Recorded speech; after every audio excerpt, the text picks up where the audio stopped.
morning all. This trial is in the matter of CFI 070-2022 before His Excellency Justice Lord Angus Glennie. The claimant is represented by KBH Limited. Lead counsel is Mr. Richard Hale KC. The first and second defendants are represented by Davidson & Co. Lead counsel is Mr. Andrew Trotter. And the third defendant is represented by Eltonimi & Company. Lead counsel is Mr. Daniel Burgess. Thank you. Yes, Mr. Hill. The court should have an agreed timetable for the trial. Between us we have the morning, so I will open until just before 11:30. Then we have a transcriber break, and then the defendants between them have the rest of the morning, and in the afternoon we have Mr. Kahlon starting his evidence. The only problem is I don't have the transcript working.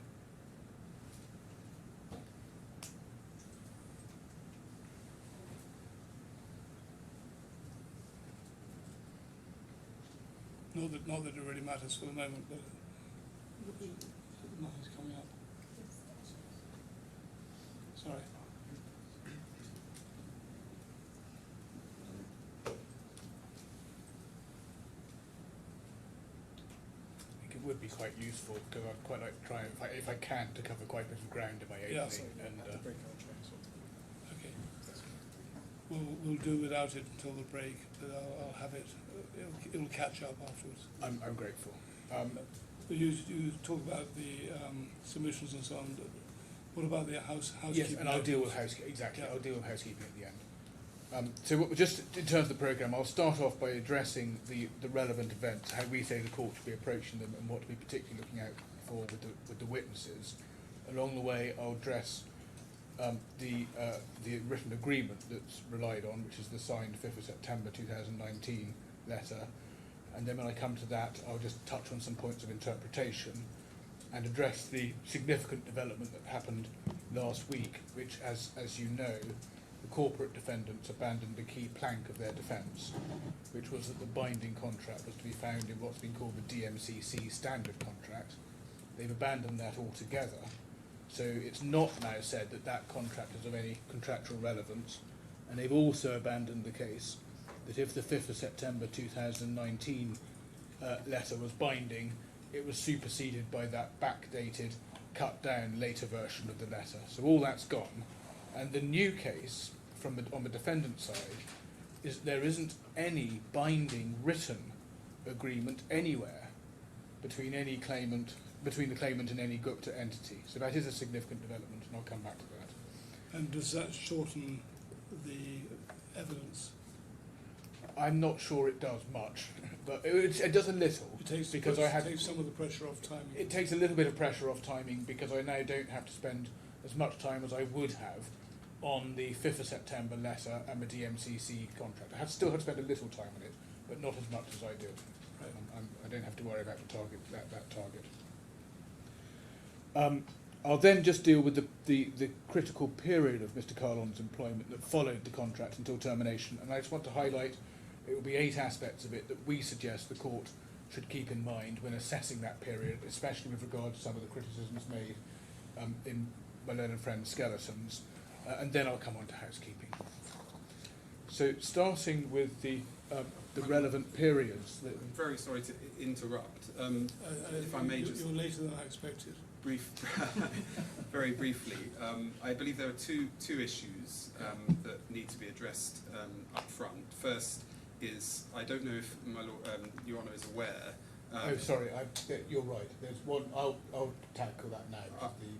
I understand, and then I'll have one other point after that in my interruption. Sorry, my little friend's right to interrupt at least on this first point. There's a practice direction that I think none of us were aware of until my learned friend's attention was drawn to it very recently, which suggests that in employment claims, the default rule is that hearings are in private. Now, I've only just been shown this practice direction. I'm not sure that this is an employment claim, and well, even if it is, it's also a non-employment claim. Exactly, and so our submission should be that this hearing is in public. Does anyone have a different view? I'm afraid I do, Your Honour. So you appear for Mr. Gupta? I do appear for Mr. Gupta, I do. The default position, as my learned friend says, is that employment proceedings should be conducted in private. And I don't know if you're able to access the practice direction, because I think it would be helpful to future just see how it's put.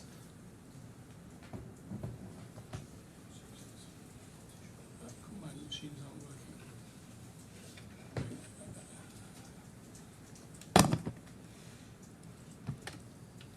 How do I find the practice direction? Do you have a copy of it? Yes, please. If you just hold on, I hadn't expected to need my laptop. I understand. It's practice direction number You- 1 you hold on a second. this year.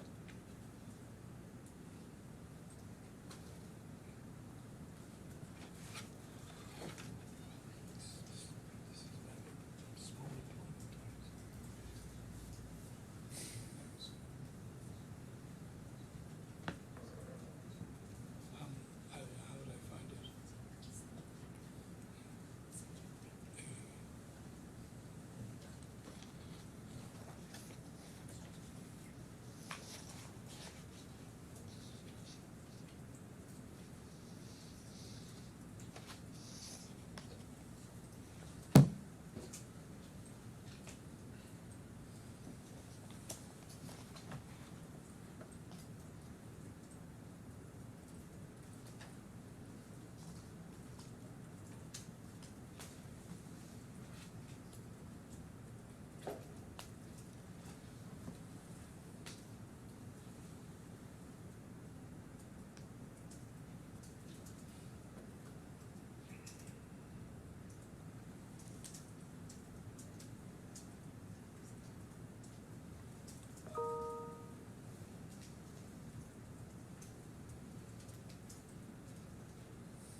Yep.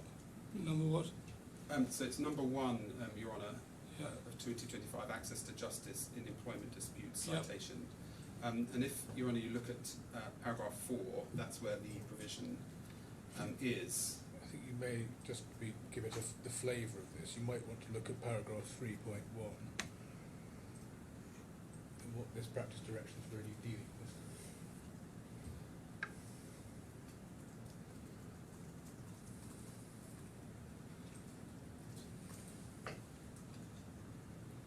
Yep.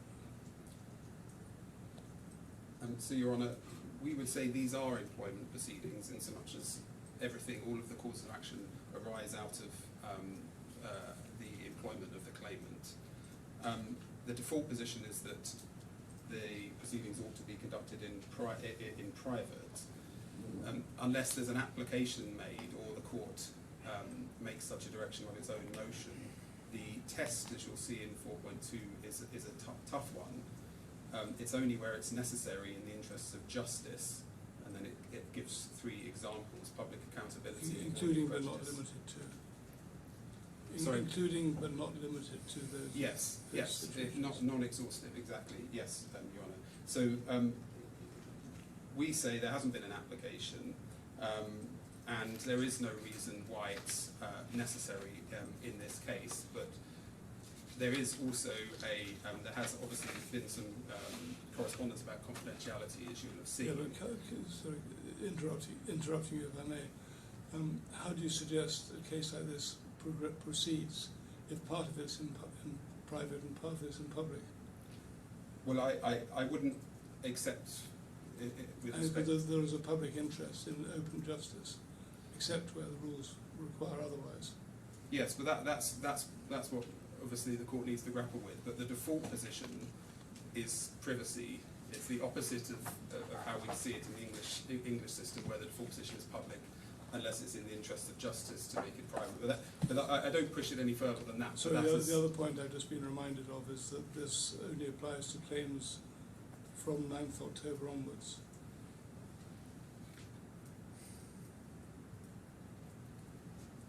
Paragraph 5.1. Well, as I understand it, that says that it comes into force. I didn't anticipate that meant that any claims that had been initiated before. Well, that. I don't think, for example, if you started a case on the 8th October, and it's a 3-day case. It wouldn't start in public and go into private. It must mean cases begun after that date, one would think. It may do, Your Honour. I can't push that any further, I'm afraid. But in my submission, that would appear to me to mean that any hearings taking place after that date. Well, the problem I have with the submission is that this is a mixed case. Part of it may be an employment case, but the main substance, well, there's many other aspects which are not employment related. And in those circumstances, I don't quite see how you can conduct a trial which is partly in public, partly in private. And so, of my own volition, I will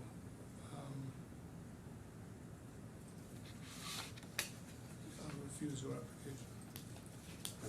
Thank you, Your Honour. And while I am still in the middle of my interruption, if I may, the other thing I was going to raise was that you'll have seen that there is an application on behalf of my client to strike out the claim against him. In my submission, that would be most appropriately dealt with first, before we have opening from the claimant, and before we get on to housekeeping issues. Not least because the determination of that application will have a knock-on effect to, I imagine, the opening submissions, and also, no doubt, the housekeeping. So I would urge you, Your Honour, to direct that application at least is dealt with first. Well, I was going to give Mr. Hill a little bit of scope to open to some extent in the way he wants to, but I think that I agree with you, the matter of your client's position has to be dealt with certainly before the end of opening submissions, and probably sooner rather than later, but I think I'll give Mr. Hill a little bit of latitude on that. I'm grateful, Your Honour. Yes, Mr. Hill. Yes, starting with the relevant periods that you'll be looking into with the witnesses. We do think it would be useful for the court to mentally divide the events into 3 periods of time. First period is the period leading up to the signing of what we say is the binding agreement on 5th of September 2019. And just starting with the kind of person Mr. Gupta wanted and why. As you know, Mr. Gupta owns the Liberty Steel Group, which is part of the wider GFG Alliance Group, which he also owns. The Liberty Steel Group has upstream and downstream steel manufacturing assets. Other parts of the GFG Alliance include other industries, and in particular aluminium, under a business named Alvance. And Mr. Gupta's business model is a well-publicised one.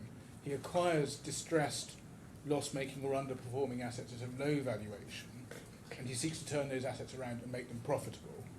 And this allows him to expand his empire by getting assets cheap. But of course, the financial viability of all this depends on whether he can generate performance out of the assets when previous owners of the assets could not. And it goes without saying that that business model is inherently cash draining, and there's a high risk of cash being required in parts of the growing empire at any one time. And Mr. Gupta's practice was to provide cash from one part of the empire to another, in particular to support various parts of the empire that needed support at particular times. And until early 2021, that cash situation was helped because Mr. Gupta had considerable financing support from Greensill Capital, but that, who he described Lex Greensill as his perpetual god, but Mr. Greensill's business went into insolvency proceedings in March 2021, and that exacerbated the cash flow position, and we will see the impact of that in the course of a trial on Mr. Kahlon's attempt to do his job. But even before the Greensill funding dried up, Mr. Gupta's model was an aggressive one. Now, between 2018 and 2019, Mr. Gupta was adding to his empire with the acquisition of steel-producing assets, and in particular 3 assets in Eastern Europe, which we see in the evidence: the Galati steel plant in Romania, the Ostrava steel plant in the Czech Republic, and the Czestochowa steel plant in Poland. And these were heavily underperforming and indeed loss-making businesses. For instance, the Galati plant hadn't made any profits for literally years, and there were also Australian businesses that were being acquired and which also needed a performance turnaround. So what Mr. Gupta needed was a real heavy hitter who could lead a rapid turnaround of these businesses, and that is exactly what Mr. Kahlon was. He was a heavy hitter at ArcelorMittal as the CEO of the CIS and Middle Eastern regions. He was overseeing a workforce of 70,000 employees and generating 7 billion in revenue, and he was highly regarded there and was rightly described by the defendants themselves as among the world's top global steel executives. Now, Mr. Gupta had recruited a headhunter to help him find this turnaround steel specialist. This was Mr. Marwa, and as you know from the skeletons, Mr. Marwa identified Mr. Kahlon, and then there was a series of meetings between Mr. Kahlon and Mr. Gupta in the period from May 2018 to June 2019. Now, there was a lot of dispute about who said what at the meetings and what was said at any particular meeting. But the important point that we invite you to take from all the evidence, and for some of this there's no real dispute, are 3 points. First, Mr. Gupta was extremely keen to recruit Mr. Kahlon. He said to Mr. Marwa that Mr. Kahlon would be a brilliant catch. Secondly, Mr. Kahlon made it clear throughout that what he wanted in order to move and leave his current job was an opportunity for very serious wealth if he performed, and that was exactly what Mr. Gupta was offering him and what Mr. Gupta agreed. And Mr. Kahlon's requirements for a very substantial package were set out in writing quite early on, and Mr. Gupta and Ms. Timms knew what they were. And just to pull up one reference on the EPE screen, J tab 40, tab 2, this is Mr. Marwa at an early stage reporting Mr. Kahlon's financial demands, and at section C it refers to wealth creation, and we can see at little 2a that Mr. Kahlon at that stage wanted amongst other things to be entitled to a performance-based 10 million per year. This is what page? This is on page 2. And it's dated? This is a document dated 22nd of February 2019. So I want the bundle number. I'm sorry, it's J tab 40, page 2. J40. Yeah. J40, Yeah. page 2. And in that context, he also referred to a 35 to 45 million range of expected earnings over the next 5 years if he were to stay in his current job. Now, that position of 10 million a year, performance-based, is one he was insistent on to the end, and that's what was agreed. And just one document on that, at J tab 1013.1 tab 2, page 2.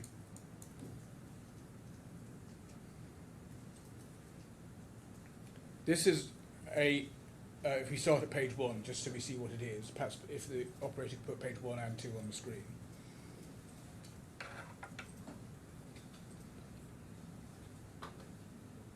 This is an email sent by Mr. Marwa on the 20th of August, so this is right at the end of the piece, after Mr. Gupta has finalised his discussions with Mr. Kahlon and after it's been handed over to Ms. Timms.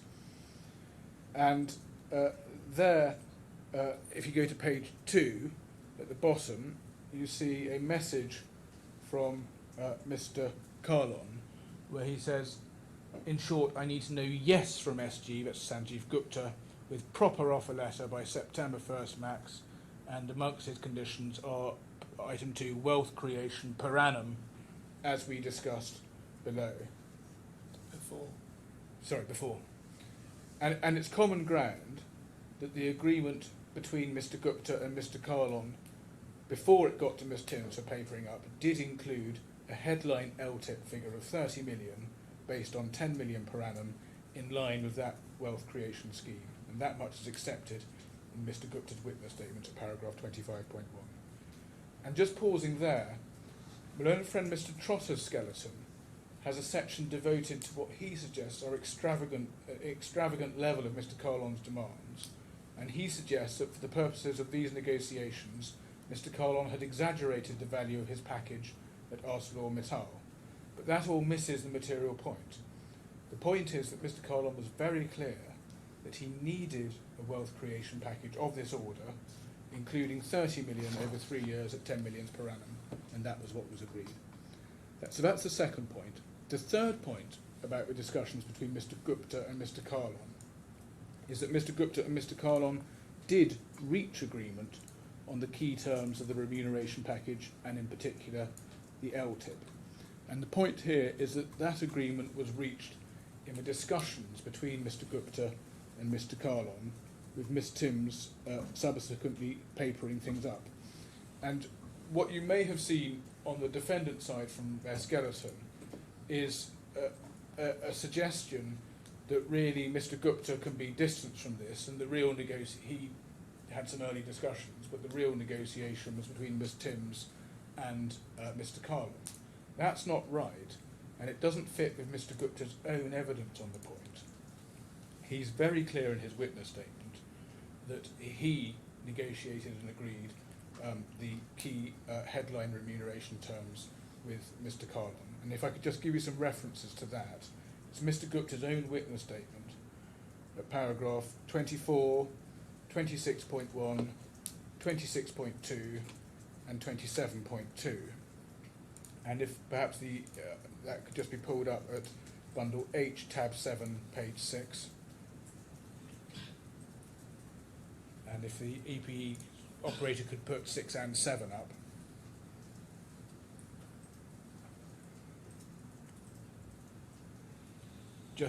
I've given Your Honour some references there, but just to pick up one of them, 27.2, the LTIP terms read in full, 10 million per annum based on performance over the 3-year period, 100% growth target, fully vested at the end of 3-year period, 50% minimum growth to receive pro rata payment up to 100%. Again, consistent with my general collection of the LTIP, that the headline sum investing period had been agreed in principle, but no agreement on the metrics and growth target. Now, there is an issue between us as to exactly what was agreed in the discussions, but it's common ground that the discussions did descend to detail, such as the 10 million per annum over 3 years, as well as the ratchet, where 50% minimum of growth received pro rata up to 100%. So Your Honour, that's the first period in time. The second period is the short period from June to 6th of September 2019, when the agreement was documented. Now, there was a process of iterations of offers and refinement. I'm not going to go to all the iterations in opening, but I just want to draw out 1 or 2 points that arise from the various iterations, because they do shed some light on the final version of the agreement that was signed by both parties. Picking up the version sent by Miss Timms... Sorry, can I just yes, I'm sorry. Interrupt for a second? Is your case that this was a written agreement of the 5th, 6th September, or is it that it was an agreement made partly in writing, partly orally? No, I think we say it's a written agreement, but the background discussion and agreement that's reached in substance beforehand is important to interpreting the written So agreement. the background goes to interpretation rather than the making of terms. That's right, yes, it goes to interpretation. So in substance it was a papering up of an agreement, but you can look at what was actually agreed in order to see what was then papered up and how you interpret it.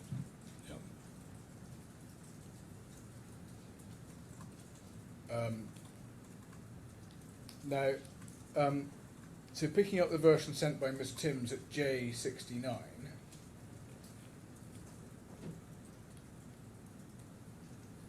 now it's common ground that Mr. Kahlon pushed back on this, which led to a higher value offer being drawn up. But it's worth looking at the elements as they're described there. And this document provides for a 20 million figure and not the later 30 million figure that was in the final document, and which Mr. Gupta accepts had in fact been agreed in discussions. But leaving that point aside, we see in the second bullet a description of what Mr. Kahlon had to do to achieve his full LTIP entitlement, which is average growth over 3 years to achieve 100% uplift on 200 to 400 million, exact numbers TBC.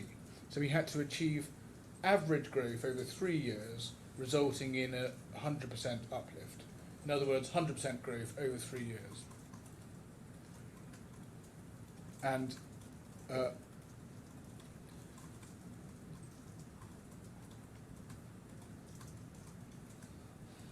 that's really a provision that provides for it not just to be an aggregate measurement at the end of the day, but for it to be earned annually.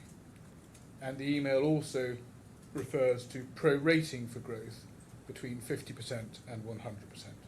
So although the numbers change, and we say came into line with what had been agreed, you can see the scheme of the LTIP here.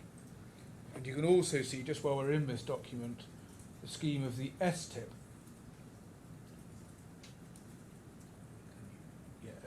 And the STIP target, 1 million per annum, 500,000 guaranteed, 500,000 variable.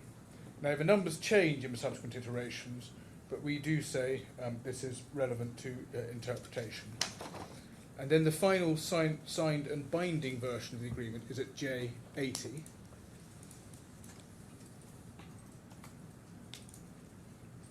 And I just want to highlight some features of it in opening. First, it is unquestionably a binding document, and the defendant's argument to the contrary, which is now their primary defence, is, we suggest, untenable. It's expressed to be binding in the first line of the letter. Mr.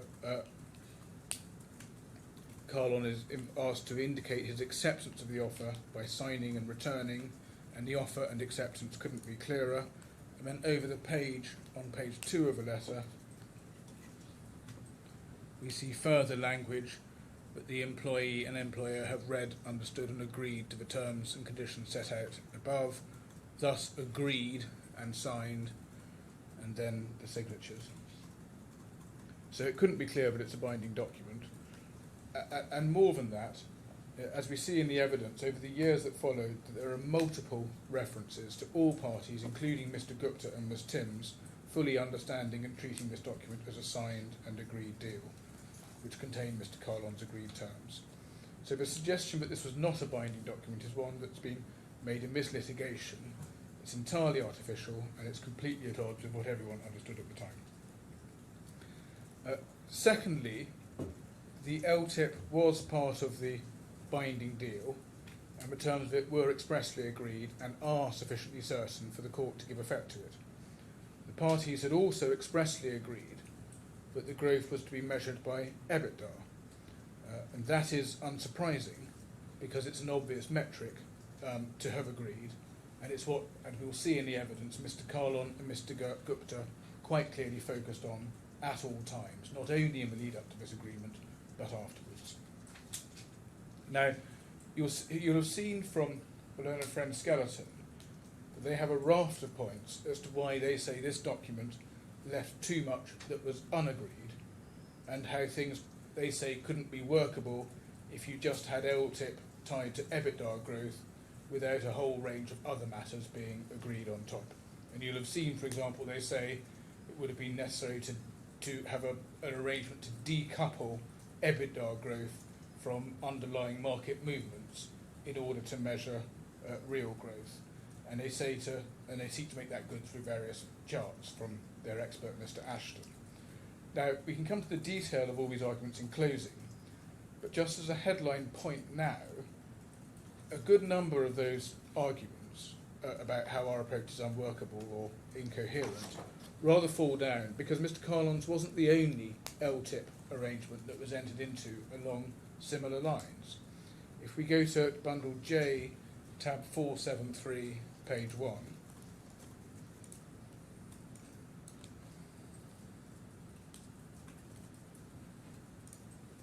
this is another arrangement for another senior executive in Australia. Now, it's common ground in this case that every LTIP is different, and of course that always needs to be kept in mind.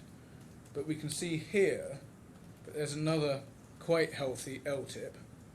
This one based on hitting 60% EBIT growth, and it's growth that So where do I see that? you can see In the third bullet, in this the week. table. LTIP target of 12 million to be paid in September 2022. This will be based on the following growth targets: based on audited EBIT full year 2019 and consolidated accounts for Liberty Infra Build. And then there's a ratcheting system, rather like Mr. Kahlon's, from 30% up to 100%. Then it refers to what happens if your role changes over the 3-year period, but these terms will remain in place if you remain employed by us. And then if you leave GFG Australian Infrabuild completely, then payment will be as follows. If 30 to 60% of growth has already been achieved, at the time leaving you'll receive a prorated amount for the 3 years. For example, if 30% growth, minimum threshold achieved at the end of year 2, you'll receive 4 million per annum. So what this is, it involves growth to be hit in a 3-year period. It deals with what happens if you leave before the 3-year period, and I'll come back to that. And if you look at the box, it also has a pro-rating. So not an identical set of clauses, but similar to what Mr. Kahlon had.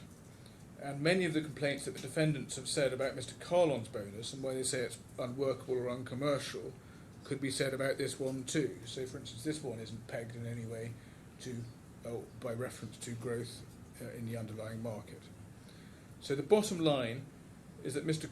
Gupta could and did base LTIPs based on profit growth measured in the form of EBIT or EBITDA, and all that one needed to do was hit that growth in the time frame indicated.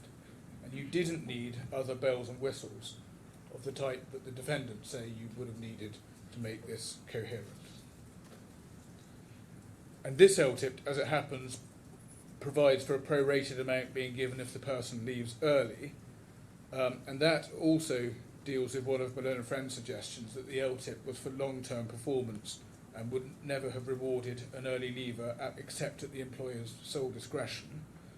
Mr. Kahlon's contract had a differently worded provision which yielded a similar result to this contract, in that his contract provided for an annual accrual by reference to his achievements in each year, 10 million per annum at the rate of growth implicit in getting 100%. And just on the use of EBITDA as the measure, a key commercial point that the claimants overlook is that this is a proxy for value. Companies, as everyone knows, are routinely valued off multiples of their EBITDA, and you can see that point also in this document,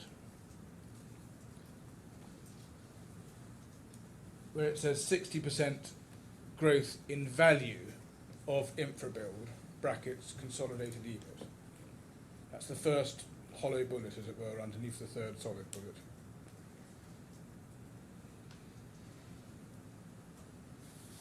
So what this executive has to do is to achieve essentially growth in the value of the entity, with the value proxy, the thing that is measured, being a profit measure. And in Mr. Kahlon's case, he had to achieve 100% growth in EBITDA. And if he did that, he would not only have increased the EBITDA, but he would increase the value of the businesses under his management. And he would have achieved that increase, we say, by hitting the 100% target whenever he hit it. And when we get to the detail of the documents, I'll be suggesting that that is exactly how Mr. Gupta saw matters at the time.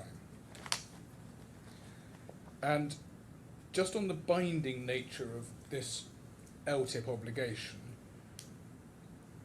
it's worth noting that just as the documents show that Ms. Timms and Mr. Gupta all thought the September letter itself was binding, so they all thought that they had a binding obligation in respect of the LTIP. There was no suggestion at the time that because of the TBA wording that we see in J80, there was no suggestion at the time that there was no enforceable obligation in respect of the LTIP. So the point now taken that the LTIP was not sufficiently certain and that therefore there's no LTIP entitlement at all is a lawyer's construct and not one that was thought at the time. And we suggest it is an unfair and cynical defence, given that Mr. Kahlon had gone to work for Liberty on the basis of this agreement, and he'd worked there highly successfully for over 2 years before he was terminated. And we do say that if there had been any need to do more to put the terms of the LTIP in writing, it was obviously incumbent on the defendant to point that out to Mr. Kahlon and to take steps to remedy it, which of course never happened. And we say it never happened because no one was in any doubt what the LTIP meant, and in no doubt that there was a binding obligation in respect of it. And that takes me to my third point, which is that our interpretation of what the terms and meaning of the LTIP are is commercially sound, it's fairly grounded in the contract, and it's well supported by the surrounding matrix.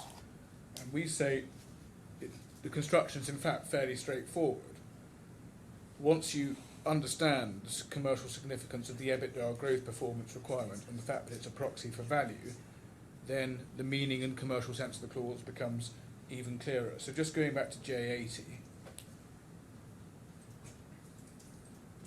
he has to hit 100% growth, EBITDA growth target to achieve his LTIP, that's clear.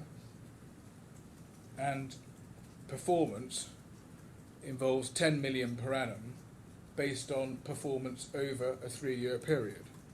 So each year contains a benchmark performance to hit his 10 million per annum, and that benchmark is the growth rate that enables him to hit 100% growth over 3 years, just as we saw described in Ms. Tim's earlier email that we looked earlier. And if he does hit the benchmarks, that amount accrues and will ordinarily be paid at the end of 3 years. We suggest if he hits the 100% target early, he has done it. He has obtained his 100% increase that was being sought. But if we're wrong on that, and we suggest we're right, the alternative is that when assessing matters at the end of a day, you look at whether he's achieved the 100% target overall, aggregating the 3 years. And as regards early leaving, the effect of the 10 million per annum provision, we say, is that the entitlement accrues, and if his performance is sufficient to entitle him to it on an annual basis. So while if he stays, it would ordinarily be paid out at the end, if he goes early, he still has an accrued entitlement and it falls to be paid out. So that's, and I can come back to points of interpretation later, but that's the core point. That's the contract, and that's what our claim is based on. Just before I go on to the next substantial period, to the last period, which is the period of his employment, can I just touch on 2 points relating to the claim on the contract, which are mainly matters for closing, but I want to flag them now. The first relates to the defendant's change of case. The defendant's case until last week, as I said earlier, was that Mr. Kahlon's contract was not contained in this contract, but was instead contained in the DMCC standard contract signed in the summer of 2020, so some months after he had started working at Liberty. And they said he was bound by that later contract. And what they said was that those were his agreed terms, and amongst other things, there was an entire agreement clause in that contract, and they relied on the terms of that contract. And they had, in their original case, to get around the fact that Mr. Kahlon hadn't in fact been paid by reference to the terms of the later DMCC standard contract, but in line with this September 2019 letter. And their case for that was that by paying him those amounts, they were varying the DMCC agreement by conduct. So it was a convoluted case, but that was it. But what they now have is a wholly new case. They've abandoned the DMCC contract altogether, so it's now in the bin, as far as they're concerned. And that's clear from paragraph 5 of their skeleton, and Mr. Davison's witness statement served on Friday. And they say the entire employment agreement is one that arises by conduct. And they say that some of its terms are contained, are reflected in this 5th of September letter, but it's still an employment agreement by conduct. And we do say it's a remarkable development, and it shows how unreal the defendant's position is, because they have a signed agreement staring them in the face and stating in terms that it's binding. And it's a document that their side created and signed and expressed to be binding. But they now say it's not binding, but instead there's an agreement by conduct that so happens to follow some, but not all, of the terms of this letter. And we say that's an unreal remaining defence. The second point that arises in relation to that relates to the proper law of the claim under this agreement, so far as it relates to the second defendant, the DMCC entity. My Lord knows that our case is that the relevant contract was the first 5th of September letter, and our primary case is that the first defendant, the DIFC entity, is liable under it, and our alternative case is that the second defendant is liable. Now, as regards the alternative case against the second defendant, there's been a change of position from the defendant side. Our pleading proceeds on the basis... Sorry, I think can you repeat that? I Yes. think you got mixed up between which was the DMCC and which was the... So the DMCC is the second... is the second defendant, yes. So I may have got mixed up. Shall I just go Can you back? just go back over that? Yes. So our primary case is that the first defendant, the DIFC entity, is Yeah. liable under the contract. Our alternative case is that the second defendant, the DMCC entity, is liable. And you say the first defendant became liable by a process of novation or Exactly. whatever. Yeah, exactly. That's right. But so just looking at the case against the first defendant, it's common ground and always has been that is a DIFC law claim. Contract is governed by DIFC law. The claim is governed by DIFC law. We need to look at the claim as it's put against the second defendant. Now, our case, which we suggest is the only logical case, is that just as it's a DIFC law claim against the first defendant, so the alternative case is also a DIFC law case against the second defendant. It's the same contract, it's the same claim, but if we're wrong against the first defendant, we advance it against the second defendant. And we say that's what's in our pleading, in particular at paragraphs 33 and 74 of the points of claim. Now, it did appear to be common ground that DIFC law applied to the claim also as it related to the second defendant. And one could see that because the Liberty defendants expressly addressed the position when they were advancing a case about the second 5th of September letter, which was the superseding letter, and our case on mistake and the like in relation to that letter. And they pleaded expressly that the applicable law was DIFC law. But what they now say, and this is their change of case, is that although DIFC law may be the applicable law for the contract and the claim against the first defendant, somehow, when you look at the same claim and the same contract, but you're claiming against the second defendant, it's not DIFC law, but UAE law. And more than that, they say that we haven't pleaded and can't plead otherwise. And so I just wanted to flag that, because we say there are three things wrong with the claimant's argument on this point. First, it's inconsistent with the case the defendants have always pleaded as to the applicable law of this letter, which you can see from the way they pleaded the 2nd 5th of September letter. And we say, just as we were told by the Court of Appeal that we couldn't blow hot and cold on the relation back doctrine, they likewise can't blow hot and cold by trying to erect a case on UAE law when their claim has always been one of DIFC law. Secondly, the new argument we suggest is nonsensical, given it's accepted that the applicable law, when considering the claim against the first defendant, is DIFC law. How can there be a different applicable law to the contract or the claim when considering the same claim under the same contract against the second defendant? Because you're novating the same contract, the one contract. Yes, so they say once novated, they accept it's DIFC law. There's no basis for saying it's the same contract, same claim. So no basis for saying you would say their argument involves the law changing element of novation. Yes, exactly, which makes no sense. And then thirdly, we say that their new argument about UAE law is wrong as a matter of law, and the court won't proceed on the basis that a non-DIFC law applies to the contract because it's required by law to proceed on the basis that DIFC law applies, and that is because the court will apply DIFC law as required under Article 10 of the 2005 law relating to the application of DIFC laws, and that is the orthodox DIFC law analysis. And there's a massive case law that supports that analysis.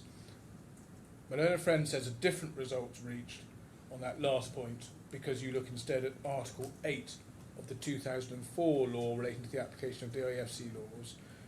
It's a complicated point which we'll have to pick up in closing, but theirs, we say, is wrong.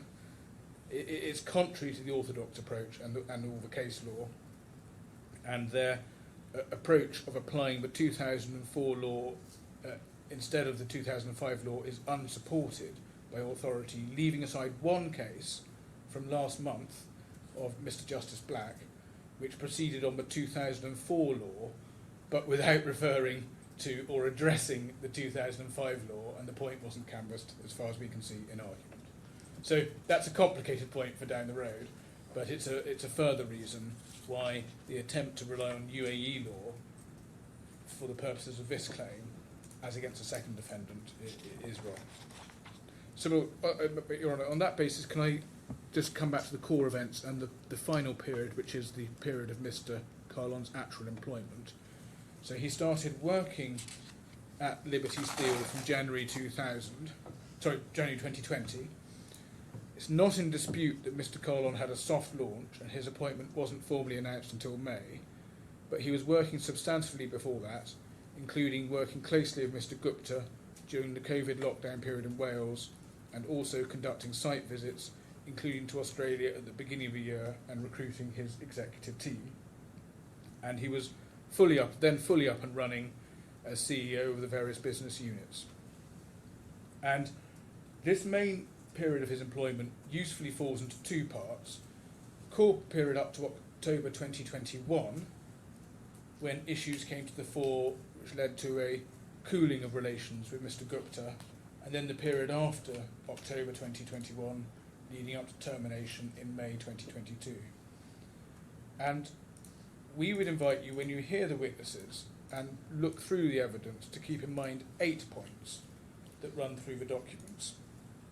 First, Mr. Kahlon had unquestionably been hired to do a difficult turnaround job, and he was hired specifically because he was a ruthless operator who could make waves in these large businesses that had been failing and which needed to be a success in order for Liberty Steel to survive.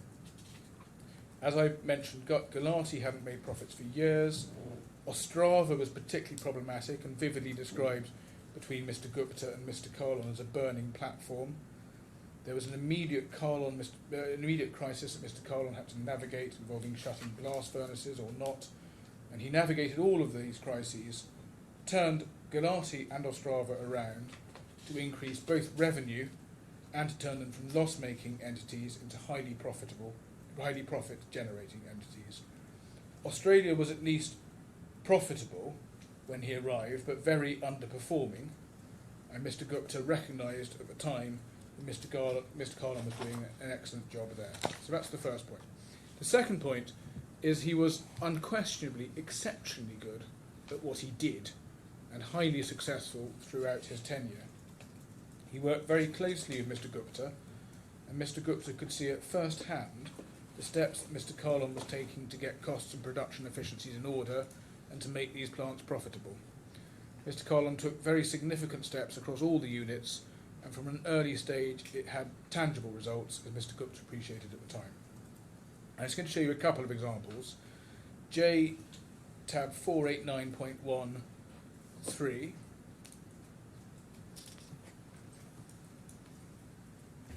This is a recently disclosed WhatsApp message between Mr. Gupta and Ms. Timms in April 2021. And just to give some context, Ms. Timms had a conversation, you can see about two-thirds of the way down the page, had a conversation with Vic B. Ms. Timms had a conversation with Mr. Bansal, who was the CEO at Infrabuild, one of GFG Alliance's Australian businesses. And he was suggesting, as you see there, that he be CEO of Australia and US, with Paramjit, that's Mr. Kahlon, being CEO of Europe. Mr. Gupta's reaction: I don't want to disturb Param at the moment. All his 3 operations are making most of the money in the group, and Param doing a great job on Whyalla, that's the Australian unit, needs a steel man, not a corporate CFO. So he regarded Mr. Kahlon as being very successful across all his businesses, and he didn't want to disturb him. And one small point to pick up, is that in the email in the message from Miss Timms, she had referred to Mr. Kahlon's management style and softening him, and Mr. Gupta ignores that. He doesn't want to disturb Mr. Kahlon, and that's a theme that I'll come back to. The second example is a little further on in time, in July 2021. This is at J tab 563.1, page 10.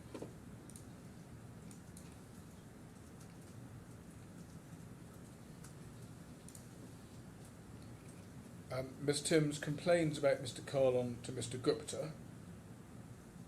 It is another recently disclosed WhatsApp from Ms. Timms' BlackBerry, and that's so. If we go back, so if the EP operator could put that page up, but also the previous page, both up, please. So J4. So it was page 10 and page 9.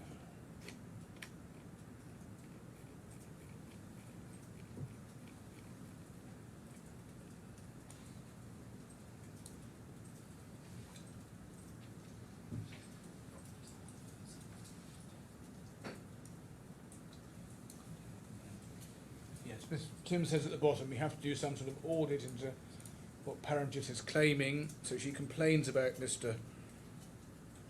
Kahlon, says he's a total fraud in my opinion, and then Mr. Gupta, who's been working with Mr. Kahlon, unlike Ms. Timms, who hasn't worked closely on the industry side because she's an HR person, he says his dictatorial behaviour we need to constantly address, known for it for all his career, infamous for it at AM, that's ArcelorMittal also.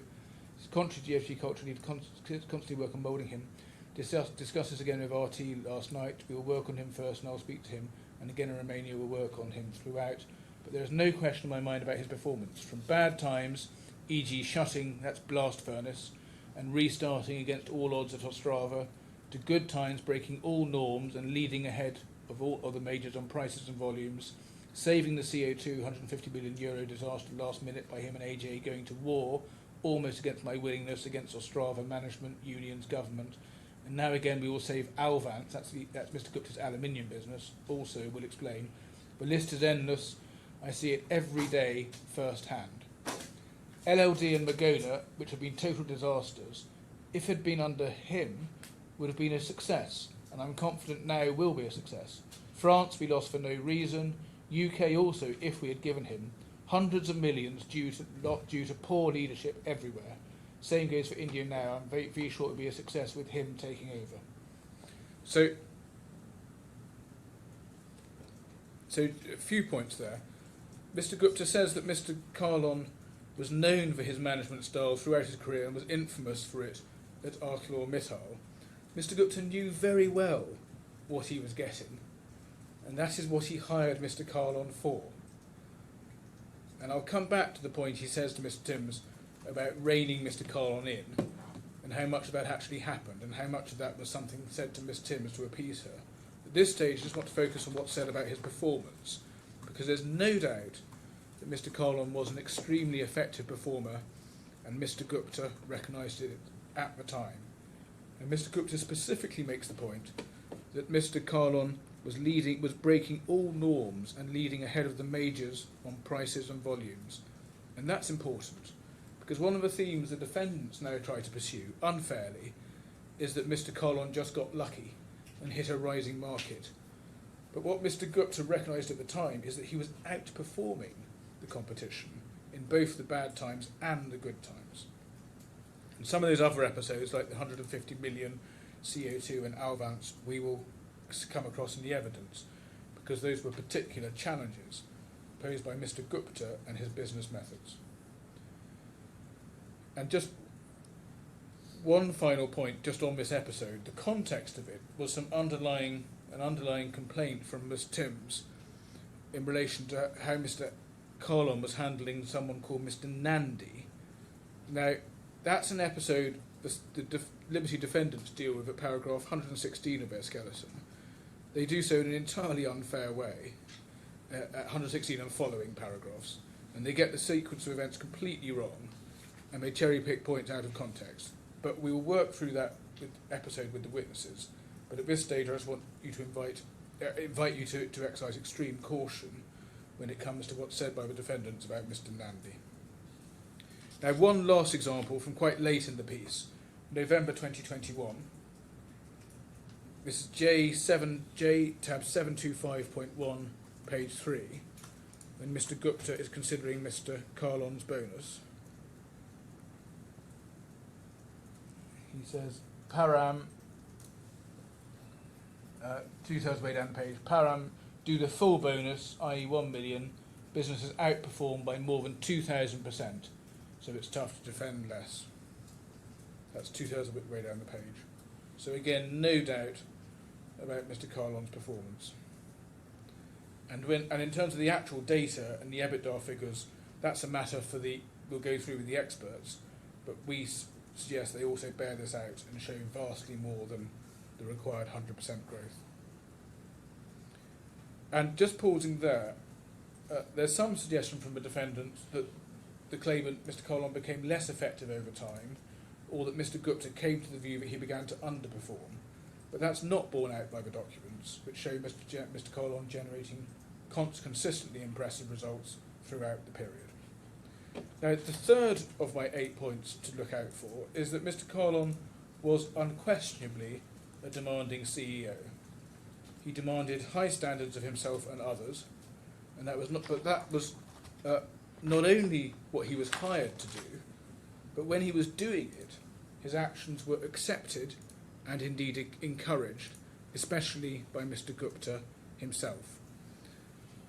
Part of the turnaround process involved digging into corrupt practices. Mr. Agarwal is one of the defendant's witnesses. He worked at a senior level with Mr. Kahlon in the CIS plants, and he confirms that corruption was rife in those plants. That's paragraph 12 of his witness statement. And it was Mr. Kahlon's job to dig out that corruption, that being one of the sources of inefficiency that was slowing the plants down. So it's hardly surprising, given he had a role of that kind, that Mr. Kahlon earned himself enemies. And it wasn't just corruption that Mr. Kahlon was rooting out. He was generally rooting out dead wood in the organisation. And again, that process doesn't make people happy. And we see that, again, reflected in the evidence. Just an example here, bundle J, tab 432.1, page 2. This is a chat between Ms. Timms and Mr. Agarwal. Top of the page, Mr. Agarwal says, I had a good 2-hour chat with Param about all the issues. To be honest, has a very good and legitimate reason for every step he has taken. I think what would be good if maybe I had a call at some stage, you would like to also hear from him directly so you can understand firsthand. After speaking to him, it's very clear to me. And then just a bit lower down in the thread,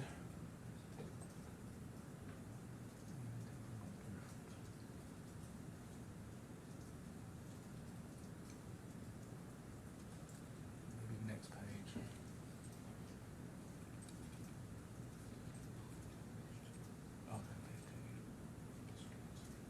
If you operator go to the next page, again, middle of the page, he says he's really not a total monster. I can vouch for that.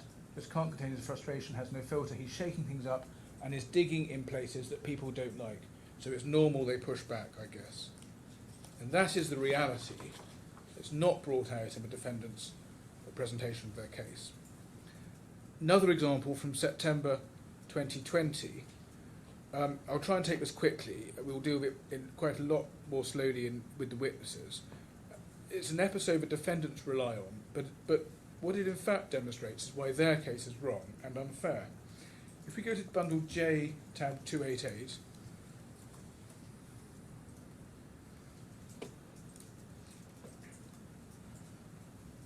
we see there, starting with Miss Tim's email halfway down, I'm going to take it quickly, but she complains to Mr. Gupta about Mr. Kahlon and the tough approach he's taking to the then CEO of Ostrava, who's a man called Pascal Genest. And Miss Timms explains in her third paragraph that she's concerned that Pascal Genest will leave because of the pressure that Mr. Kahlon is putting on. Mr. Gupta then says to her at the top of the page, I'll try to see if I can tame him, ideally once he's back here in a couple of weeks. But this is what we signed up for. He is well known to be tough, but brings results. So again, same point, that he signed him up for this sort of thing. We need to make money, or all our values will not save us from going bust. So far, somehow our perpetual god in Lex, that is Greensill, has poured insane amounts of money into GFG and put his own future at full risk. But even he will run out of steam if we don't perform now. So what's important, that's obviously important in itself. Mr. Gupta recognised at the time that Mr. Kahlon was tough but brought results, and that's what he signed him up for. But the point goes even further than that. Because although we see Mr. Gupta mollifying Miss Timms on this message, he in fact is in communication on the same day with Mr. Kahlon. And far from trying to tame him with regard to his handling of Pascal Genest, he's happy with Mr. Kahlon's approach, which is to keep ratcheting up the pressure on Pascal Genest in the hope that it eases him out. And we see that at bundle J, tab 150, page 32. This is the same day as this email with Miss Timms. If we get page 32 and 33 up on the same screen, please.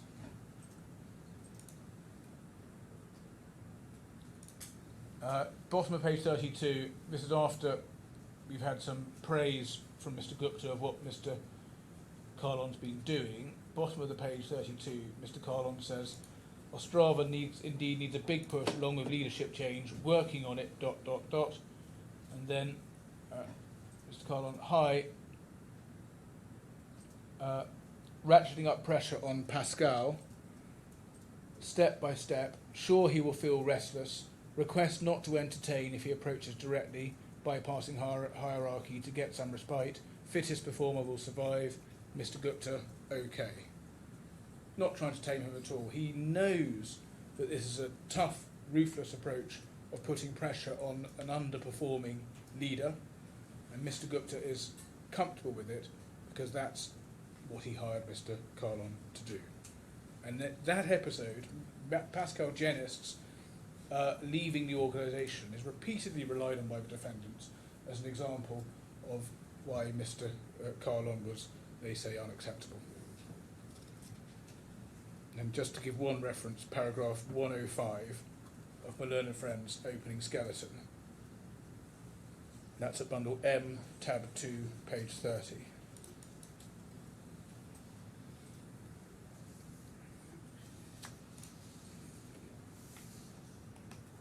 Quotes the part of the email, but only part, not the crucial part of the email. Ignores the WhatsApp, and then simply says Mr. Genest ultimately left in November 2020. His departure was on account of Mr. Kahlon's behaviour. And that's quite outrageous. He was doing the job he was hired to do, and Mr. Gupta approved of it at the time. That's just one example. I don't have time to go to other examples, but there are others. One of them is a man called Mahesh Bhav, who was a witness. He's addressed also in Mr. Trosser's opening skeleton at paragraph 108 to 9. He was another underperforming employee, and his move to Chesterchova, which is complained about, was also raised with Mr. Gupta and agreed. And his later termination was agreed amongst a wide number of senior employees. All of that now unfairly presented by defendants as an example of unilateral victimisation. So we'll explore that. And that's, there's also a more general point here, which is that we have extensive WhatsApp communications between Mr. Gupta and Mr. Kahlon and Mr. Agarwal and Mr. Kahlon, They're in the bundles, they go on for many pages, and we'll look at them with witnesses. But what jumps out of them is the complete absence of anything resembling criticism of Mr. Kahlon for his conduct, either by Mr. Gupta, who was his boss, or by Mr. Agarwal, who, according to his own evidence, was playing a role of moderating Mr. Kahlon's management style. And it's simply not backed up by the documents. So, of course, we don't dispute that Ms. Timms received complaints at the time as a result of Mr. Kahlon digging around and rooting out dead wood and his high standards, and she herself may not have been happy about Mr. Kahlon and his style, but Mr. Gupta himself understood why it was necessary, and he was content and he didn't want to interfere with Mr. Kahlon, and he valued his effectiveness, because what ultimately mattered was this group not going bust, and you needed people like Mr. Kahlon to stop it going bust. The fourth point is that at no time was any of Mr. Kahlon's conduct or his management style the subject of any disciplinary action. The fifth point is that Mr. Kahlon's successes were all the more remarkable because of the difficult world he was having to operate in. Mr. Kahlon, as he arrived at the job, had to cope with COVID, which swept the globe and caused lockdowns from March 2020 onwards. On top of COVID, there were particular issues arising from the business model and practices of Mr. Gupta and his companies, and there was a continual cash crisis, exacerbated by the loss of the Greensill funding.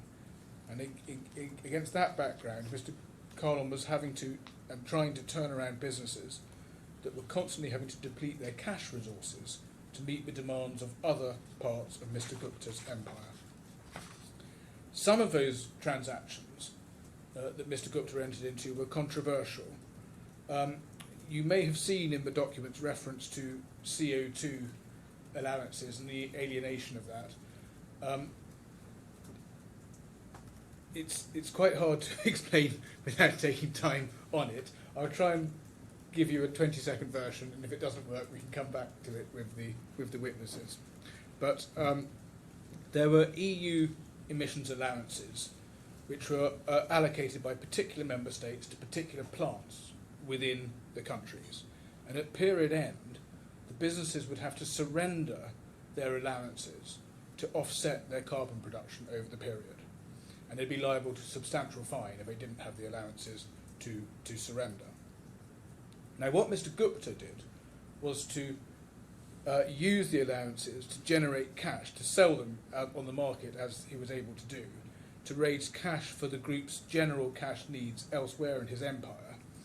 And that would mean that the relevant business, whether Galati or Ostrava, had alienated its EU allowances, and unless it could get them back or get equivalent allowances back in time, it would face a penalty when the next period came.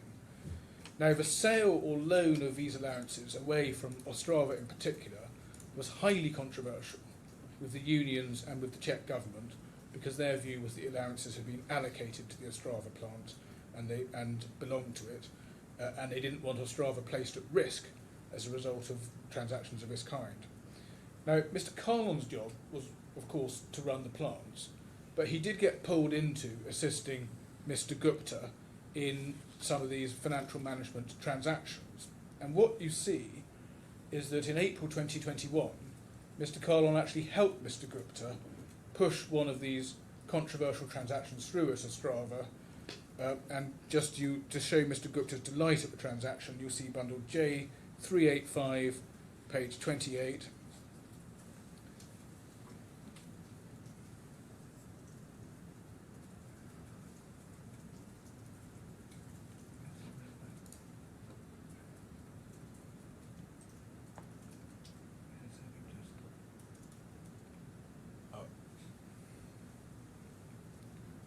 I'll come back to that reference. Mr. Gupta is delighted at Mr. Kahlon pushing through one of these controversial transactions against the wishes of the government and indeed the unions. Yes, so it's the top of the page, yes. Mr. Gupta says, we've gone against entire government and unions in an Eastern European country. So it's a controversial achievement, but what the documents show, this is my sixth point, is that there was one controversial transaction too far for Mr. Kahlon in October 2021, and that led to a cooling of relations between Mr. Gupta and Mr. Kahlon. Now, I've just referred to one transaction in April 2021. In July, there was another one which involved Ostrava's funds being used to prop up Alvance, Mr. Gupta's aluminium company. Those funds were supposed to be repaid in July within 10 days, but they weren't, and by September 2021, Ostrava itself was in cash flow difficulties. So there's a real exposure, and an exposure including a personal exposure to people like Mr. Kahlon, who were directors of Ostrava. Against that background, in late October, Mr. Kahlon asked Mr. Gupta if he could step down as a director of the businesses. So he still retains his role as CEO running the plants, but he wants to step down as a director of the individual companies, so he could concentrate, he said, on running the plants. Shortly after that, while he's still a director, Mr. Gupta and Mr. Agarwal, behind his back, organised another controversial transfer of Ostrava's EU allowances. This was a time when Ostrava was cash-strapped. Previous transactions of this kind had already been controversial, and they authorised another one. And that led to us, without Mr. Kahlon knowing, and when he found out, and the CFO also got concerned, and there were a series of emails about this transaction. And what's quite telling about the emails, which Mr. Gupta was included on the email thread and implicated him personally, is that Mr. Gupta got quite upset. And he was upset in particular because he'd been implicated in email traffic, and his way of doing business was not to get implicated in emails dealing with transactions of that kind. And we'll come to that, but that led to a significant cooling of relations because Mr. Kahlon was no longer, it seems to Mr. Gupta, a man he could necessarily rely on to push through controversial transactions. Now, my seventh point and penultimate point is that despite the cooling, it was not until February 2022 that Mr. Gupta was ready to dispense with Mr. Kahlon, essentially after he had done the job, he felt he'd done the job he came to do. So he wasn't really ready to let him go until he had got as much as he needed from Mr. Kahlon of the turnaround job he had hired him for. And then when he was ready to let him go, on any view, Mr. Kahlon was not terminated because of any misconduct or anything to do with his management style. Those points weren't even mentioned and didn't feature in any part of the termination process. And then my eighth point is that all the points now relied on as alleged misconduct, which it is said justified Mr. Kahlon's termination, were known about at the time. The defendants plainly didn't consider they justified termination, and more to the point, they weren't made the subject of any disciplinary proceeding or even raised with Mr. Kahlon. So we are a mile away from Boston deep-sea fishing, even if that case were applicable in this jurisdiction, which concerns a situation where something that's not known about to an employer could be relied on retrospectively. So that's what I wanted to say about the factual overview. Just on the LTIP, we do suggest it's worth taking a step back. Mr. Kahlon undoubtedly achieved the extremely difficult task he'd been hired to do. He did turn around the plants, and he achieved colossally more than 100% growth in EBITDA. He achieved thousands of percent of EBITDA growth, and Mr. Gupta recognised his achievement at the time. And we do say it's unfair that the defendants have over these years refused to pay him any of his LTIP, and it's commercially and morally right that he's paid his LTIP that he's earned, and the legal obligations in this case happily match the moral and commercial obligations here, and he should get paid. Just on the question of wrongful termination, that doesn't arise if we're right on our primary construction, in that his LTIP was accrued and is payable however he left. But we also say that the defendants terminated him wrongfully and in breach of contract, and in those circumstances they can't rely on their own conduct in thwarting performance and preventing him from seeing out his 3 years if that were relevant as a matter of interpretation. And so we say they can't say their termination was in fact justified. Their wrongful termination was in fact a justified one. And there are 2 points here. They can't say that they were just entitled to terminate him on notice without needing a reason to do so, because that would be contrary to the minimum 3 years that he had agreed with Mr. Gupta, and even if he had not even if it had not been expressly agreed, it was implicit in the terms of the 5th of September contract and the discussions that surrounded it, that Mr. Kahlon be given the opportunity to earn the 30 million LTIP that he was leaving ArcelorMittal for, so it wouldn't be open to them to thwart that. But also, the second reason they can't say they're justified in terminating Mr. Kahlon, the second point is they can't say they were justified in terminating Mr. Kahlon because of these management style issues. And the defendants rely heavily on the complaints about management style and misconduct. Their opening skeleton is replete with it, and we suggest on the facts the defendant's approach to this topic is characterised by extreme unfairness. And I've only been able to touch on 1 or 2 aspects of that in this opening. But the unfairness does operate on 2 levels.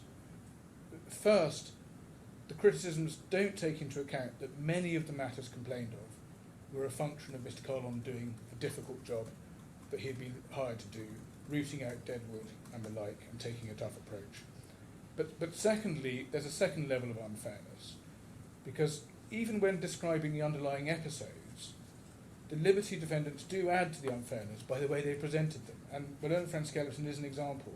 I can't unpick that skeleton in this opening.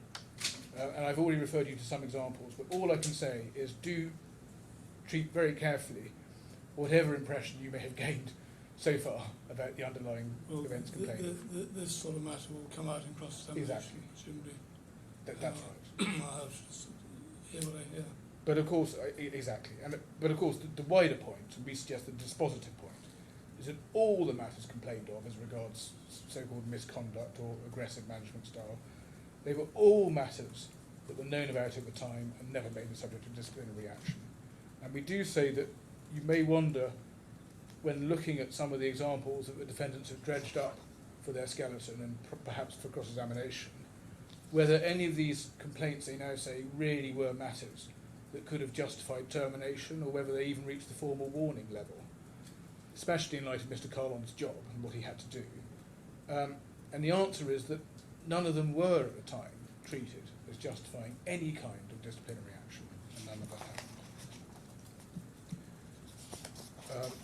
Just before I come to housekeeping, can I mention first the transfer to DIFC. Just some very brief points on that. First, there was, on any view, a major development when Liberty Steel DIFC set itself up as the headquarters for the Liberty Steel Group, with the executives of the group working out of a DIFC office. The defendants seek to shrug this off with the suggestion it doesn't matter what office people work in. But this was a major new initiative with a major DIFC entity being the headquarters of the group. Secondly, Mr. Gupta told Mr. Kahlon that the DIFC entity would be employing him going forward. Thirdly, given the defendant's new case that there's no written agreement anywhere, but only an agreement by conduct, on that footing we suggest that if they were right on that, that would assist our case, that by conduct the evidence plainly points to the DIFC company as being the employer after July 2001. Fourthly, the evidence supports the fact that not just Mr. Kahlon, but his team and his executives generally moved to the Dubai DIFC office. The DMCC office was just an empty shell, barely staffed. And as a matter of substance, the DIFC company was Mr. Kahlon's employer. He reported to a boss who ran the DIFC company and operated out of its office. His reports were employed by the DIFC company. He was managing businesses which were managed by executives employed by and working out of the DIFC office. And the various other C-suite executives all moved over to DIFC around the same time. And we do say questions such as who sponsored his visa are a make-weight point, and likewise who formally paid his wages in circumstances where the actual payment came centrally anyway, and this is passported through to a Dubai company.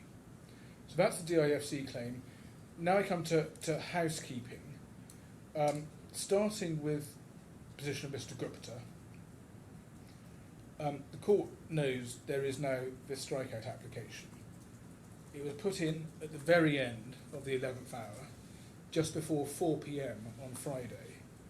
Now, Well, there was quite a lot of stuff done at the last moment, so it's not worried too much about it. well, except it does have an impact on me. Oh, no, I appreciate that if there are certain matters that you need more time to deal with, That's the point. then we can consider that. That really is the point. It was issued about a working hour before trial.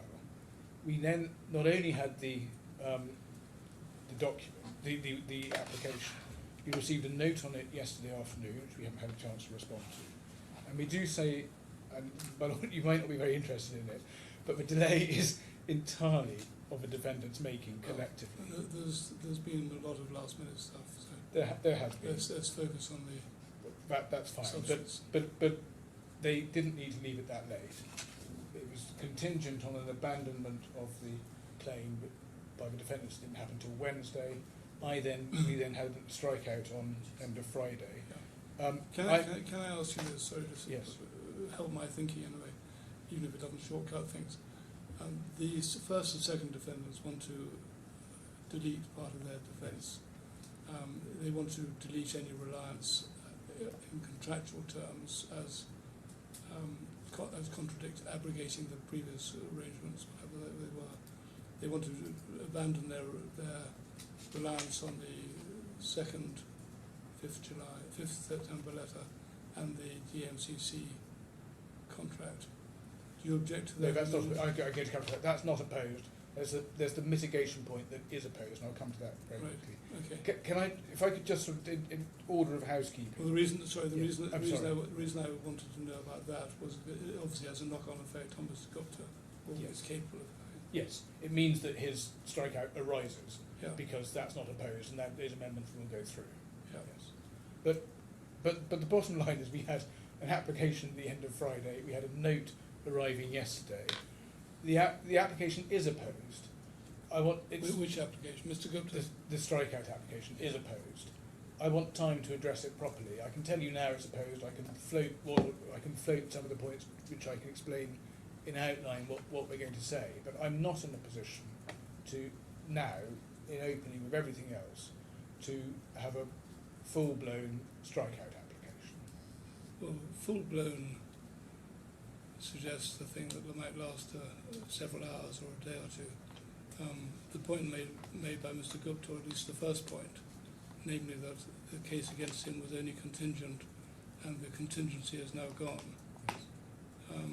is a short point. Yes, but we don't accept it. I mean, the broad point is that even if he were right in saying one couldn't pursue Mr. Gupta if only the damages were nominal, and we actually don't accept he's right even on that, and we'll have to put in a note on that.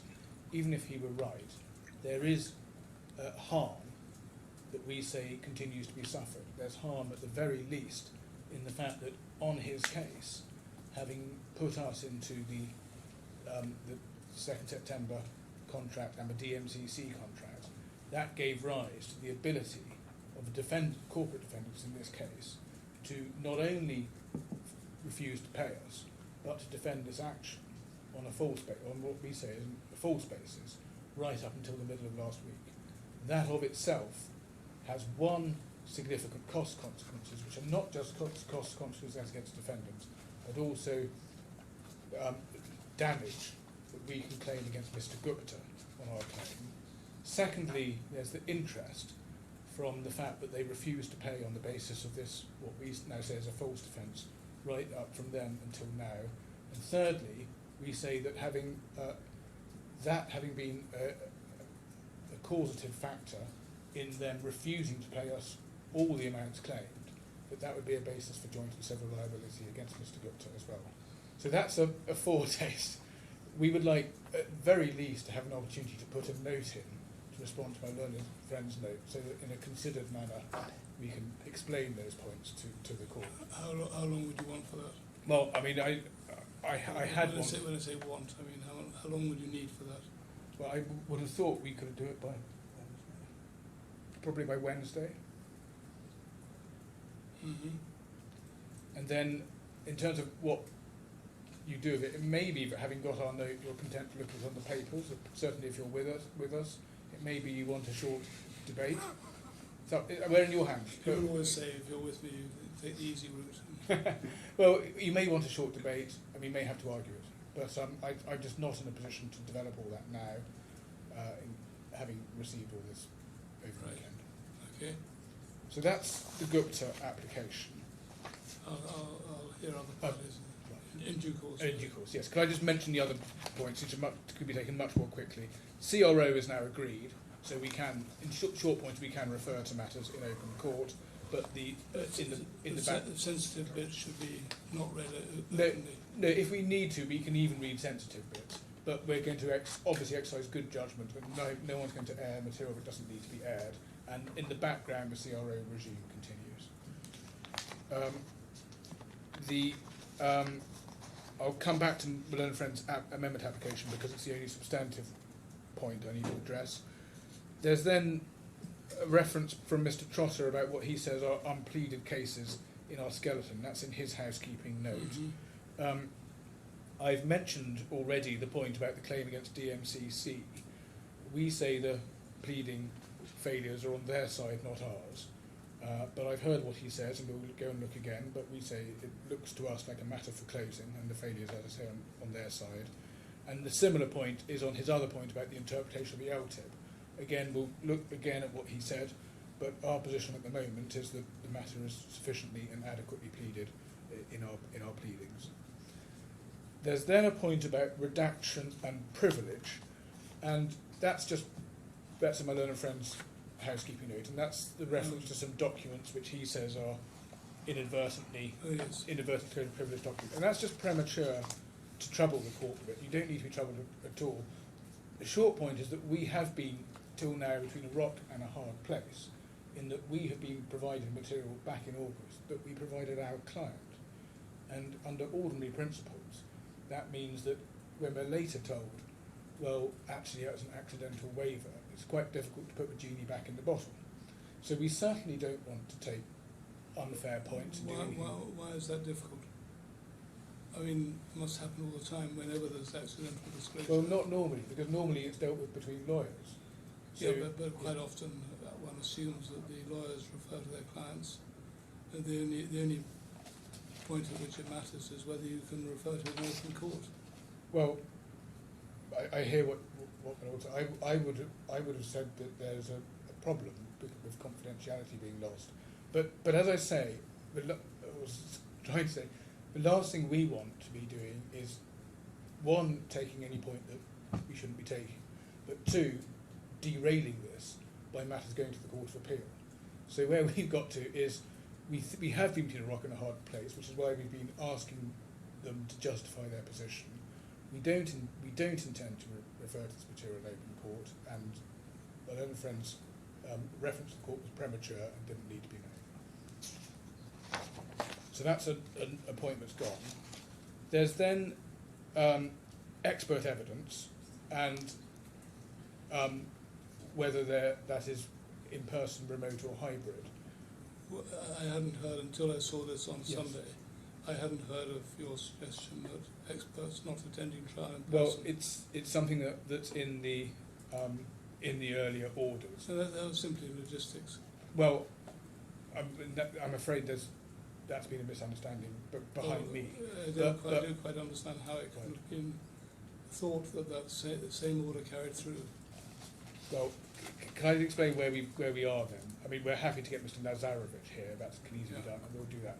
Mr. Cowley has a personal health-related issue that may cause difficulties, but I will put in an application in relation to him, and hopefully it can be dealt with in the same sensitive way in which it was dealt with. If there's a proper reason for making an application that a witness give evidence remotely, That's fine. it will be considered on its merits. But I wouldn't want it to be thought there's any assumption by the court that the experts might not give evidence in person. No, well, I hear what you say, and we're not going to try and push against that. Last point of housekeeping before I come on to the amendment application is the disclosure exercise that the court asked us to do over the weekend, which we've done. Oh, yes. Yes, we've done that. It has involved a review where we put in search terms, Yeah. several thousand documents were identified. We did a manual review, huge labour over the weekend of these thousands of documents. There is a nil return. One document which was privileged, Yeah. and that's I'm afraid the end of that. So that just leaves the amendment application. And as I say, we're not going to dispute or contest the abandonment of the Yeah. case. That just then leaves the further amendment on mitigation, which is a very short passage at paragraph 82A of the new pleading. Do you have a reference to the new pleading? Sorry, I don't have a reference. Actually, I might have a reference. Is it at K115.1? So K1155.1 is the application. Say it again. The application is at K1155.1. Sorry, that's the draft plan. That's the draft plan. That's his draft plan, thank you. And I'm looking for paragraph 82A of it. Page 41. Thank you. Page 41.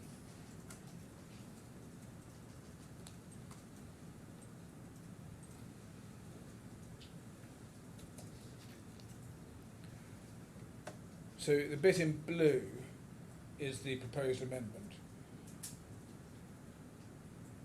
It must give credit for any remuneration received in intelligence amendment. In particular, as set out in paragraphs 236, 272 of the first witness statement of Jonathan Davidson and the letter from Davidson & Co. dated 15th of October 2025.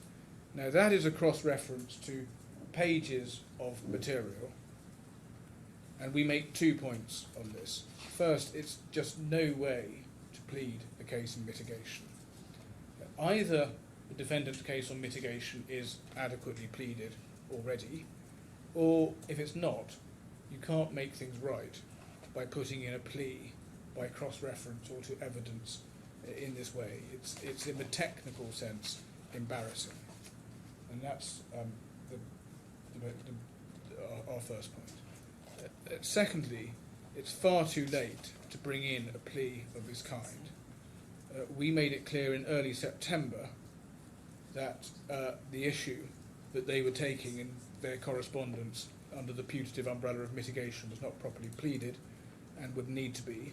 And the defendants left it until the middle of last week, only a few days before trial, even to bring forward their draft amendments. And that is far too late. Mr. Kahlon is going into the witness box this afternoon. So the bottom line is they either have a pleaded plea on mitigation or they don't. But if they haven't got one, you can't at the last minute put in something like this and say that is our plea. It's a defective plea. And so we resist the amendments to that extent.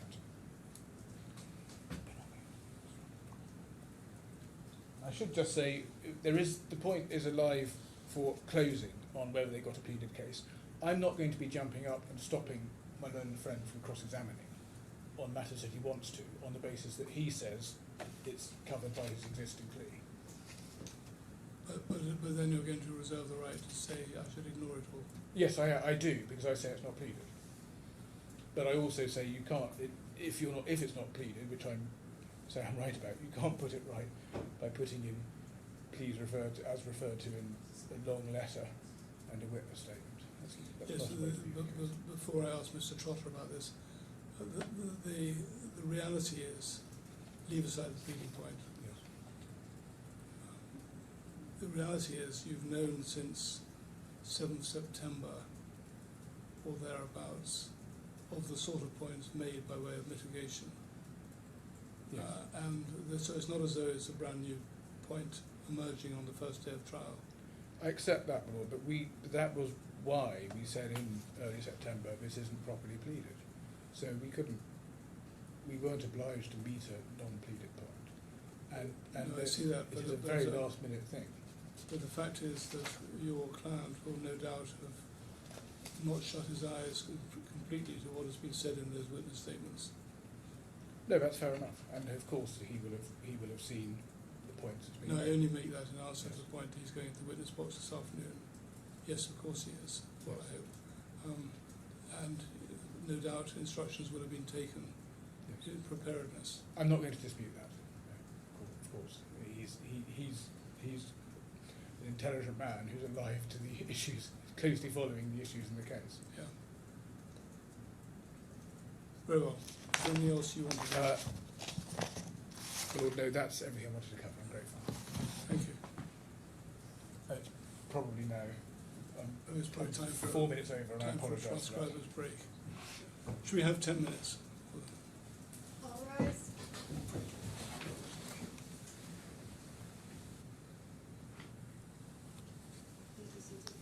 I apologise. Just before Mr. Trotter starts, I forgot to say that we do seek the costs of the amendments to abandon the case and the costs thrown away by the abandoned issues, and that's a standard order, and we seek an interim payment. That's covered in DK 12 G222. I'm not Interim payment of how much? a very substantial one. I'll get the figure. I'm not suggesting time gets taken up in opening on that. I was going to suggest that the defendants respond to us on paper, perhaps by Wednesday, and it can get dealt with in the course of a trial. Right. Mr. Trotter. You're right. Mr. Burgess has an application he'd like to make. Sorry, I didn't hear. Mr. Burgess has an application that he'd like to make, and given the nature of that application, I don't think I can stand in the way of him making it before I. Right. This is about Mr. Gupta's continued attendance. Yes, Mr. Burgess. Thank you, Your Honour. On behalf of Mr. Gupta, we do strongly resist the proposal that more time ought to be given to respond to the strikeout application. I make 4 points. First, the issue arising on the strikeout is extremely simple. The claim against Mr. Gupta is contingent on a legal case that no party now advances, and it's a point, we say, that can and should be addressed shortly. Second, the claimant has had ample opportunity, we say, to address and consider and address the point. The defence of the third defendant... When was the application intimated? Well, I'll take you through the chronology if I may. The defence... Do you want me to take notes on chronology? Because for some reason it's still not coming up on my the transcript's not coming up. I see. It's a short chronology, so it's only maybe 3 or 4 parts to it. List the dates. Right. Right. The defence of the third defendant was filed on the 17th of October, and that, of course, in that defence, Mr. Gupta said that he admitted or agreed with the position that the 5th September letter and the DMCC employment contract did not have the effect of removing the LTIP and annual bonus. So that was the first indication of Mr. Gupta's position on that point. Then the key date is Tuesday, the 21st of October. I believe my learned friend mistakenly said Wednesday. It was Tuesday. 21st. And that was the day on which the first and second defendants informed the claimants that they were no longer advancing the cases to the enforceability of those 2 documents as contracts. Now, the only response, the next thing that happened was on Thursday, Your Honour will recall that the claimants put in some evidence in response to Mr. Gupta's disclosure application, and at that stage they noted the development and said that they were considering it. That they also, somewhat bizarrely, prayed in aid at paragraph 9.3 of Mr. Singh's witness statement in respect to the disclosure application, prayed in aid the fact that the limitation issue for which the disclosure would be relevant was no longer arising, or we said it was no longer arising, given the developments from the Tuesday in respect of the companies. So they prayed in aid that issue, said they were considering it, and we heard no more. It was then on Thursday that the third defendant sent a letter saying that inviting the claimant to withdraw the claim against Mr. Gupta, failing which we would apply to strike out. We heard no response to that. Then it was on Friday that the application was then issued. Then over the weekend, the claimant spent their time writing a very lengthy witness statement on the cost consequences of the position that the first and second defendants had taken. So it was on this issue, and specifically it was on the issue of costs, which is now said to be the harm potentially that they will say is caused. So I'm not sure I've got that. So that came in yesterday, late yesterday, Your Honour. It's the witness statement that. Where do I find it?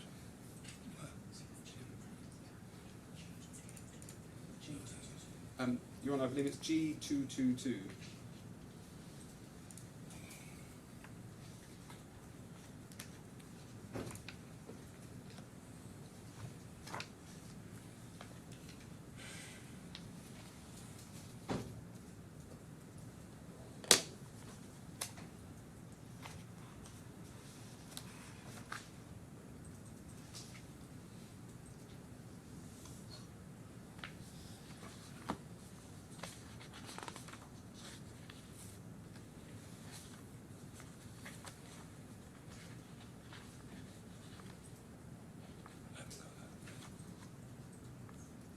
Can you bring it on my screen? Do you have a paper copy of it by any chance?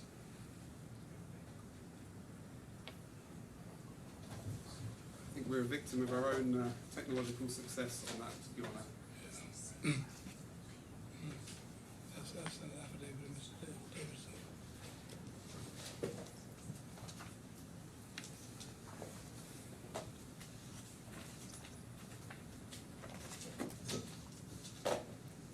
don't know, I never said it wasn't one of the three things.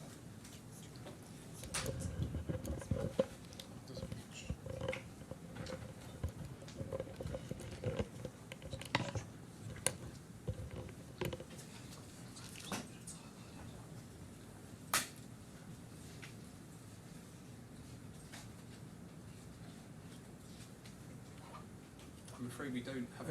Okay, well, I've got, if you've got a spare copy. Presumably it's clean-ish. Yes, I mean, it's clean.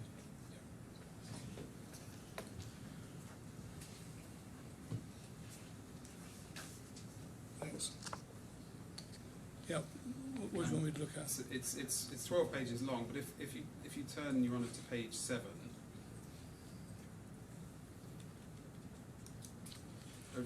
over pages 1 to 7, they set out the history of the issue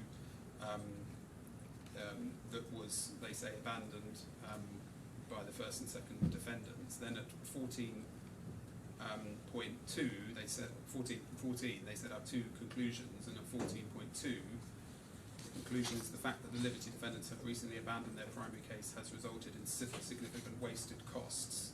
Right. And then they set out all of these costs that they say have been wasted over paragraph 15. And then at paragraph 16, they say that the court should reserve its position, or reserve the question on whether, as a result of the amendments, the liberty defendant should pay any other costs, any costs of any other party in connection with the claim against the third defendant. So there's a reference there to the question of costs in respect of the claim against the third defendant. Mm-hmm. So that was what the claimants did over the weekend, and it squarely addressed the issues of costs, but didn't address the issue specifically of the costs of the claim against the third defendant, as at least between the claimant and the third defendant. So we say they've had plenty of time to consider the position on what is a very simple issue. Well, things always seem simple when you're familiar with them. But it will seem simple to you because you've devoted, no doubt, more time and less time to other things. Well, as I understood what my learned friend was saying, he may say in response, was just simply that there has been harm caused by the incurring of costs. Yeah. That, in my submission, that's not a complicated position to put So forward. you say that's neither here nor there. Well, perhaps if I that was going to be my fourth point. The third point I wanted to make first is that the suggestion that this application ought to be put off, or there should be more time to consider it, will be extremely disruptive to the trial, because, and will cause us real prejudice, because as I understand it, my learned friend is saying that we will receive his submissions halfway through or towards the end of the cross-examination of Mr. Kahlon. Of course, I, at the moment, am facing a fraud claim. I will have to spend a considerable amount of time with Mr. Kahlon addressing that claim in cross-examination. In circumstances where the fraud claim has taken up, I think, 3 pages of a 70-page opening submission, my learned friend hasn't opened it orally at all, it would appear very much that the claim is being abandoned, but nevertheless I will be required to face it as a full fraud claim and therefore address cross-examine Mr. Kahlon on it. And so that, we say, would be extremely disruptive and inappropriate. And I think the fourth point is the one, Your Honour, you've anticipated, which is this is just a question of costs, it seems. As a question of costs, it's something that can be addressed at the end, if need be. It can be addressed, and we would be content, subject to one point I'll come on to, we'd be content for the costs of the claim against the third defendant to be addressed as part of consequentials after judgment in any event. But as you'll have seen, the claimants have already set out their position at length in respect of the costs they say they want to recover from the Liberty defendants as a result of this issue. There will be submissions to be made, I would anticipate, as to the costs of the claimants have incurred as against, in respect of the claim of Mr. Gupta. Of course, we will be saying that if the claim is struck out, we want our costs, but that is an issue that they will be able to raise it as part of consequentials. So that can all be put off until then. If somehow it's suggested that the costs goes further than a normal costs position, and we're looking into damages for costs, then that claim firstly has never been pleaded. That type of loss has never been pleaded. It's still not pleaded now. There's no application to amend to plead that kind of loss. No, that's what was occurring to me. The contingency upon which your client has been joined as third defendant is simply the contention by the first and second defendants that the DMCC contract and the 2nd, 5th July September letter. 5th September letter were binding and had an effect on pre-agreed consequences in the 5th September letter. Yes. There's nothing else, I think, that's been relied on in support of a claim against your client. Absolutely. That's right, and that Your Honour has the point. So for all those reasons, we say it absolutely should not be put off. It should be addressed now. I'm happy to make the application. In terms of taking Your Honour through it, you've obviously seen our note. I think Your Honour has the position, but I'm very happy to go through it in full if that would assist. Yeah. Let me just ask. Can I be heard just on the timing? Because the companies are also On timing. Just on the timing of this application being Yeah. determined. Companies are also concerned about the prospect of this limping, nearly dead claim occupying time with Mr. Burgess having to cross-examine Mr. Kahlon on issues which apparently no longer Yeah, well, arise. I imagine you'll go first with Mr. Kahlon. Yes, Your Honour, but of course time in this 10-day trial is going to be extremely tight. Yeah, but you won't finish Mr. Kahlon today, will you? That's certainly not. No, or tomorrow? Well, we'll be struggling to fit in the time that we do have, and so I'm concerned about having to leave time at the end for Mr. Burgess to cross-examine Mr. Kahlon on points which may not arise. That's why it's obviously good to get it sorted as soon as possible, Precisely, Your Honour. but And- not to the prejudice of someone who needs to decide what to say in answer to it. Well, Your Honour's heard what Mr. Burgess has to say about that. And, Yeah. and yes. Yep. Mr. Hill, can I just be clear? As I understand it, your presently pleaded claim against Mr. Gupta is based upon the contention, the possibility that the first and second defendants' contentions about the two later contracts have some force in them, and they are now abandoned by the first and second defendants. Well, I'm not sure we entirely accept that. Of course, that was the main thrust of our claim, but our pleaded claim, it's one of the points I'm going to need to make submissions on with a bit of time. Our pleaded claim we submit is for all harm resulting from the deceit, and the deceit is there anyway. But the deceit doesn't come into play in your pleading, as I read it, until, except on a certain hypothesis. No, that's not right. In my submission, in our submission, the deceit arises anyway. On this new hypothesis, the way on which we pleaded causation of loss falls away. Yeah. But our pleading more widely pleads that Mr. Gupta is responsible for all harm resulting. We don't accept, and this is another point I'm going to have to make submissions on, we don't accept the suggestion that even if it were a nominal claim, the claim wouldn't run. But we also will be submitting that the claims I outlined in terms of whether interest or the joint liability on the damages or harm in relation to the costs, all of those we will be submitting are alive on our pleading. And I do ask that the court give us an opportunity to develop that submission and to do so with a bit with notice. I mean, my own friend says, well, we should be ready. We've had a vast amount to do. I've had to get ready for opening this case, and the application. Yes, the amendments were signalled on Tuesday, and yes, there was an invitation to withdraw late on Thursday, but the application wasn't issued until Friday. My own friend refers to the time spent on DK12. I can tell you I didn't spend On what? on the witness statement from Mr. Singh. My lord will not be surprised to learn that wasn't involving me to any material extent. I need time to respond to a strikeout and to make sure that's a properly measured, researched and considered response. It's very important part of the case. And in my submission, I shouldn't be railroaded into dealing with it right now. If Wednesday is too long for a note from us, then we can make it Tuesday, but we do need time. How long is on the timetable? How long has Mr. Kahlon got? He's in until possibly Until Thursday morning. till Thursday morning.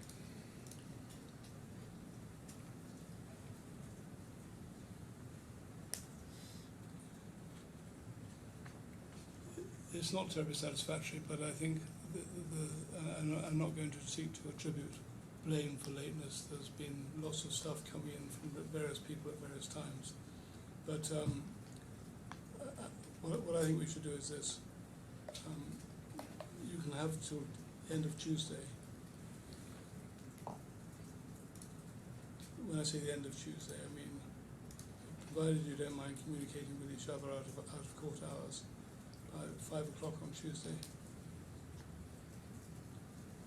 local time, and we will sit at 9:30, just between you, Mr. Hill, and Mr. Burgess, to deal with the question of the strikeout of your application. Of course, Mr. Trotter can be here and contribute to such extent as he's entitled to, but deal with it between you and Mr. Burgess then. That gives enough time, I think, for allowance to be made one way or the other for the cross-examination of Mr. Kahlon, with or without Mr. Gupta's involvement. Everyone? I'm grateful. not unhappy with that. Not unhappy with that. I would say to reserve our position on the knock-on effect for the timetable, depending on how that application goes. And Yeah. if that eats up time that would be used for the cross-examination of Mr. Well, I Kahlon. hope we won't use too much time if we start at 9:30, and we may lose half an hour of scheduled time, but that will be more than made up if Mr. Gupta escapes. Yes, well, one was in What if he hope. doesn't? Yes. Was that all you wanted to raise, Mr. Burgess? Yes, Your Honour. Right, Mr. Trotter, second batch.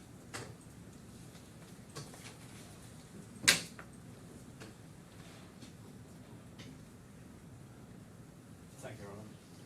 Well, following Mr. Hill's lead, I will open the case first and then deal with housekeeping matters Yeah, sure. insofar as they still arise afterwards.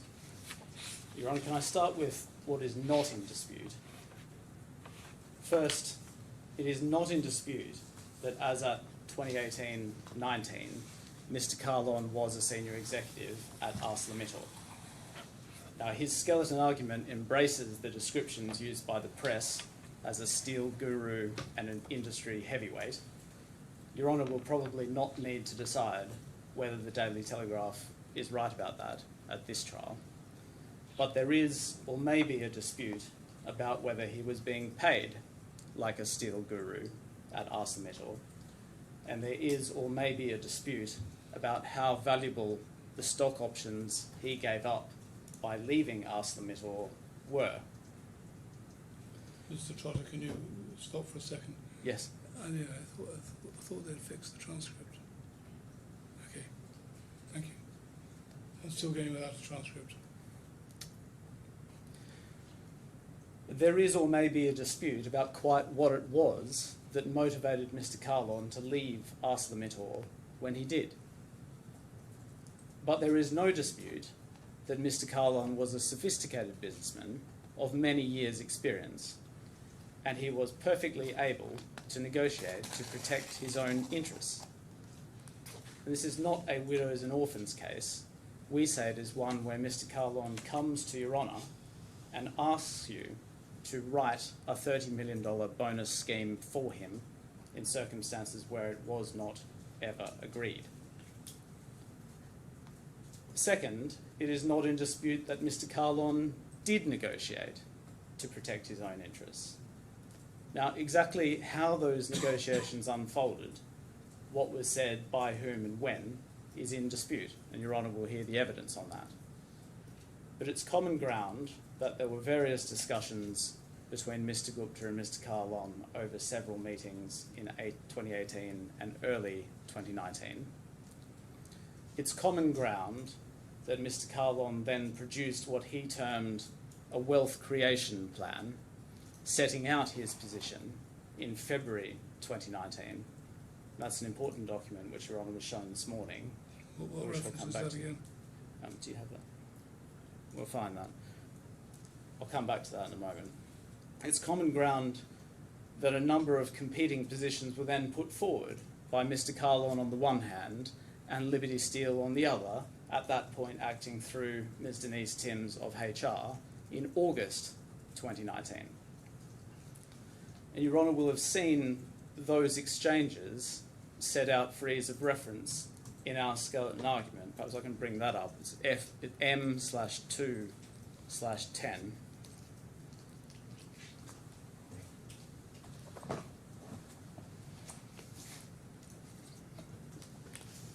And I'll come back to these in a moment, but Your Honour sees a series of tables where we've set out the competing positions that were advanced in writing by Mr. Kahlon and Liberty in the course of August 2019, well after all of the oral negotiations took place and the oral agreement, as it's termed in Mr. Kahlon's witness statement at least, is said to have been reached. Now, I say competing positions in order to put it neutrally because there is a dispute about what's going on here. We say it's quite obvious.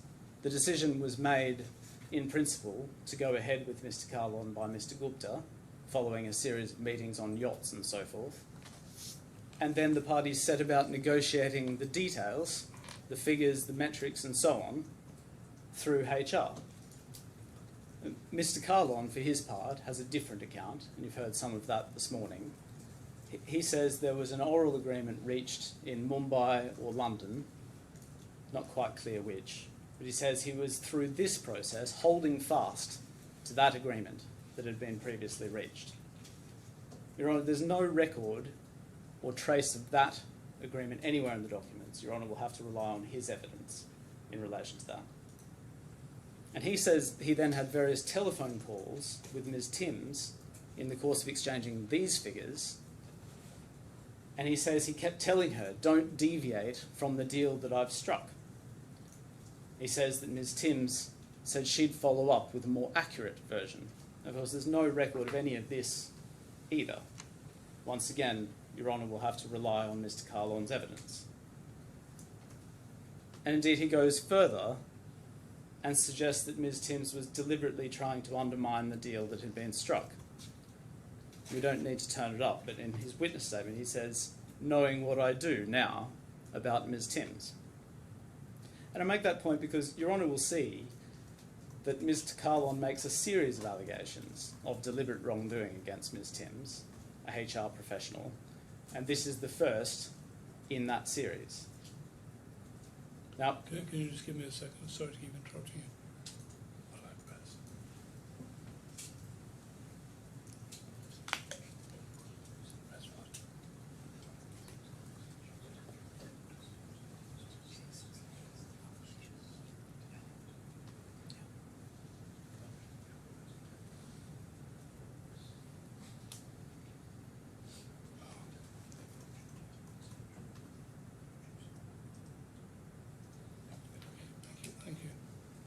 Thank you. Sorry about that.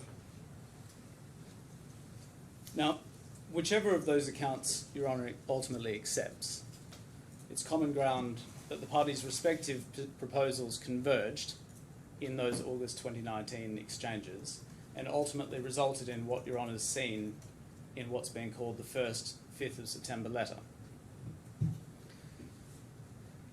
The third point that's not in dispute is that Mr. Kahlon never produced the business plan that he had proposed in the wealth creation proposal that Your Honour saw earlier, and he never produced the KPIs that he said twice should be negotiated in order to guide whether his $30 million LTIP would vest or not.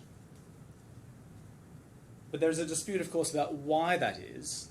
Mr. Kahlon says was unnecessary because we already had a rock-solid agreement back in Mumbai that this was all going to be about EBITDA. But just to show Your Honour what I'm describing, we can take this from these tables in the skeleton argument. I'd like to show Your Honour just two of these while we're here. The first of these tables, at page 10, is Mr. Kahlon's position after the Mumbai meeting in February 2019. So page 10 of the... Page 10 of the skeleton. Yeah. So we have here, there's a series of tables which set out the terms that were being proposed by one side or the other. Yeah, sorry, the reason I ask is the page 8 of the skeleton that comes up as page 10 of the... Oh, I see.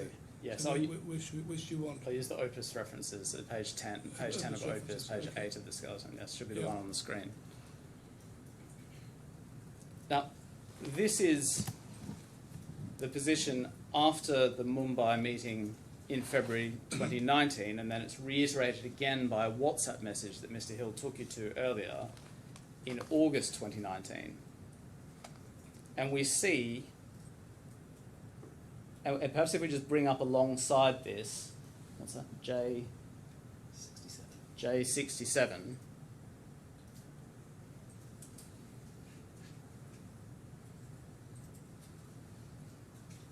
Could we just have that alongside the skeleton argument at M/2/10?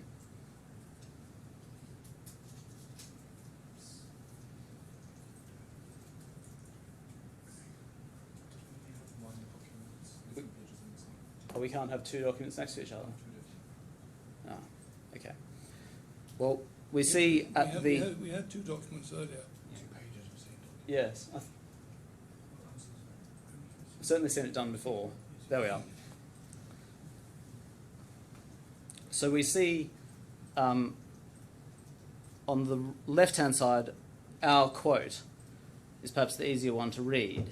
It says, based on the achievement of a business plan, mainly EBITDA, and worked out smart KPIs with leadership every year for the first 3 years. And on the right-hand side, the same text is underneath number 2A, where it says medium to long term, based on the achievement of a business plan, and so on. And this is an email sent in August 2019 by Mr. Marwar, setting out, reiterating Mr. Kahlon's proposals. So Now, I can't see it on this on the right-hand page. on the right-hand page, you're on see the C, wealth creation. Yep. And then under that, number 2, medium to long term. Yeah, I've got it again. That's the LTIP proposal that's being made. And Yep. A, underneath that, based on the achievement of a business plan, mainly EBITDA, worked out smart KPIs with the leadership each year for the first 3 years. And then it goes on for also another 30 million for the next 2 years after that, 15 million a year. Now, Your Honour was taken to this by Mr. Hill in opening and said, well, there we are, this is what he was demanding all along.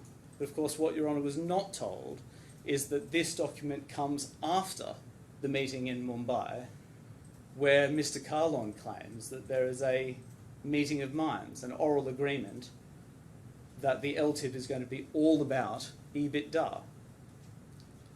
We'll come back to that in due course. But one sees in this document, he's not saying it's an EBITDA-based LTIP. He's saying it's going to be based on the achievement of a business plan, mainly EBITDA, and worked out smart KPIs, which were going to be determined with the leadership each year. And Mr. Kahlon's position is, well, this is all by the by, because EBITDA had already been agreed as the sole metric, as the sensible metric, as the only way that one would ever measure an LTIP scheme several months earlier.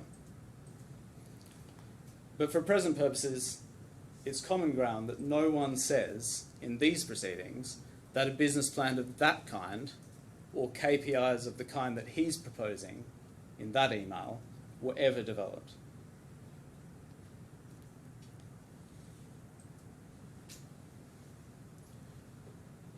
And fourth, it's not in dispute that Mr. Kahlon was duly paid the fixed remuneration which was set out in the first letter. We can take this from our skeleton argument as well if we just stick on the left-hand side and go forward to page 12 on Opus.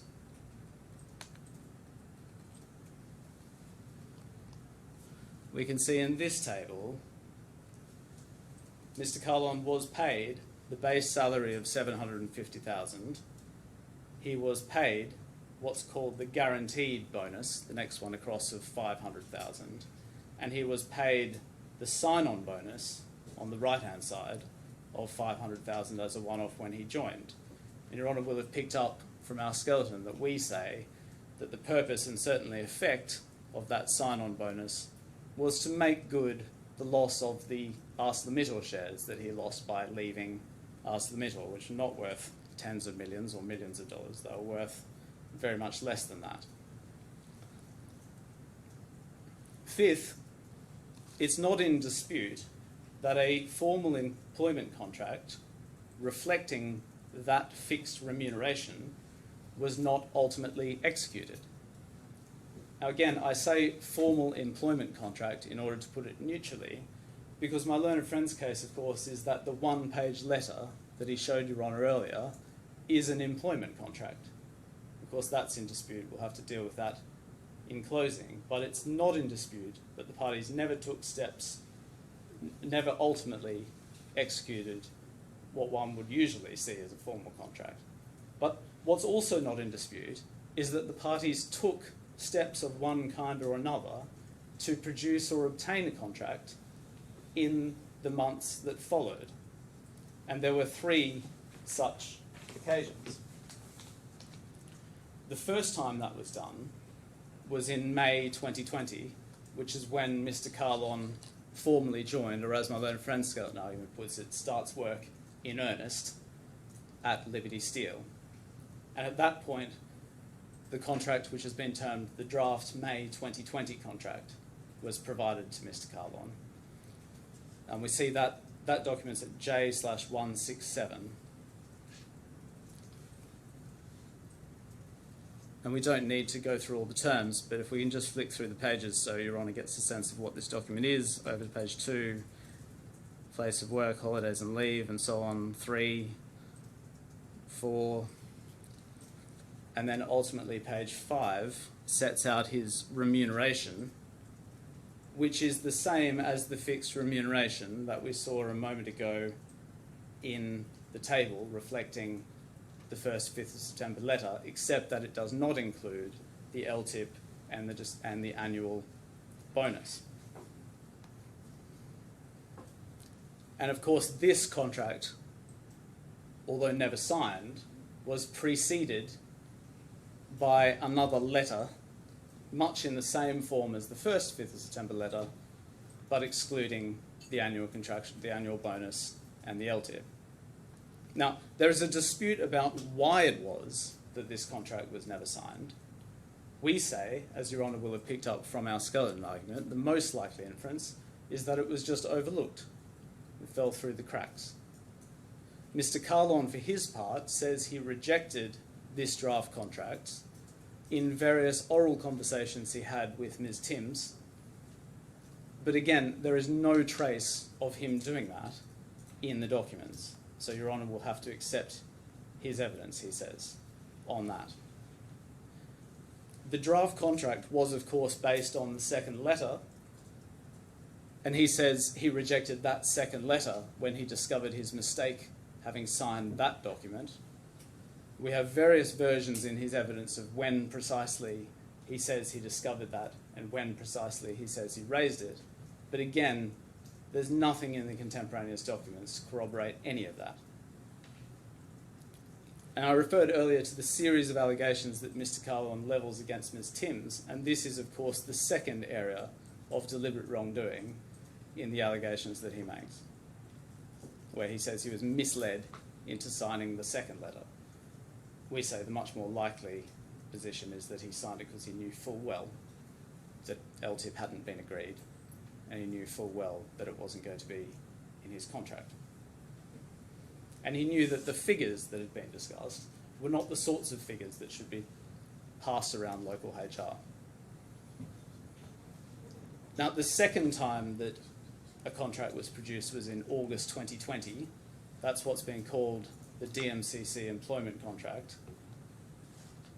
And it's common ground that the remuneration in that contract, of course, did not reflect what he was paid before the contract was signed or what he was paid after the contract was signed. As Mr. Hill pointed out, originally we had characterised that as an agreement to vary that contract after it was made. Mr. Hill characterises it as a simulation of the remuneration terms. In the end, there was a disagreement about effectively whether the entire agreement clause would shut out any previous agreement that had been reached in relation to LTIP, and that issue no longer arises.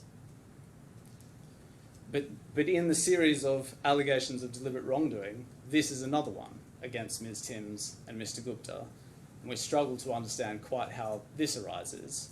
But he says that even though I discussed with Ms. Timms why I was signing this document, she deceived me into signing it because it didn't contain LTIP.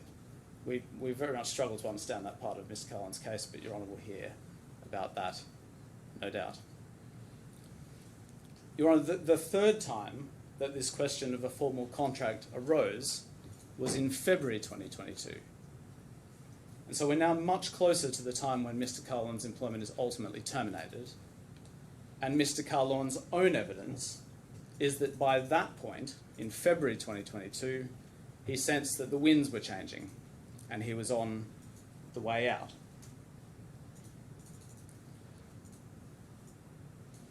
And at that point, Mr. Kahlon sought to obtain a formal contract. And we see that at J/851. So we're now in February 2022, and this is Mr. Kahlon emailing Ms. Timms. And he says, just checking my documents are all in place, and I realised the Dubai contract after the LOI, which is the first 5th of September letter, mentioned in your mail below, hasn't been received yet. Maybe we both missed the topic. Kindly request you to send me one. And Your Honour may have picked up that after this, there's a series of exchanges between Ms. Timms and Mr. Kahlon. At that time, Ms. Timms was occupied by some serious personal circumstances, but ultimately the contract was never put in place. But what we see from this course of conduct is that on both sides, there is a working assumption that after the first 5th of September letter, there will need to be a contract. Because on any view, that one-page letter is not the sort of thing on the basis of which one would expect to be employed, much less on the basis of which one would expect a $30 million bonus to ride. That's the 5th point. The 6th area of common ground is that Mr. Kahlon signed no written contract ever with Liberty DIFC. And Mr. Kahlon has two ways of bridging that gap in order to get into the jurisdiction of this court. He says first that there was another oral agreement. Again, it is common ground that there is no trace of that anywhere in the documents. There is no record of what was said.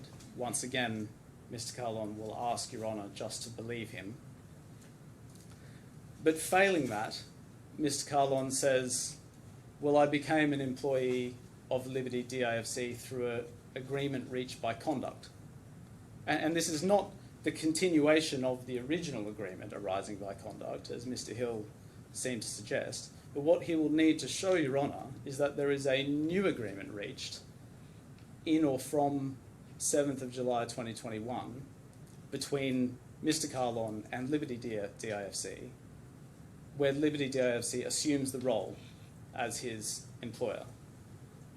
And most of the facts in relation to this part of Mr. Kahlon's case are common ground. Because, in essence, he says he worked quite a lot from the DIFC office, which, as Your Honour will have picked up, was the same for many other employees. But, Your Honour, it's also common ground that Mr. Kahlon was paid at all times by Liberty DMCC through to the end of his employment, and that he never had a DIFC visa. Now, Mr. Hill sought to brush that aside as a technicality, but it is, of course, the essence of the employment contract. Now, as a senior executive, it is, or at least should be, common ground that he was entitled to and did work from various different offices. He worked from the DIFC office like many others who didn't have employment contracts with Liberty DIFC, and he also travelled to various other places for work. He went on extended trips to Australia and for work trips to Ostrava and Galati. It's never been suggested that when he spent time in Australia, for instance, all of a sudden he was employed by some Australian entity. 7th, it's common ground that Mr. Kahlon's employment was terminated, either by his employer or by him, in May 2022. And the parties disagree quite fundamentally about quite why that was. The companies say he was terminated because of his bullying and inappropriate behaviour, which had made his position completely untenable. Now, as Mr. Hill recognised in opening, he was, of course, brought on to turn around the business, and that required, to a degree, tough decisions about clearing out dead wood and so on. But Your Honour, that did not require him to go about things in the way that he did. It did not require him driving administrative staff to tears. It did not require him bullying staff despite their family health crises and requiring them to move across at short notice. It did not require homophobic abuse, and it did not require promoting his 28-year-old mistress to the head of department, alienating all of the local staff. And Your Honour was taken to various documents this morning that suggested that Mr Gupta was happy to tolerate behaviour that was tough to a degree. That really missed the point, that Mr Gupta was willing to tolerate a tough approach to the business to an extent. He was not indicating that he approved of the kind of behaviour that was going on. And there became a point where it really just all became too much. Now, it was said that Mr Kahlon was never subject to a disciplinary process, but of course our case is that these matters were raised with him repeatedly, and we see that in the documents and in the evidence that Your Honour will hear. It was raised with him in monthly meetings from a very early stage in 2020 with Ms Timms. It was raised with him by Mr Ravi Trehan, who was a sort of senior statesman figure, including in a meeting in Romania in August 2021 and informally on various other occasions. And ultimately, that is what is discussed in the meeting in May 2022. Now, Mr Kahlon, for his part, sees things differently. He says that he uncovered financial practices with which he was uncomfortable. He says the tipping point came when he discovered that some emissions credits had been transferred from Liberty Ostrava to Liberty Galati. Your Honour heard about that this morning from Mr Hill. And he says he resigned from the board in the light of those, Board of Ostrava, in the light of those transactions of which he was completely unaware. He also says that he kept asking Mr Gupta for a chance for a review of those matters in his witness statement. He says, I wanted to meet with Mr Gupta and discuss these issues. But again, in the chains and chains of WhatsApps, there is no trace of Mr Kahlon ever expressing concerns about those points or seeking such a review with Mr Gupta. Once again, Your Honour will have to hear the evidence about quite what Mr Kahlon's attitude to these things was, and Mr Kahlon will just ask you to believe him, that he raised these things orally. Your Honour, eighth, it is common ground that the EBITDA of the various business units, in whichever of the various ways that it can be calculated, was negative at the end of a 3-year period. And there are various 3-year periods that have been employed, but in every case, at the end of 3 years, it's negative. Now, in this area, we have another in the series of the allegations against Ms Timms. If we could bring up I/8, please. Your Honour will have seen this graph in our opening submissions, and the point that we made about it there is it really just shows the absurdity of using EBITDA as a measure of a $30 million LTIP scheme when it fluctuates in this kind of way, and that Mr Kahlon really just had the fortune to leave when he did, when things were high, if that part of Mr Hill's case succeeds. But for present purposes, what Your Honour sees there at the end is the EBITDA of certain of the Australian business units falling off very sharply in the last couple of months. And there's an explanation in this document for why Mr Kahlon says that is. One sees next to March and April in the table, the far to right entries, there's an asterisk. What year are those? 2022? 2022, yes. There's an asterisk, and then underneath the table, Mr Kahlon says, well, from March 2022, Paramjit Kahlon was bypassed and kept out of the loop. Emails with Denise Timms are said to be evidence of that. And so he says, well, if only I had been kept in the loop, we wouldn't have had this dramatic drop-off of EBITDA. And Dr. Cowley has confirmed in the joint memorandum, we don't need to go to it, that those annotations are ones made by Mr. Kahlon rather than anything contemporaneously. So once again, we see an inconvenient part of Mr. Kahlon's case, and we see him blaming Denise Timms for it. And then finally, it is also common ground that the claims against Liberty DMCC are brought outside the limitation period, which is prescribed by any of the DIFC employment law, the UAE labour law, or the employment provisions of the UAE Civil Code. Now, Mr. Kahlon's answer to this is that it doesn't matter because he can navigate around all of these limitation periods. And his position on this is quite ingenious. He says, well, if UAE law applies, then the limitation rules of the Lex 4I apply. So that's DIFC law. And he says if DIFC law applies, and if in fact I've pleaded a case under DIFC law, which we say he hasn't done and has never done, until we raise this limitation point, then he says, well, Liberty DMCC is not an employer within the meaning of the employment law. So I can wriggle out of that limitation period as well. Now, we say that this is an astonishing result and would be very concerning if the true position is that an employee of a UAE entity can bring a claim in the DIFC under DIFC law and as a result evade all of the policy decisions that have been made by setting short limitation periods for those sorts of claims. And we've set that out in further detail in our skeleton argument. We've also addressed our position in relation to applicable law, so I'm not going to develop that in any detail now, but we can deal with it in closing insofar as it remains of interest.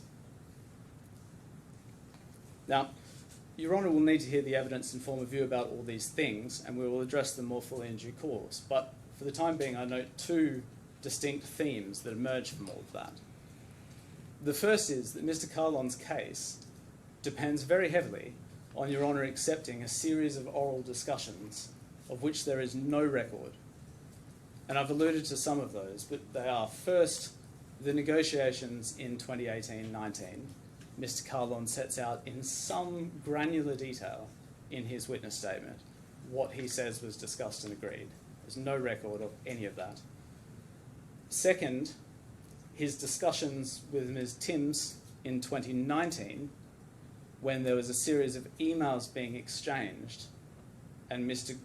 Kahlon says that he had phone calls with Ms. Timms saying, I'm holding firm to the agreement that was reached before. Again, no trace of that. Third, his conversations with Ms. Timms and Mr. Jain, Mr. Alok Jain, also of HR, in June or August 2020, just after he formally joins, where he says, well, I rejected the May 2020 contract because it didn't contain LTIP. Again, no trace of that in the documents. Fourth, his oral objection around the same time to Ms. Timms about the second letter or the third letter. He can't quite decide which one, but there's no trace of that either. Fifth, the oral agreement said to have been reached with Mr. Gupta in 2021 regarding his transfer to Liberty DIFC. Again, no trace of that. And sixth, the repeated request that he says he made to Mr. Gupta to discuss his concerns about financial practices, which he said ultimately made him a thorn in Mr. Gupta's side and precipitated his termination. But again, there is no trace of that either. And Your Honour, that you will have seen that underscores a difference in the approach in the skeleton arguments, because the company's skeleton argument sets out the background by reference largely to contemporaneous documents, whereas my learned friend's skeleton argument avowedly summarises Mr. Kahlon's evidence on the basis that Mr. Gupta can't quite remember to the same level of detail that Mr. Kahlon apparently can. So in the end, we say that insofar as this claim depends on the facts, it will be a contest between Mr. Kahlon's evidence and the documents. The second theme is that, closely related to that, whenever the documents don't suit Mr. Kahlon's case, his usual response is to make allegations of deliberate wrongdoing against someone, to say he was misled. And quite often, and usually, that is Ms. Timms. And so we've seen that the negotiations that he has with Ms. Timms in August 2019 are very difficult to square with the agreement that he says was reached with Mr. Gupta back in Mumbai. He says the reason for that is that Ms. Timms was trying to cheat him out of his deal.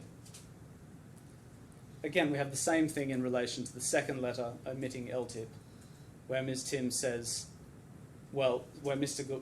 Kahlon says, well, Ms. Timms is trying to cheat me out of it again.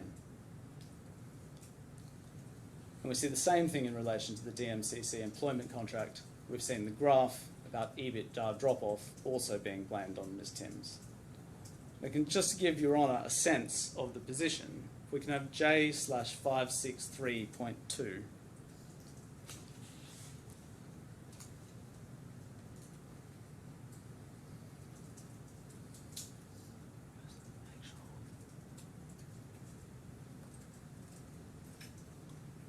And turn over to page 3. This gives Your Honour a sense of how Ms. Timms felt about all of this. If we zoom in on the bottom of the page, we have Ms. Timms saying to Mr. Shepherd, also of HR, can you please make sure that you don't give Paramjit my home address under any circumstances?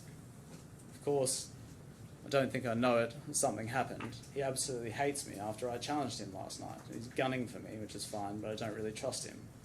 Well, hope you're okay. And Your Honour will see in due course that relates to an exchange where Ms. Timms has challenged Mr. Kahlon and said, can you please cut this out? This kind of behaviour is not appropriate. And Mr. Kahlon reacts and says, quite unhappy about the fact of being challenged. And then this is how Ms. Timms ends up at the end of it. And we'll see all of that episode in a bit more detail in due course. Now, in the end, we say that the documents will tell the story. The parties negotiated a deal, but they left over LTIP and annual bonus for further consideration. The metrics would have to be discussed and agreed once Mr. Kahlon came on and he figured out what it was that actually needed doing in these businesses. He starts his employment. He then becomes responsible for various different business units at various different times. He takes over the European business units in May 2020, the Australian business units from July 2020, and then Liberty Bell Bay not until June 2021. He never produces the KPIs. The metrics are never discussed and agreed. Mr. Kahlon was enthusiastic about moving over from ArcelorMittal and was willing to do so without the LTIP being reached, being agreed, and that was because he was getting a significant pay bump anyway. We say that in the end, Ms. Timms, Mr. Trehan and Mr. Gupta all tried to intermediate, but his behaviour was too much, and for that reason his employment was ultimately brought to an end.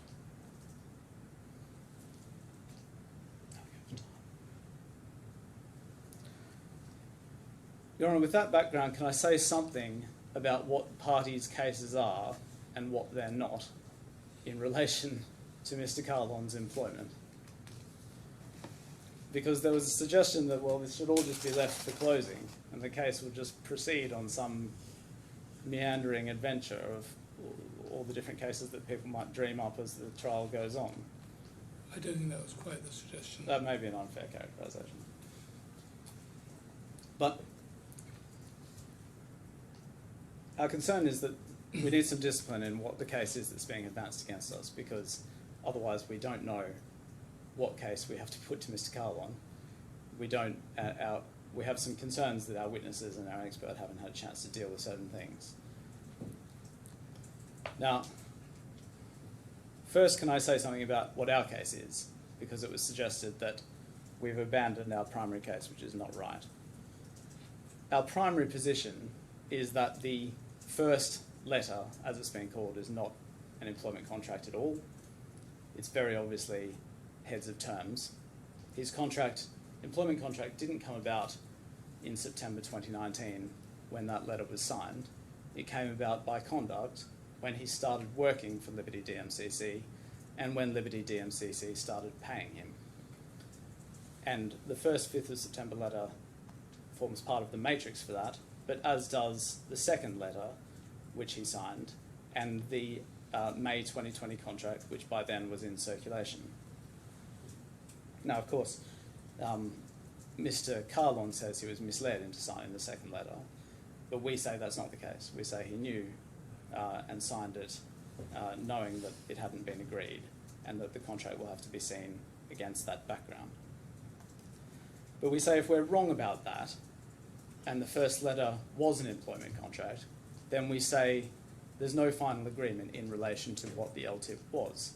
And that was expressly left over to be agreed. Now, Mr. Kahlon, for his part, has a number of different ways of putting the case, but those have also narrowed. And so for a time it was alleged that there was a binding oral agreement. That was the subject of some dispute in the pleadings, but ultimately maintained at paragraph 4A of the reply. I don't need to turn that up now because I get take from Mr. Hill this morning that that case is no longer pursued. It's now squarely focused on the written contract said to be comprised by the first 5th of September letter. The second aspect is, well, what exactly was the target that Mr. Kahlon had to meet? Perhaps it's worth just turning up the letters at J/82.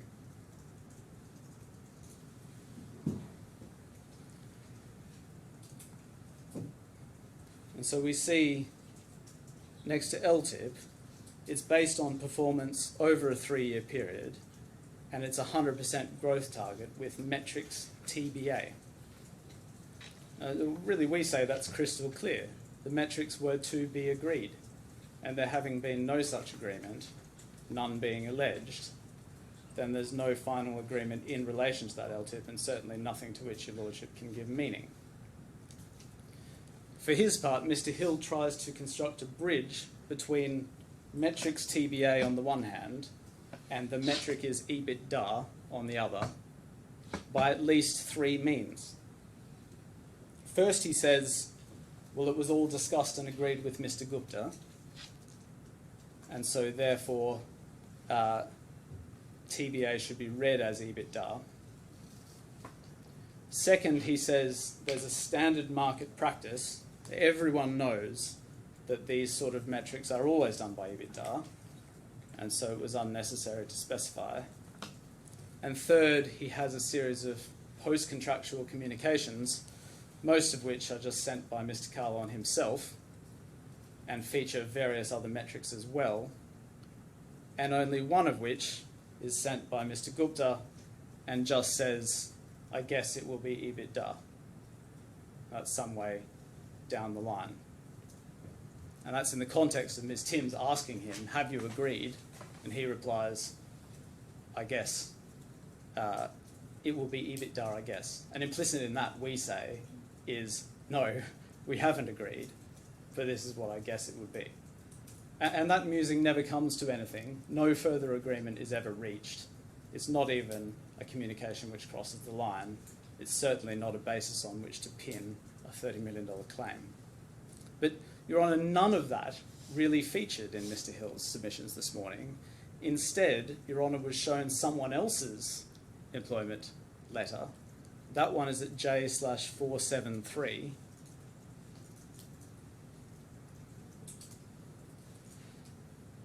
And Your Honour was told, well, there we are. Liberty is agreeing LTIP schemes with other executives based on EBIT. Not on EBITDA, but on EBIT. And so one should imply the same thing into Mr. Kahlon's contract. But in my submission, that's really a point against Mr. Hill, because it shows that when an agreement was reached, it was included within the letter.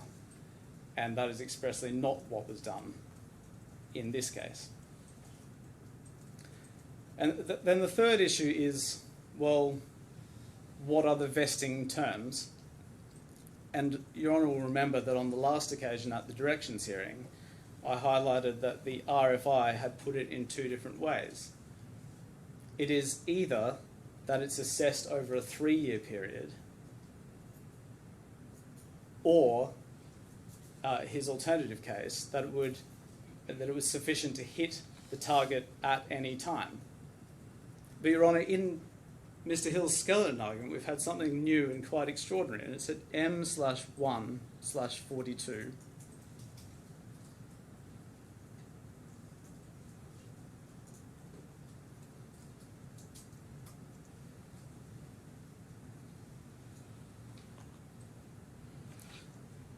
And at the bottom of that page, we're told that this is what's summarised in the RFI response, and then over the page, we have this algebraic formula that we're all seeing for the first time, where we're told, well, actually now he only needs to achieve 26% growth.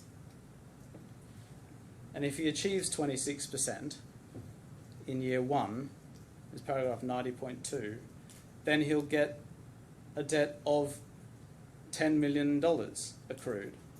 But they just won't be paid to him later.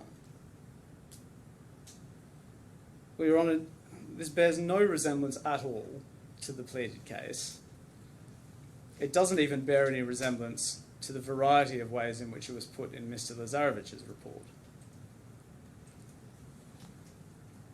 And, I mean, we find it bewildering in many respects. Is if the growth goes up by a certain amount in the first year, does one then calculate 26% afresh on that new baseline in the second year?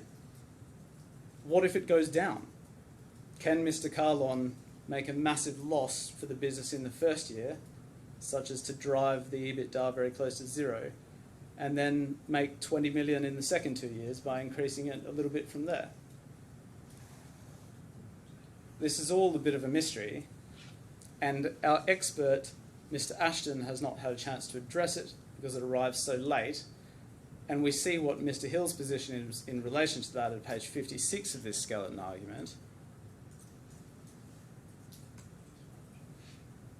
In paragraph 114.1, we're told that the fundamental error with Mr. Ashton's analysis is that his conclusion is based on the calculated percentage difference.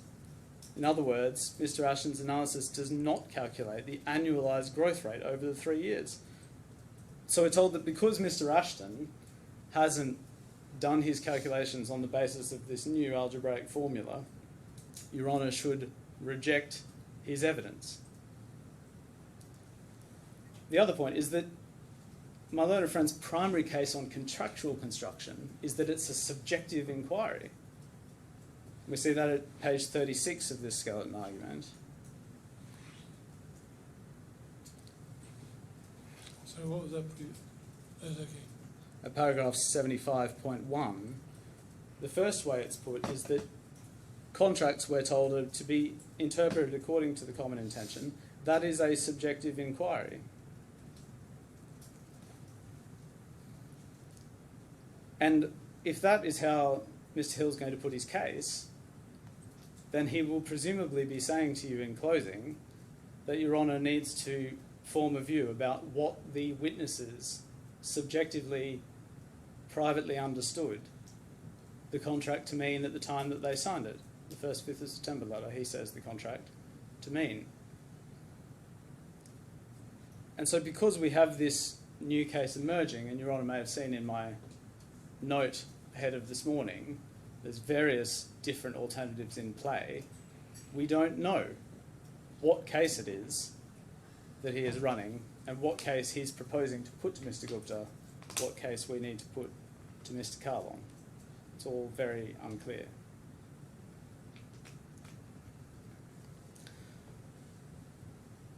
Now, there are various other matters of housekeeping, which I shall try to canter through as quickly as I can. Give me a second.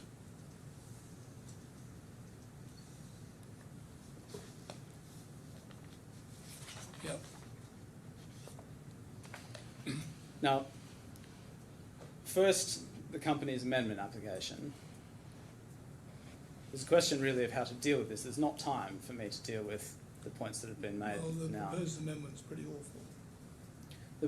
There's a lot of blue, Your Honour, but that's because No, of there's this. not a lot of blue, that's half the point. It refers to another document, several pages of another document. Well, Your Honour, all that it does is incorporate the matters on which Mr Hill's been on notice It's for a not long time. possible to write them out in 10 bullet points or 5 bullet points, whatever it is. Well, we can plead it in that way if it would address Mr Hill's concerns, but I'm not. It would certainly help me. Well, I A fortiori. find pleading by reference to contents of a letter which someone wrote a long time ago, or an affidavit or something, Yes. not a very sensible way of going forwards. Well, that can certainly be done, and it will just reflect the contents of the evidence and the correspondence that Mr Hill's had for a very long time. Now, Mr Hill's suggestion was, well, we just leave this for closing, and Your Honour can form a view at that point about whether it's pleaded or not. That's one way to deal with it. And if Mr Hill's not going to object to me putting these matters to Mr Kahlon, then we're content with that.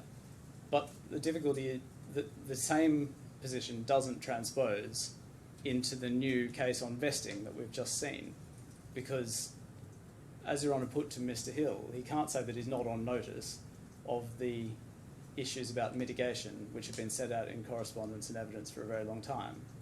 The same is not true of this new algebraic formula, which Mr Hill says one should just disregard Mr Ashton's evidence because he hasn't dealt with it. Yeah, but you can get Mr Ashton to deal with it, can't you? Well, we can ask him, but as I've said, If you can't deal with it in 5 days, then he's never going to be able to deal with it. well, we'll see what progress we can make. Perhaps we can make submissions about that, I suppose. I mean, we are where we are. We've got a 10-day trial starting today, has already started, and we can't be too precious about someone having to get up early or late. Well, certainly we will be doing both of those things, I suspect. I'm concerned with that. Then the other point about amendments is, of course, this question of costs. Mr Hill would like you to order £1 million of costs on the basis of a witness statement that we received yesterday evening. Now, there was some suggestion that this could just be done on the papers. We entirely agree that it can't be done now.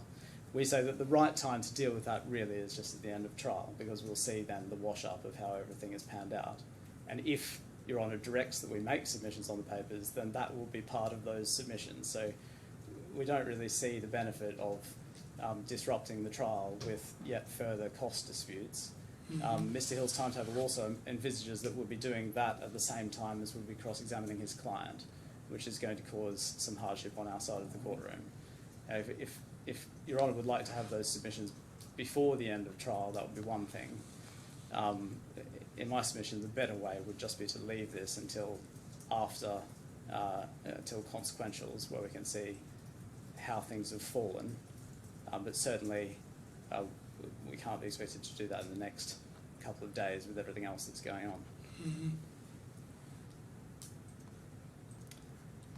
on. Other matters of housekeeping, a number of them have fallen away. I welcome Mr Hill's confirmation that they won't rely on the privileged material that has been inadvertently disclosed. I know that those documents, I think, are still in the trial bundle. We've asked for them to be removed. Don't tell me what pages they are. I won't. We have provided redacted versions and requested that they be replaced, and I assume that there'll now no longer be any issue about doing so. Sorry? I can't hear what I'm saying.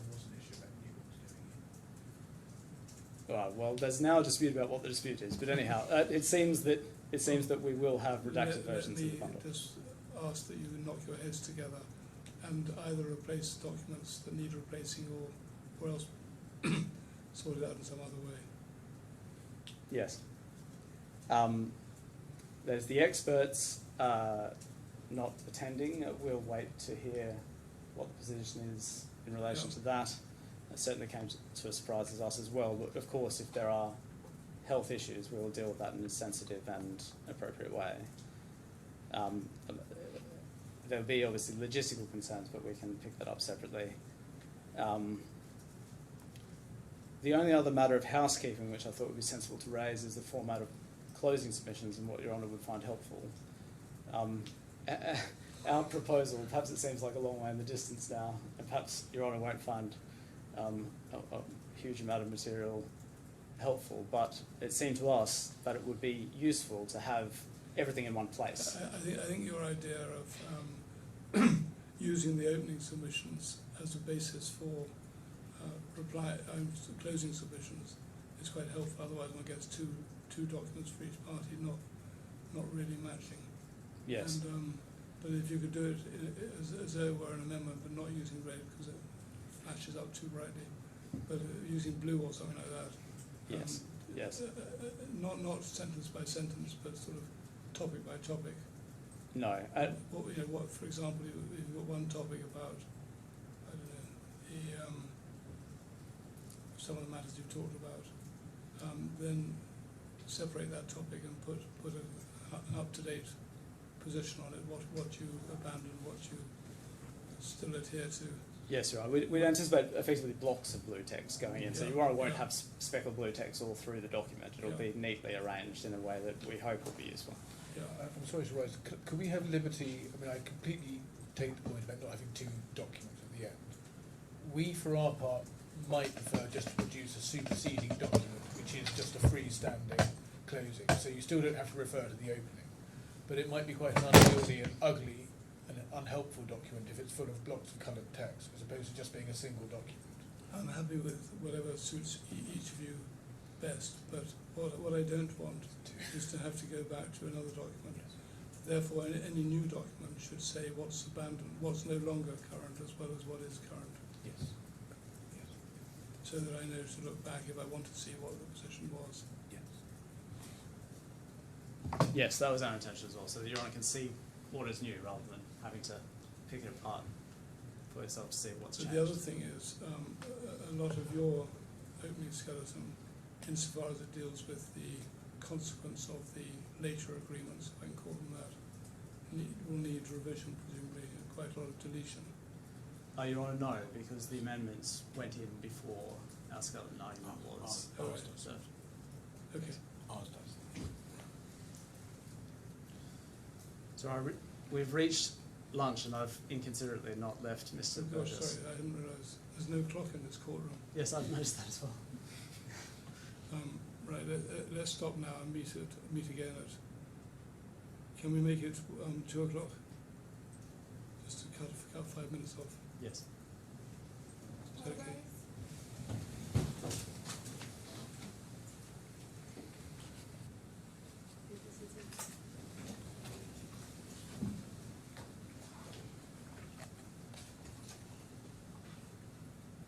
Yes, just before you start, Mr. Burgess, I just wanted to ask Mr. Trotter,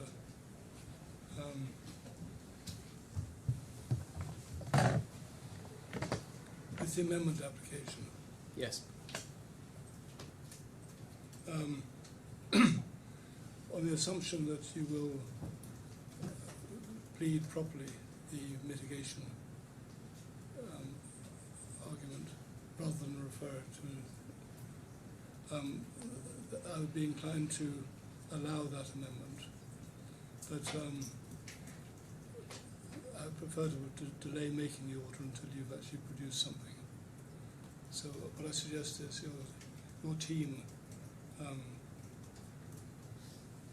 pass over to the claimants something by first thing tomorrow morning. If it's all so obvious, it wouldn't take very long. Yes. Well, I mean, it will in effect just be recycling some of the I words hope it from. will be a bit more focused than that. Well, yeah, it will not be 20 pages of evidence. It will be focused. Yes. Essentially bullet points, but with enough detail to enable the case to be answered. Yes. Right. So that was on the amendment application.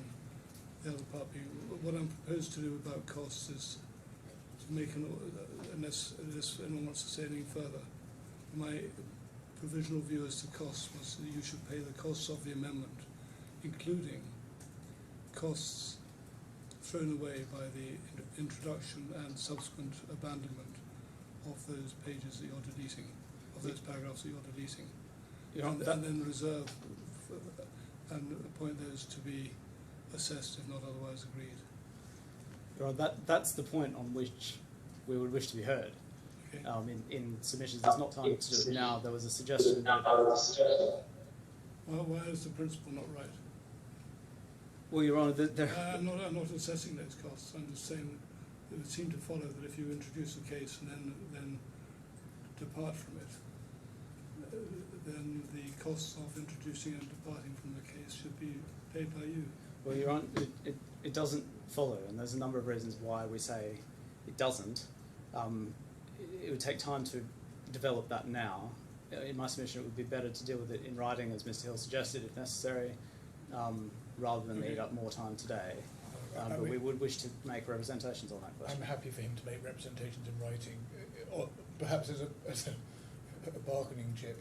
If he does so, I would also like to renew my application for some kind of interim award. This is a case where I have an individual as a client, and there's plainly some. I appreciate that, but the difficulty I was thinking about over lunchtime was that you don't really know how much of the material relevant to those points will be in play anyway, even with those points not being there, and therefore to focus an assessment for interim payment, it's very difficult before one sees how the trial has gone.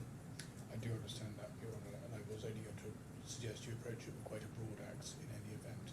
We would be concerned about it just going off until a very long time, and Yeah. perhaps if Your Honour's at a point where you feel you can make some kind of broad axe assessment, that would be very helpful to our client.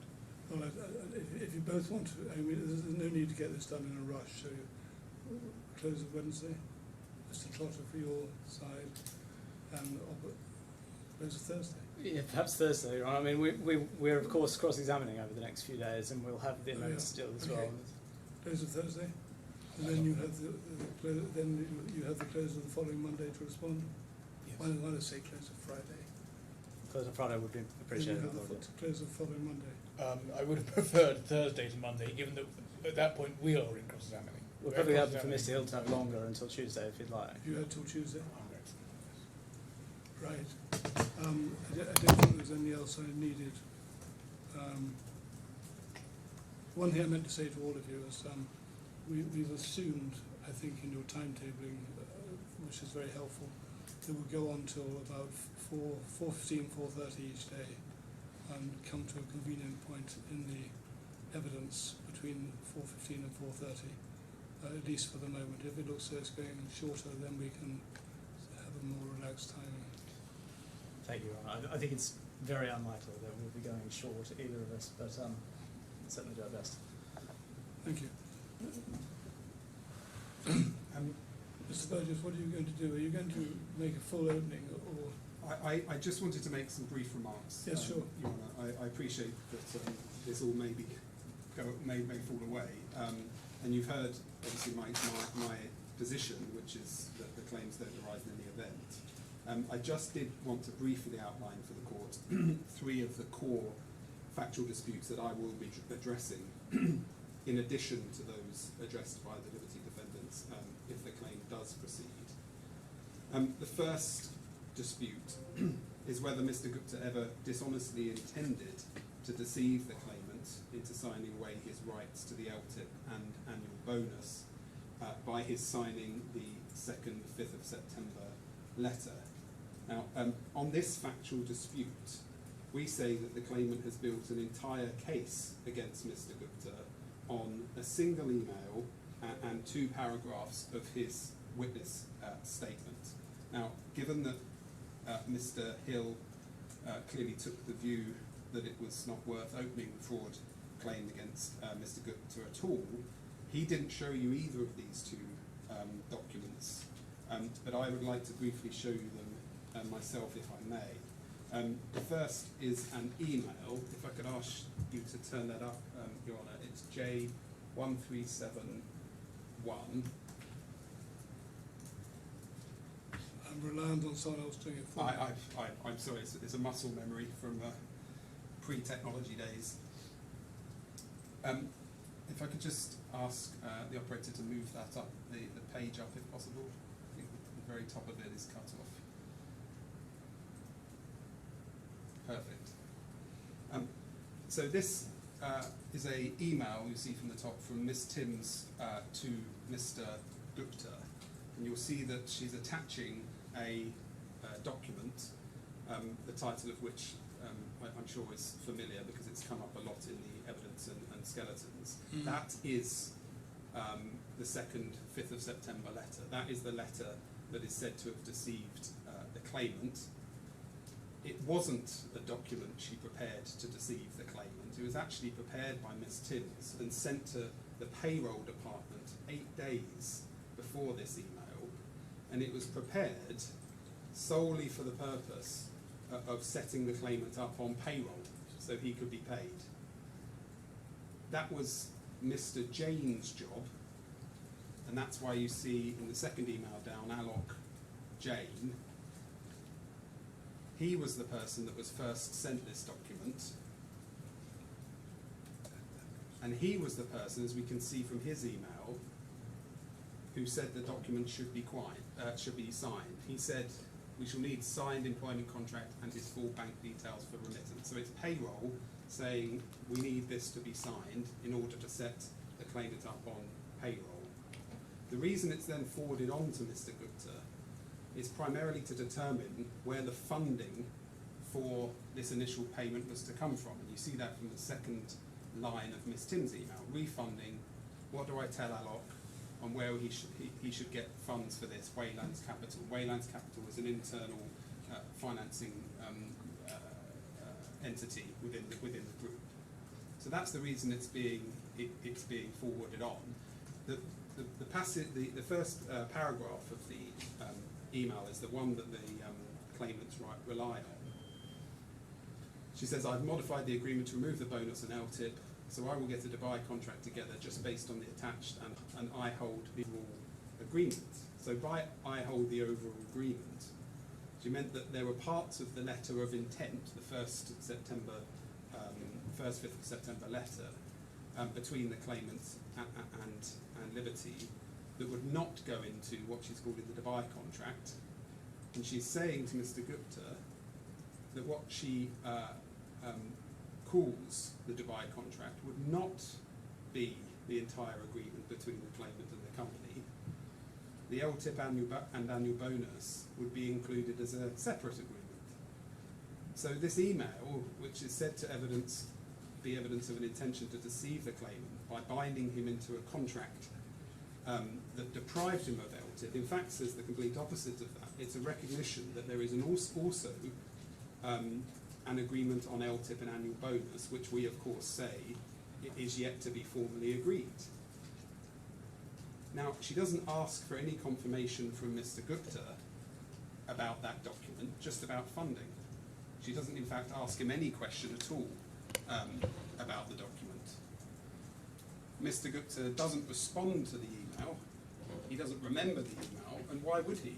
Because it's entirely non-consequential as far as that first part goes. And just to show you, if I may, quite how hopeless the allegation we say that this email constituted a deliberate deceit is, I just want to show you one more document that comes after this, and if the operator could please turn up J131.2/3.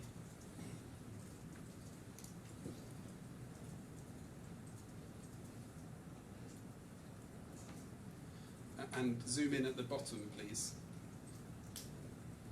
So this is these are WhatsApp messages passing between Ms. Timms and Mr. Gupta 3 days after the 12th of May email, on the 15th of May. And you'll see in the very final message on that page, the claimant comes up. And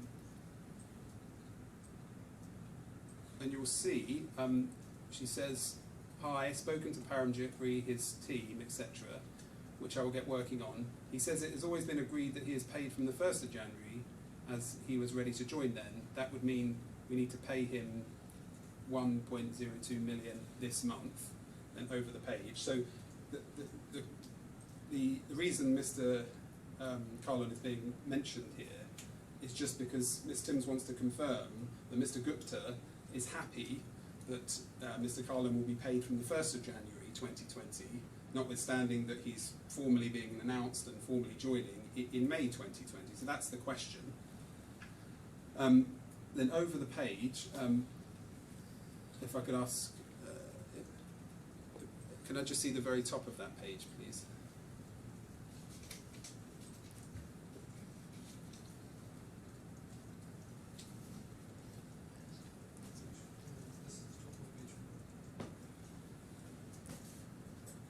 Okay, I think that's fine. We'll see that he says there, was that the date? When did he come to Oz? I think it's actually my screen that's causing the problem. Yes, that's fine. He says, so Mr. Gupta comes back and says, what was the date? Was that the date? When did he come to Oz? And then Ms. Timms says he came to Oz.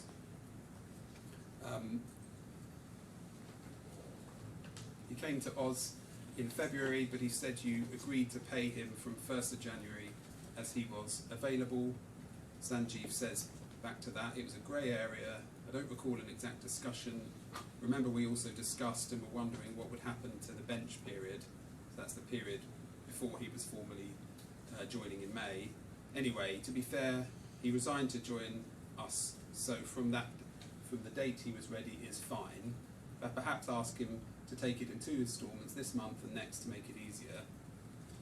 And then he says, so firstly, he's resolving a grey area as to whether Mr. Kahlon should be paid from January the 1st in Mr. Kahlon's favour. Then he says, remind me what the package agreed is. And Ms. Timms then sets out the full passage from the 1st of September letter, including the LTIP and annual bonus. So, on the claimant's case, Mr. Gupta had already by this stage conspired with Ms. Timms to remove the LTIP and annual bonus from the claimant's contract. Yet, as we can see 3 days later in private email, in private WhatsApp messages, he can't even remember what the deal is at all. When he's reminded of the terms by Ms. Timms and that they include the LTIP and annual bonus, he doesn't say, hold on a minute, we already agreed to get rid of the LTIP and bonus, didn't we? He just says, he reads it and says that I did say we may. Ms. Timms says I did say we may need to pay him in tranches, and Sanjeev, Mr. Gupta says okay. So when he's so for her part too, Ms. Timms, having set out the full package, also clearly didn't think that the LTIP and annual bonus had been removed. And so, and these, as I say, are private messages passing between supposedly the 2 conspirators of this deceit that say the exact opposite of there being a deceit to remove these things. So we say it's very clear there's absolutely no deception going on here. So the 12th of May email is the one document that the claimant relies on. The other piece of evidence that the claimant relies on is Mr. Gupta's witness statement for trial. And the claimant has framed 2 paragraphs of this witness statement as some form of admission that Mr. Gupta intended to deprive the claimant of his rights to the LTIP and annual bonus. So we can clearly see it's nothing of the sort. If I could ask the operator to turn up H79, please.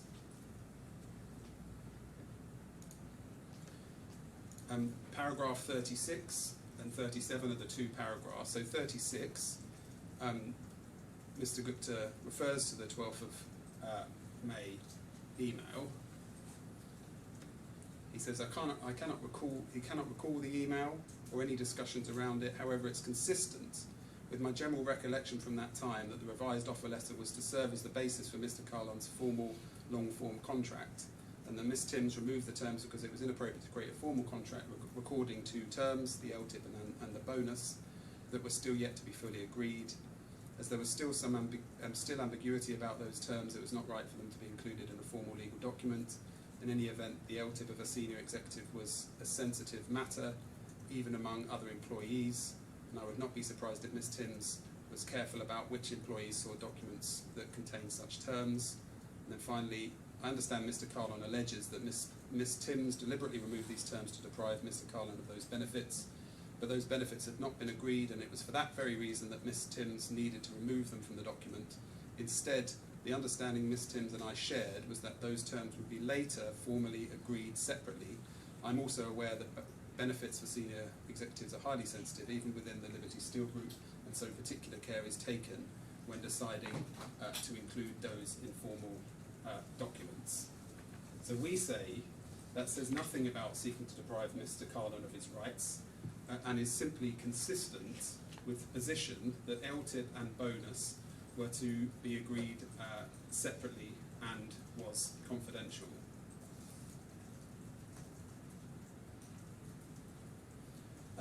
That, Your Honour, is the totality of the evidence on the alleged deceit. It shows nothing of the sort, we say, and the other contemporaneous evidence that the court will become familiar with throughout the trial, we say will make that position even clearer. Now, what I've said so far concerns solely the second 5th of September letter. In respect of the DMCC employment contract, the claimant has, which came later in August of that year, the claimant has never explained at all in pleadings or otherwise the basis on which it is said Mr. Gupta had anything to do with that document. Mr. Gupta's evidence is that he had no involvement at all with it, and that is the position that will come across from the documents. In fact, the DMCC employment contract was not even included as one of the documents said to have been induced by deceit against the company. It's only mentioned in respect of the claim against Mr. Gupta, and we have no explanation as to why that is. So that's the first factual dispute. The second and third I can deal with more quickly. The second factual dispute is this. Was the claimant in fact deceived in any way by the two documents?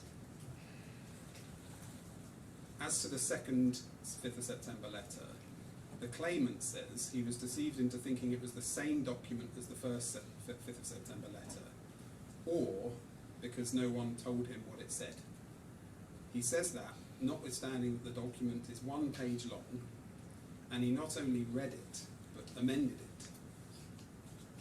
The claimant, we say, was clearly not deceived in any way. As to the DMCC employment contract, again, as with everything with that document, it's even worse. We will see that the claimant's evidence is that he did know that it did not contain the LTIP, an annual contractual bonus.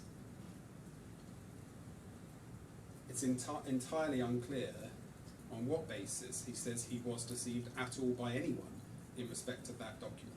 There's nothing on the pleadings, and we say there's nothing in the documents. The third and final factual dispute is this. If Mr. Kahlon was deceived, when did he become aware that Mr. Gupta was responsible for that harm for the purposes of limitation?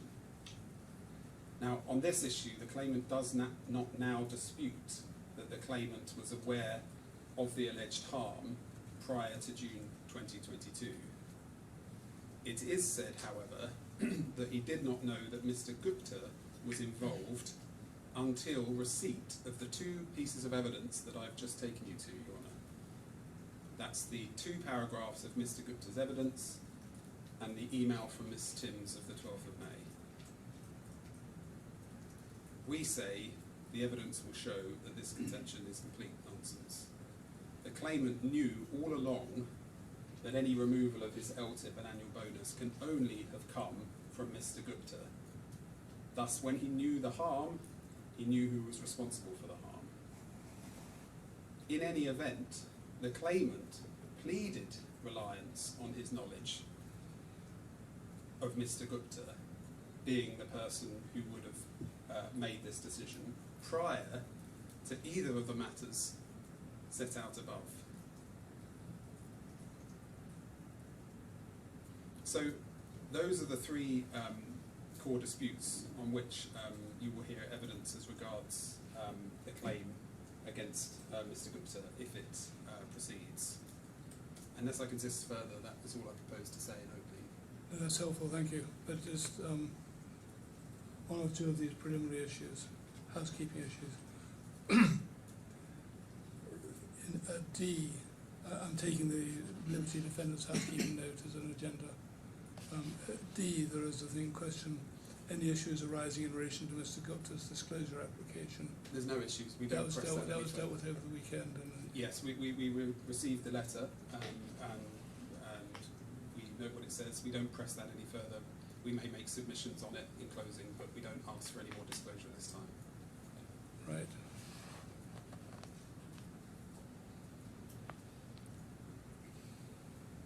Strikeout application, we've dealt with timetabling. Nothing else affecting you in these points? The only one very minor issue, just so the court's aware, I raised with my learned friend for the claimant the question of Mr. Gupta's evidence for trial. Your Honour will have seen that he's got 2 trial witness statements. A further witness statement hasn't been put in after his defence, and I would wish to rely on the contents of his defence as being his further evidence as far as necessary. I believe there's provisions in the DIFC rules that says that statements of case can be relied on as evidence, but there's some ambiguity as to whether it can be relied on as in evidence in a trial, unless the parties agree or the court orders. I've raised it with my learned friend. He has, as I understand it, no objection to that approach, so I just wanted to raise that with the court so that the court was aware and could hopefully give it Yes, well, blessing. if Mr. Hill's content with that, I've got no objection. Thank you, Honour. That's Thank you. all I have. Right, that's finished openings. The only question is, are there any of these housekeeping matters that we haven't dealt with that need some dealing with? There is C, Mr. Kahlon's unpleaded cases. Well, how do we leave that? Well, those are the points that I addressed earlier. I forgot. Is that the expert evidence point? It's the algebraic formula and the DIFC law case. I mean, What's your problem? What is your problem about the DIFC law case? well, that can be dealt with in submissions at the end, I suppose, given where we are. And we can, if you like. Mr. Hill's nodding. I'm sure Mr. Hill. Isn't it better that we all know where we stand on it? Is there any? And what is it that Mr. Hill ought to have pleaded but hasn't? Or haven't? Well, we say that the claims from the beginning of these proceedings and all through have been sort of Noah's Ark of claims, with the DIFC law claims against DIFC and the UA law claims against Liberty DMCC. Now, Mr. Hill disagrees with that.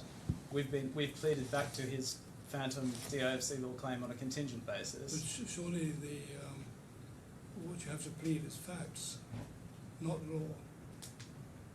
Well, one has to plead the provisions on which one relies under the rules. Is that right? Yes, including provisions of foreign law and Not if it's DIFC. law.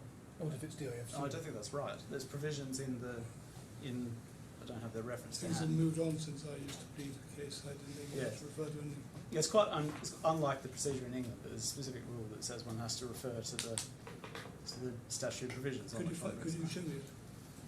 Sorry, I just want to get this out of the way before we start the evidence.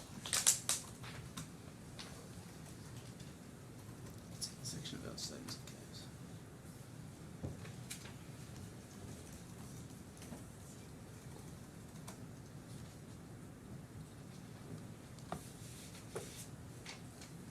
What rule is it? So it's rule 17.44. Hang on. 17.44. And 4.5. Give me a second to read it.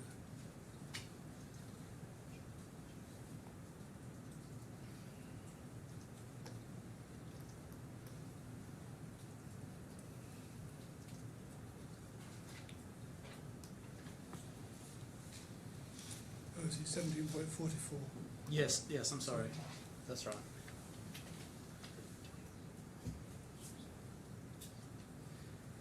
I think where we are on our side of the court is that we're content, pragmatically, given where we are, for Mr. Hill to rely on the provisions that he's pleaded against Liberty DIFC, under DIFC law, as against Liberty DMCC, as though they were pleaded against Liberty DMCC as well. Right, that sounds constructive. But What's the catch? I think that piece has broken out. I'm sorry? Yeah, I think piece has broken out, because that's all I've been saying. Well, but the subject, we're content with Mr. Hill's suggestion that the question of whether that's in fact been pleaded or not can then be resolved at the end. No. I mean, if my learned friend wants me to put in a sentence saying that when we say mutatis mutandis, we mean it, and the claims against DIFC law against the first defendant are continued as claims against under DIFC law against the second defendant, we can put in that phrase. No, we're content to take that statement as Mr. Hill's case against Liberty DIFC. Right. Now, there's a separate point which we make in the defence, which I should make clear that we're not giving away, which is that because the claim has been pleaded in this way, that amounts to an agreement between the parties as to what the governing law was, because the proceedings have proceeded on the basis that UAE law was the only law that applied for the substantive purposes of paragraph C of the waterfall provisions. Now, we can explain that in closing. We don't need to deal with it now, but I've put down that marker. Right, but there's no pleading point taken anymore. We can leave that, yes. Right. Is that right with you, Mr. Hill? I believe so. I'm not quite sure I fully understand his marker, but I don't think it matters. I think it's all right. Are there any other of these housekeeping points that need touching on? And Your Honour mentioned that we should ask Mr. Ashton to deal with the new formula. Yeah. We'll endeavour to do that. I mean, it's common form, certainly in the UK, to have experts going over new formulae that are spoken to by other witnesses in the witness box and working out under pressure what their answer to it is. Yes, well, the difficulty is I just don't know what other calculations that's going to precipitate and what further And if you have material more that's calculation as a result, you'll pass them to Mr. Hill. Yes. Yes, Sure. Mr. Hill can address it in cross-examination with And Mr. maybe they'll reach agreement by the time they give evidence. Ashton. One never knows. Right, thank you very much, all of you. That was helpful, and we've managed to get through housekeeping as well as opening submissions. So, Mr. Hill, you're going to call Mr. Kahlon. I'm grateful. I do call Mr. Kahlon.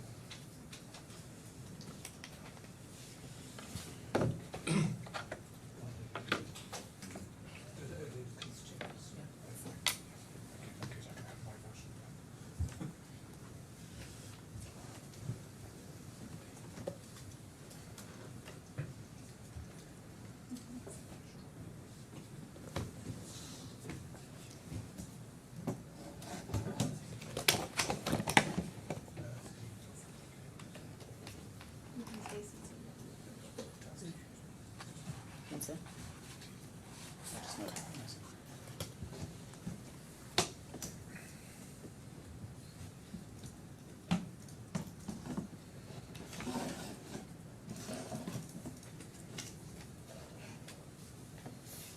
Please confirm your full name and occupation for the court's record. Jason Kahlon, and I'm the client. And your occupation, please. for the I was court's the CEO. record. Okay. Please repeat that, please. I have found that I will say nothing but the truth. Thank you. Thank you, Mr. Kahlon. If you find it easier to sit down, please do, but Thank you. that means you've got to make an effort to keep your voice up. Okay. It's a tendency if you sit down to talk more quietly. If you make sure everyone can hear you. Thank you. Thank you. Yes, Mr. Hill. Thank you. Mr. Kahlon, you should have in front of you an EPE screen which will show documents, but I know you've also got your witness statements and a clean version in hard copy, which you've taken in Bear with me. Could you go to bundle H11?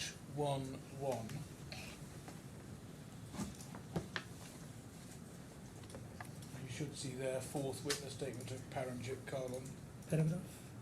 Yes? Paragraph. Just the page. So you do see there on the heading, fourth witness statement of Paramjit Kahlon on page Yep. four, yes? And then if you go to page 86 of that document, is that your signature? Yes, sir. And then if you go to bundle H91, you should see there your fifth witness statement of Paramjit Kahlon. Do you have that? Yep. And could you go to page 23?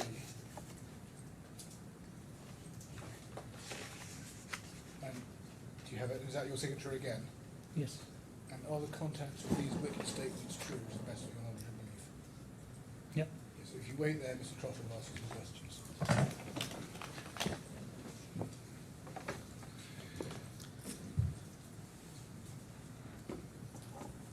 Good afternoon, Mr. Kahlon. Yes, Mr. Chair. A moment ago, when you were sworn in, you gave your occupation. It didn't make it onto the transcript, so I just want to make sure I understood. Did you heard correctly? Did you say you were unemployed? Mr. just Kahlon, need to speak up a you little bit. nodded then. Okay, Can so you speak let so me have a that you glass of. speak so it can go on the transcript?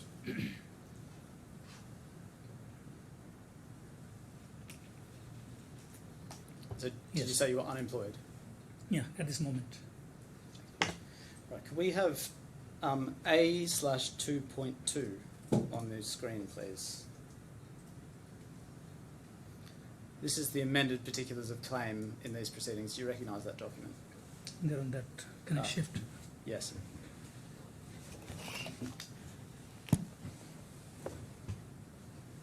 Yeah. Have you seen that before?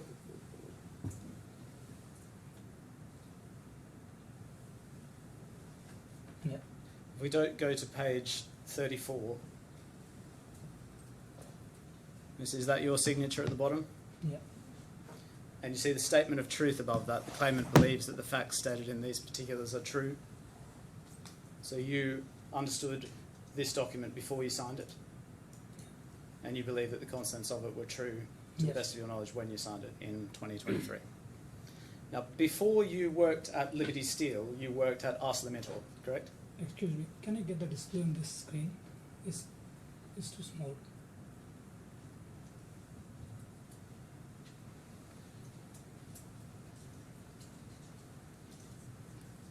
On the screen. Yeah. Okay.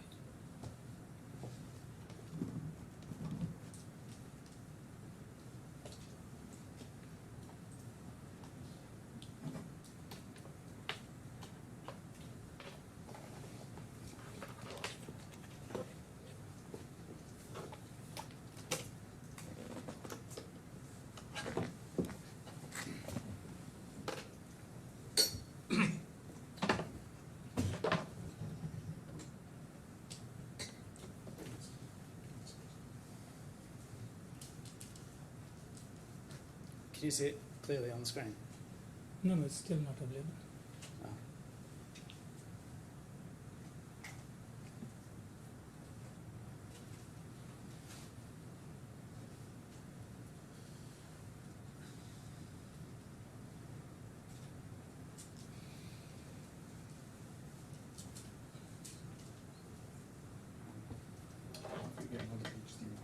Can you use this screen for now? And I'll be back.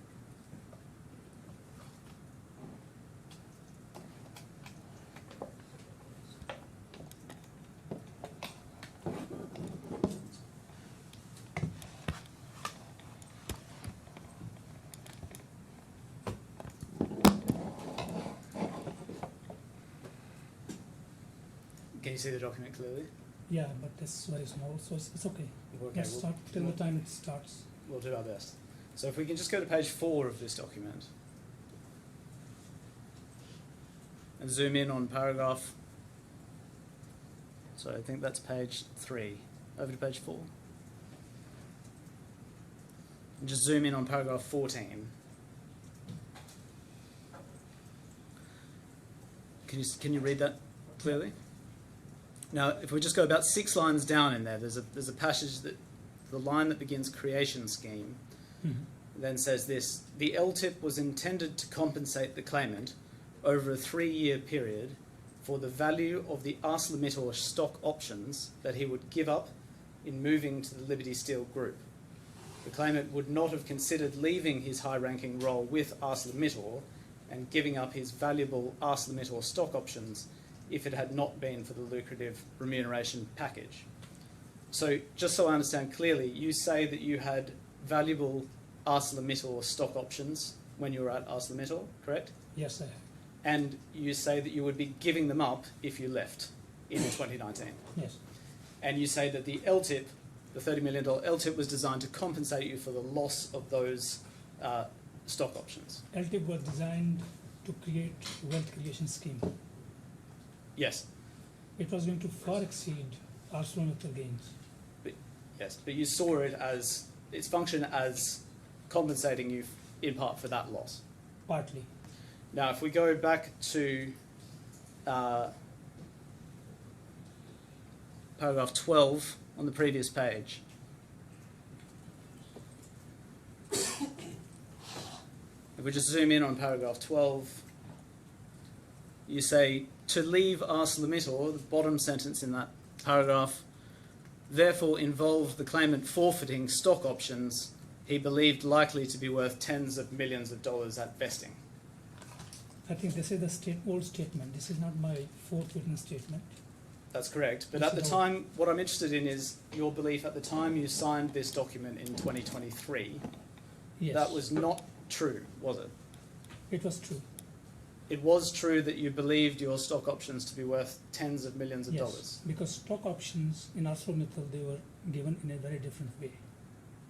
They were related with the business goal. So I can earn in 2019, say 15,000 stock for that particular year, but under the different scheme, which is called Action 2020, Action 3030, carbon neutrality, under different schemes, I can earn hundreds of thousands of stocks. So the valuation goes when you really have them, and at that time, what is the stock value? Just so I understand, I'm concerned with the stocks that you would be giving up by leaving in 2019. Yes. The stocks that you'd already been granted that you would be giving up. In ArcelorMittal, how it worked vesting after 3 years. For example, I joined in 2008. I was given stocks in 2008. They were vested in 2011. So when I left ArcelorMittal, so I was paid in 2019 the stocks which were given in 2016. So 2017, 2018, 2019 they were forfeited. That's one. Apart from that, the stocks under Action 2020 and different various schemes, they were forfeited. And you believed when you signed this document that those would be worth tens of millions of dollars? Millions of dollars. We corrected it in our business statement later. Well, I suggest to you, in So fact... I cannot pinpoint tens of millions of dollars, but we corrected it. I suggest to you, in fact, that the stock options that you were forfeiting by leaving ArcelorMittal were actually worth about 320,000 euros. Do you agree with that? That was the yearly one. So they were different. Yearly performance stock options, and they were long-term LTIP stock options. Okay, let's have a look. Can we bring up J/32.1?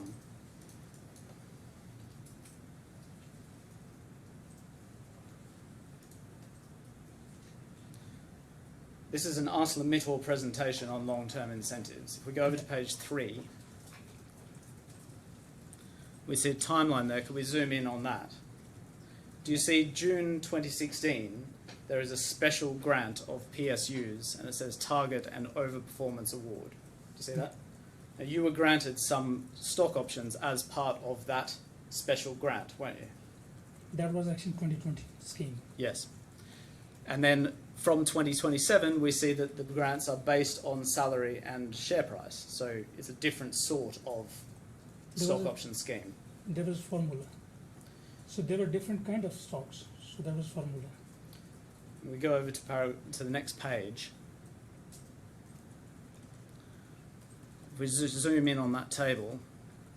So it's correct that the 2015 stocks we see in the first column, the scheme, and the second column, the vesting date. So the 2015 stocks vested in 2019, correct? Yeah, it depends. These were yearly stocks which were given on yearly performance, or these are the LTIP kind of like Action 2020 stocks. Yeah, so the Action 2020 stocks is the 2016 PSUs. And we see, do you agree they vested half on the 1st of January 2019 and half on the 1st of January 2021? Do you remember that? They were supposed to be like that. Yes. So if we go J/16.12,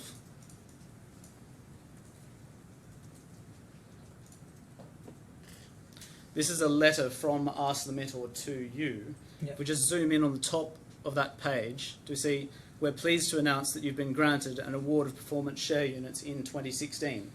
So this concerns those 2016 Yeah. grants that we just saw, correct? If we go over to page 3, we see, if we just zoom in on the vesting dates in the middle of the page, do you agree that in line with the presentation we just saw, your stocks, as with everyone else's, vested half on the 1st of January 2019 and half on the 1st of January 2021? This was the indication given on 2016. This was what meant to happen. Indication. Yes. But if there are certain adjustments by the companies, they can prepone or postpone. All right. Let's look at what happened. So J16.1, tab 3, sorry, page 3. Mr. Kahlon, the transcribers who have to make a note of the evidence are saying, can you please speak up? Keep your voice louder, please. Perhaps you could, if you move that So I a can bit put closer. the microphone here. Yeah. So Thank you.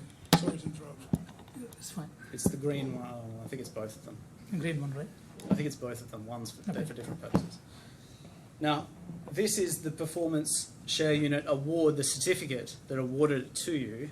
And do you see at the bottom, in the second paragraph, at the bottom of that certificate, it says the performance share certificate will vest 50% on the 1st of January 2019 and 50% on the 1st of January 2021. Do you agree those are the dates that we've just seen? Yes. Depends on which date it is.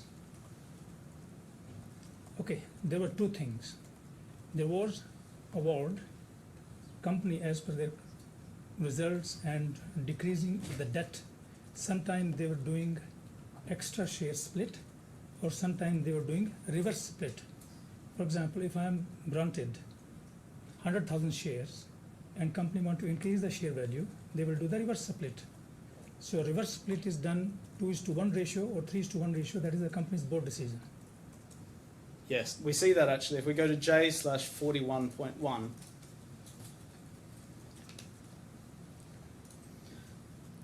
this is a letter you received from ArcelorMittal in March 2019, so after the vesting. You see the date at the top of the page there? Can you see that? Can you zoom in, please? 21st of March 2019. Yeah. Can you go down? And you see the first paragraph immediately under Dear Paramjit. Do you see it says, we're pleased to inform you that on the 1st of January 2019, the first vesting period granted in June 2016 has concluded. And 3 paragraphs down from that, do you see it says you were granted 81,000 target PSUs and 16,360 overperformance PSUs, and those are the same PSUs that we've just seen the certificate for, correct? Can you please scroll down? Now, can you see at the bottom of that page, there are various calculations, and ultimately the number of shares that you are granted is 16,360. It says in red text underneath the green, you are entitled to 16,360 shares. Do you agree? I told that there's a company board decision that out of total shares, what they want to grant you on that particular period. Okay, that's number one. Number two, they will look at the performance. Like my performance is mentioned here, 2016, 2017, 2018. So if I'm exceeding 120%, accordingly the share quantities or percentage will be calculated, right? But ultimate share distribution, in which number, they will decide. My question here is much simpler. Do you agree that in March 2019 you were granted 16,360 shares? Yeah, but it was vested or not vested, that is I don't recall it. Well, this is the first 50%, isn't it, that was vested in the January 2019 tranche? No, it doesn't represent first 50%. Because this is the document which I used to get from the company time to time, but most of the documents, they were online, where I have to go on the portal and I have to click my acceptance. You just go back up, if we see on the page, it says you were granted 81,800 target PSUs and 16,360 overperformance PSUs, which after the share consolidation represent respectively 27,000 odd and 5,000 odd. Half of those amounts were subject to vesting in 2019. The other half will be vesting in 2021. So Yeah. do you agree that half of your shares vested in 2019? Yeah, can I see the full picture, please?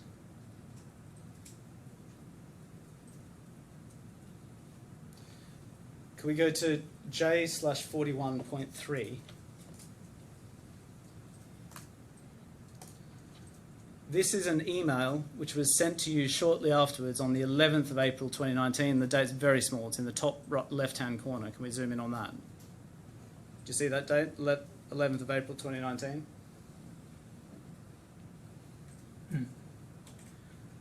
And this letter concerns the taxation of your vested PSUs from 2015 and 2016. And it says, further to our communication dated March 2019, which we've just seen, please find below the calculations. Now, there's two different sets of shares here. For the 2015 PSUs and the 2016 PSUs, I'm interested in the bottom one. Do you see, if we zoom in on the bottom, can we make that a bit bigger?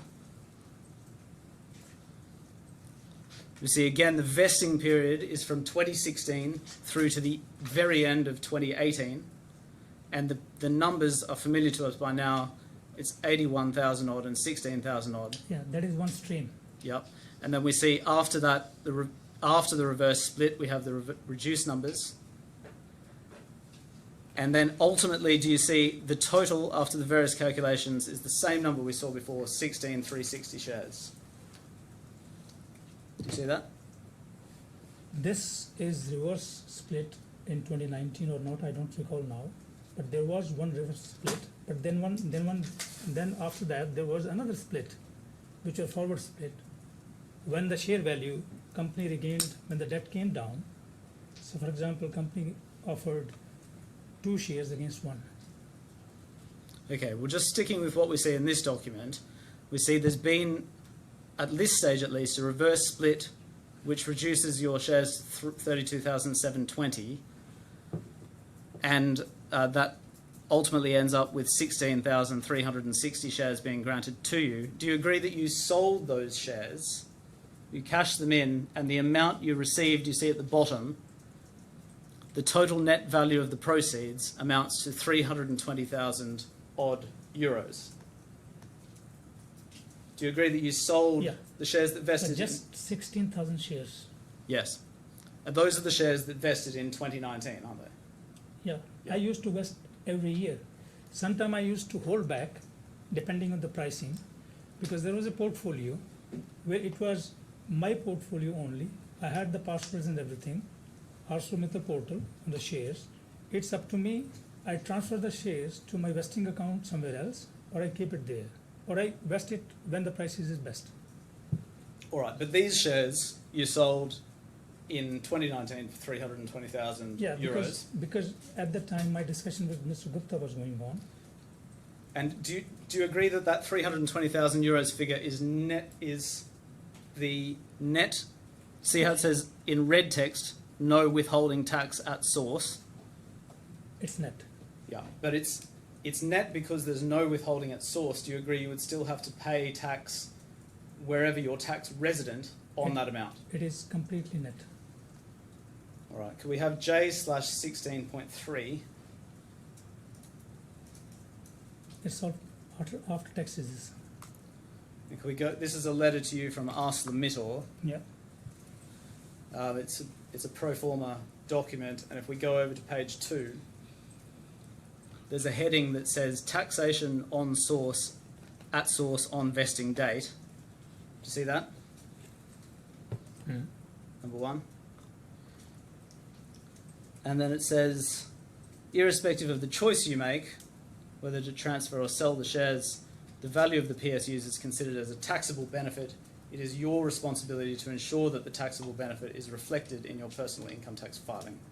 So I suggest that those shares were taxable, and the amount we saw a moment ago is before tax figures. Do you agree with that?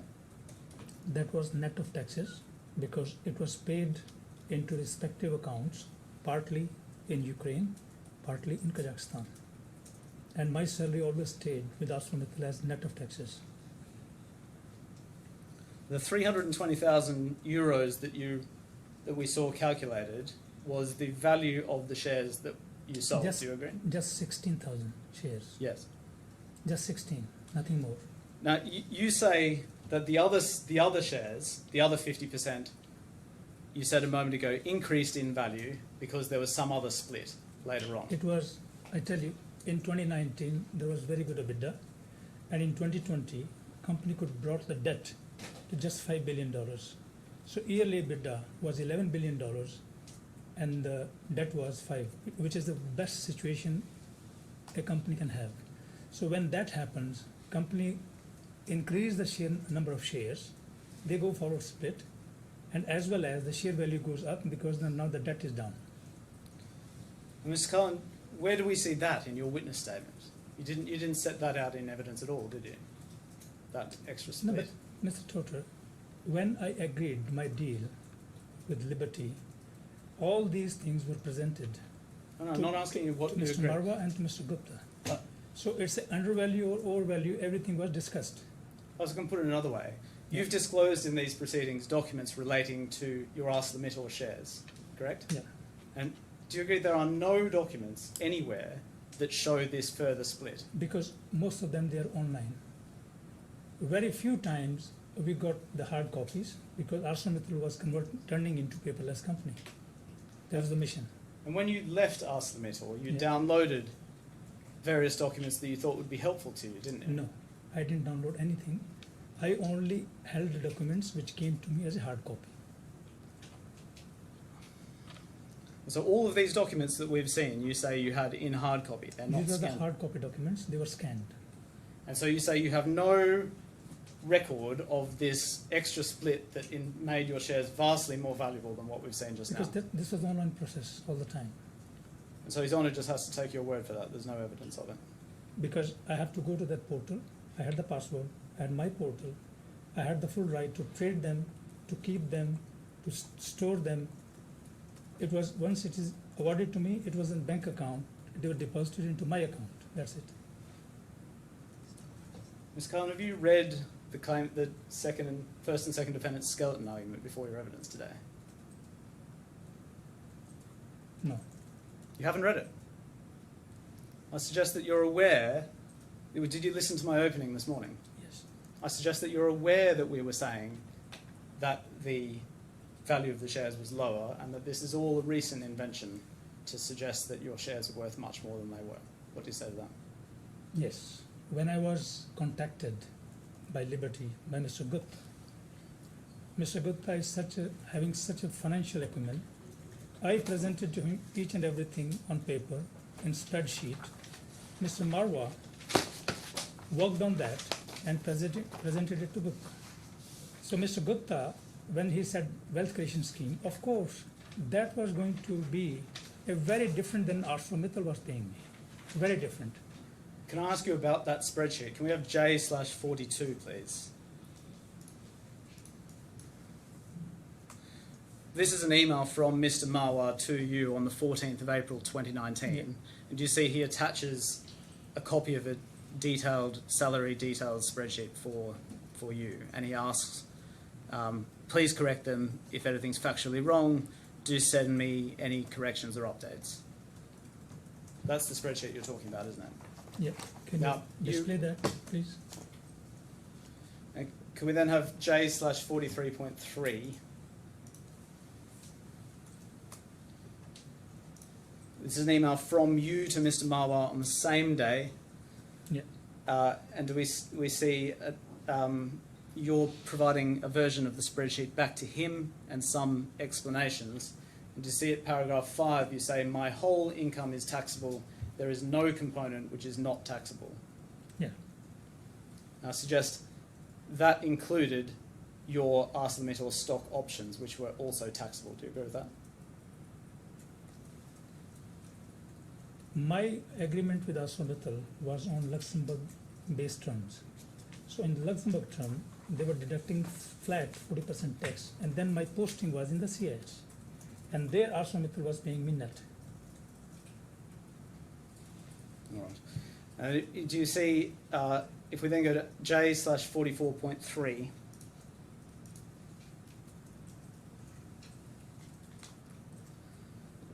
you sent another version and you say updated, yet you may need a call to understand it. So you discussed this spreadsheet with Mr. Marwa, didn't you? Yeah. And then J/45.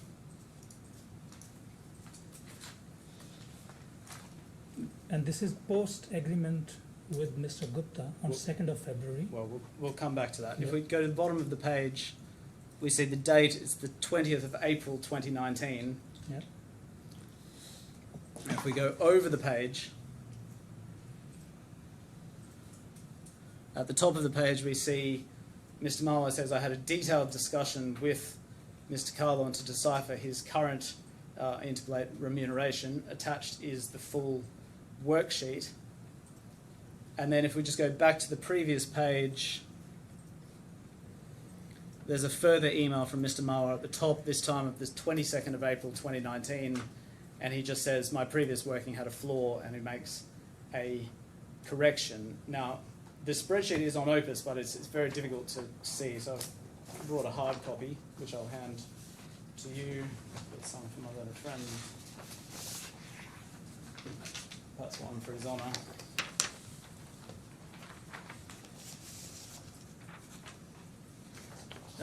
Now, I need to make clear that the title at the top is something that has been added by the company's legal team. That's not in the original. That's to describe the fact that it's attached to the email that we see on screen, and the Opus references are given for convenience only. And the yellow highlighting in the middle of the page has also been added for convenience, but the rest of it is as one finds it in the original. Now, do you see item 13 there? Now, you told us earlier that your stocks were part of the Action 2020 program, and it says LTIP current. There it says 33,000 brackets 50% maturing on the 1st of January 2019, and the rest in 2020. He probably means 1st of January 2021. That is the same 2016 shares that we saw earlier, isn't it? Yeah. Yeah. And one sees the value ascribed to those shares is $445,000 US. Do you see that? Yeah. And over on the far right-hand side, we see how this was treated after your discussions with Mr. Marwa, and it says one time, hence not accounted. That is to say, it's been left out of the totals at the bottom. If he leaves before April 20, he stands to lose 50%, i.e. $500,000. Now, do you agree that the amount that you stood to lose by leaving ArcelorMittal was $500,000 also? You are talking on only Action 20 LTIP, one item. There are shares for 2017, 2018, 2019. They were going to vest in the coming years. I explained before. 2016 I could get in 2019. 2017 I was going to get in 2020. 2018 I was going to get in 2021, like that. All right, well, So again, this spreadsheet I gave to Mr. Marwa on that day when we were discussing in the beginning of 2019, right? So based on that, Mr. Marwa gave his projection to Mr. Gupta. so as at 2019, Yeah. this spreadsheet contains all of the share units that you had, correct? Yes. Because otherwise you would have included them. Yeah, but that was in the beginning of 2019. Then in the middle of 2019, there was another stream came from ArcelorMittal, which by the time I had already agreement with Mr. Gupta. So agreement happened on 14th of June and 23rd of June.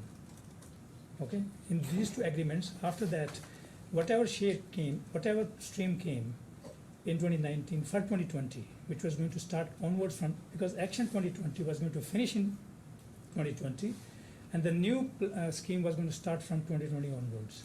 So that I didn't include there, because at that time it was not announced, it was just being discussed. So Now, as I had shook hand with Mr. Gupta, so there was no point to load it more with that.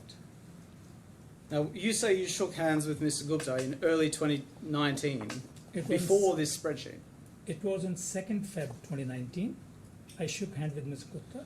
So when you were discussing with Mr. Gupta the shares that you stood to forfeit, that's the shares in this spreadsheet, isn't it? That night in Mumbai, when we were discussing, Mr. Marwa was there, Mr. Ravi Trehan was there, we all four were there. Ms. Timms was to fly, and she was supposed to take the notes of whatever we were going to discuss, because she left it, so she couldn't catch everything. And after that, on 2nd of February, whatever discussion happened, that was the foundation of discussions that if I come from ArcelorMittal, I will come at a different price what I am getting at ArcelorMittal. That for sure, that was the discussion. Mr. Kahlon, I'm asking you a different question, Yeah. which is when you say you struck a deal with Mr. Gupta, Yeah. you didn't have any other shares, any other share options at that point other than the ones in the spreadsheet, did you? Yeah, I had this LTIP 2020 plus the yearly vesting, 10 to 15,000 shares, which were vested yearly. All right, well, you discussed this spreadsheet with Mr. Mara at least once, didn't you? It was, this spreadsheet came after that, because this spreadsheet was supposed to fix the fixed salary component. And then this spreadsheet was provided to Mr. Gupta as a record of what your remuneration was. Just Correct. for the fixed salary, not for the wealth creation scheme. Well, this spreadsheet was sent to Mr. Gupta, do you agree? We saw that a moment It ago. was sent to Mr. Marwa. We just have J45 again. That's still on the screen, actually. Do you see that it's an email from Mr. Marwa to Mr. Gupta attaching this spreadsheet? Yes, I sent to Mr. Marwa because he was inquiring. He sent to Mr. Gupta maybe after, I don't know. And the reason that you discussed it with Mr. Marwa, and it was in order that it could be sent to Mr. Gupta, correct? Yeah, because on 2nd of February, when the detailed discussion happened for 7 hours, then Mr. Gupta had to catch the flight to Australia. And first flight he missed, then he came back again. So our discussion continued till morning 5 o'clock. And then it was cemented. So Mr. Gupta said to me and Mr. Marwa that now you both discuss and let's first fix the fixed salary component. Wealth creation we have discussed already.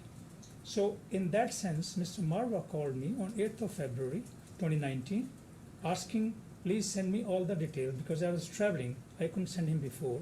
After that, I sent him, and I think on 22nd of February or so, 2019, he discussed with Mr. Gupta and forwarded to him.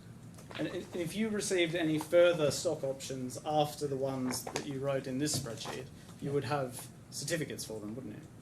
I said everything was online. Well, It was not coming in the paper form. Can we just have J/16.1 again? The first page, do you see these are vesting in 2017? Do you see Yes. that? Yes. So can we go to page 2? These are vesting in 2018. Do you see that at the bottom? Yeah. These are those years Yes. when the paper used to come. And next page. These are vesting. This is the one we saw before, vesting in 2019 and 2021. Yeah. But this paper is dated in 2016. It was not created later. So ArcelorMittal had different various programs where they want to be on the carbon neutrality. They first want to reduce the paperwork. They wanted to have less kind of all carbon footprint activities. So the reason you say that there's no evidence of these further stock options is that just at that time, ArcelorMittal moved to electronic records. From 2018 onwards. Well, I suggest that's also untrue, what you said then. I suggest that's untrue. That's true. It can be verified with ArcelorMittal. You haven't approached ArcelorMittal to obtain documents from them in these proceedings, have you? Once I left them, why should I go to them? You would have been entitled to obtain documents relating to your employment from your former employer, wouldn't you? They can give me my end of service document at any point of time, or they can give me my employment document, nothing more than that. Right, so those are your stock options. I want to look at the rest of your remuneration package. Can we have J/16.19, please?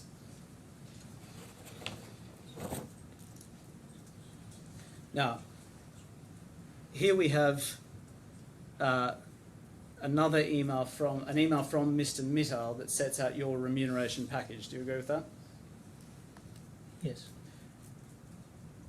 But I should say, out of fairness, it excludes your Action 2020 stock options. Do you agree Because with this that? is just salary numbers. Increase the salary, base Yes. salary, I mean fixed salary. Yeah. And so do you see the first bold row? Do you agree that your total fixed salary as at 2018 was $558,000 US?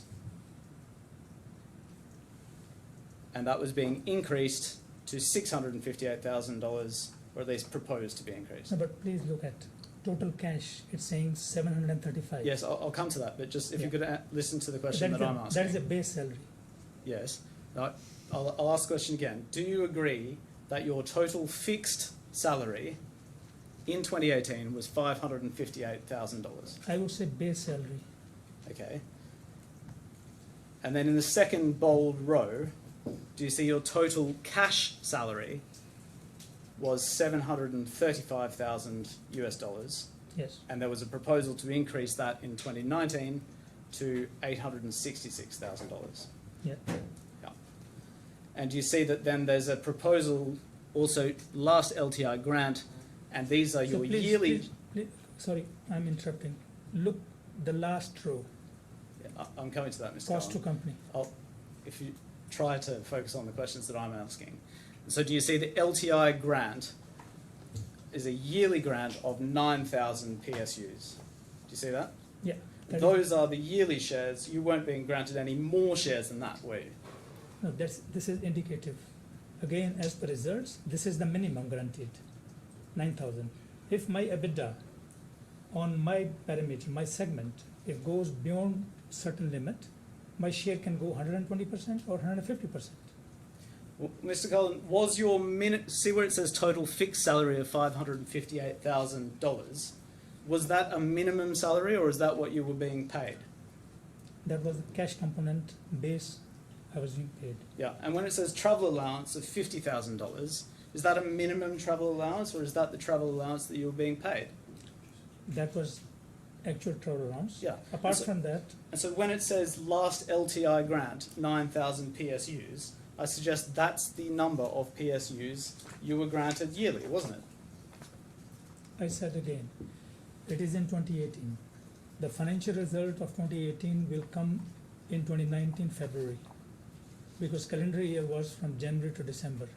So that will determine that this 9,000 will stay 9,000, or it, then again it's my GEDP performance. It's called Global Executive Development Program. Under that performance, if I score the points 3 by 3, then it's 100%. If I score point 4 by 4, then it's 120%. If my performance is 5 by 5, so it's 150%. So there was a complete compensation and benefit departments, and there were the set formulas. Do you agree? We saw before that 16,000 shares were worth approximately 320,000 euros. So 9,000 shares will be worth something in the region of 200,000 euros. Do you agree with that?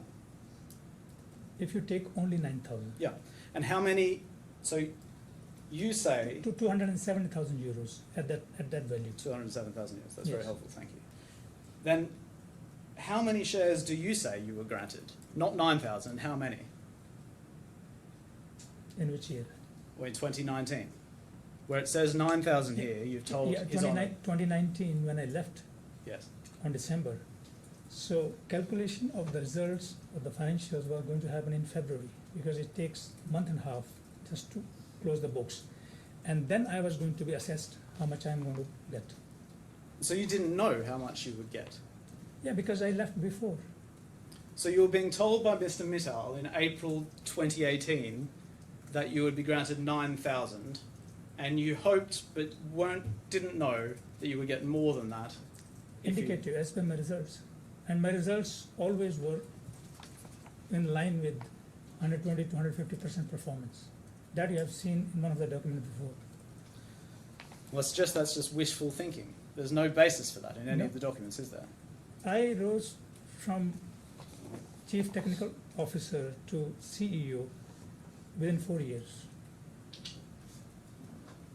And so you had aspirations that if you perform well, you might be granted some larger amount by Mr. Mittal.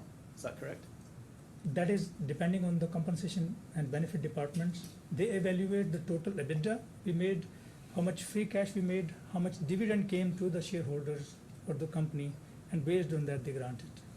But when Mr. Mittal wrote to you in April 2018 and told you that your last LTI grant was 9,000 and your proposed next LTI grant would be 9,000, he wasn't saying, you've done so well, I'll give you a lot more next year, was he?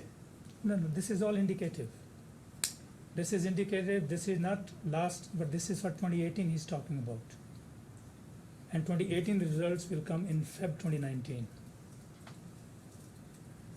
So you say that despite this email, you believed he was going to give you how many shares?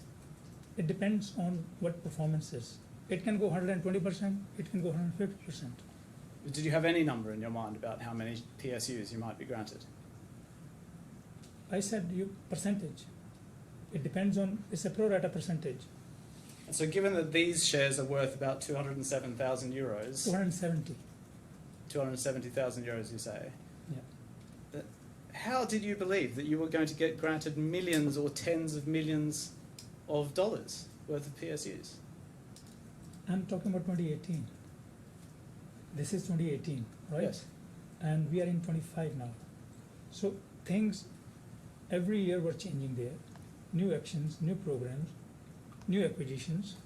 Every acquisitions were granting a different kind of bonuses. So everything put together, a projection of a CEO in ArcelorMittal was very different because it's a listed company. Now, are you now suggesting that the stock options you were giving up were not just those in 2018 and 2016 and 2017, but also some stock options that you might be granted in the future? If I had to work for Mr. Gupta, then for sure I was going to forfeit options of 2017, 2018, 2019, which were going to be vested in 2020, 2021, 2022. That's one story.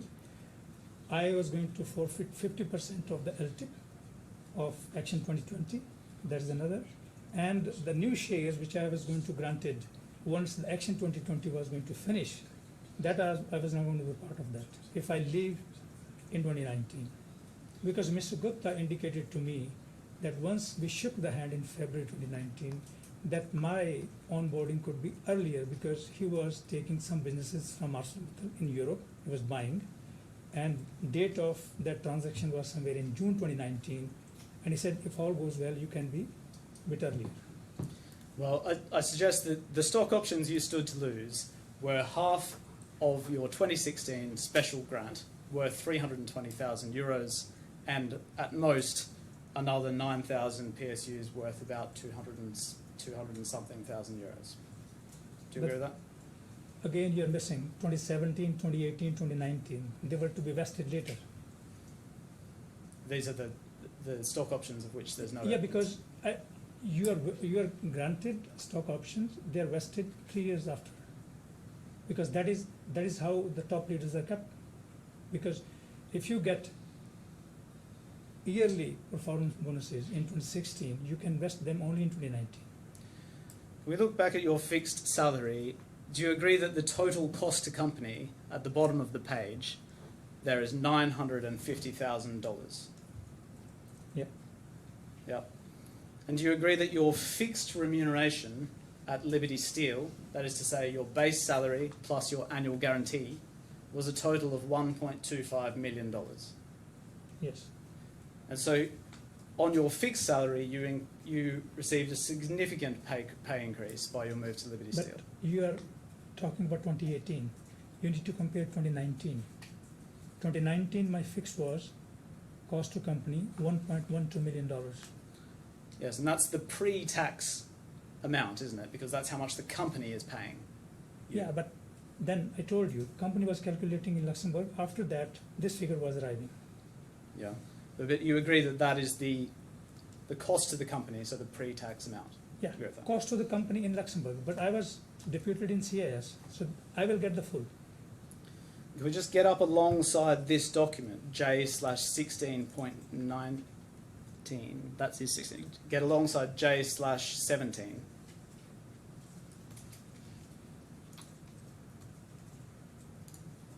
We just, on the left-hand side, can we just zoom back in on the table? Yes. And then on the right-hand side, this is your curriculum vitae. And do we see at the bottom of that page where it says current cost to company?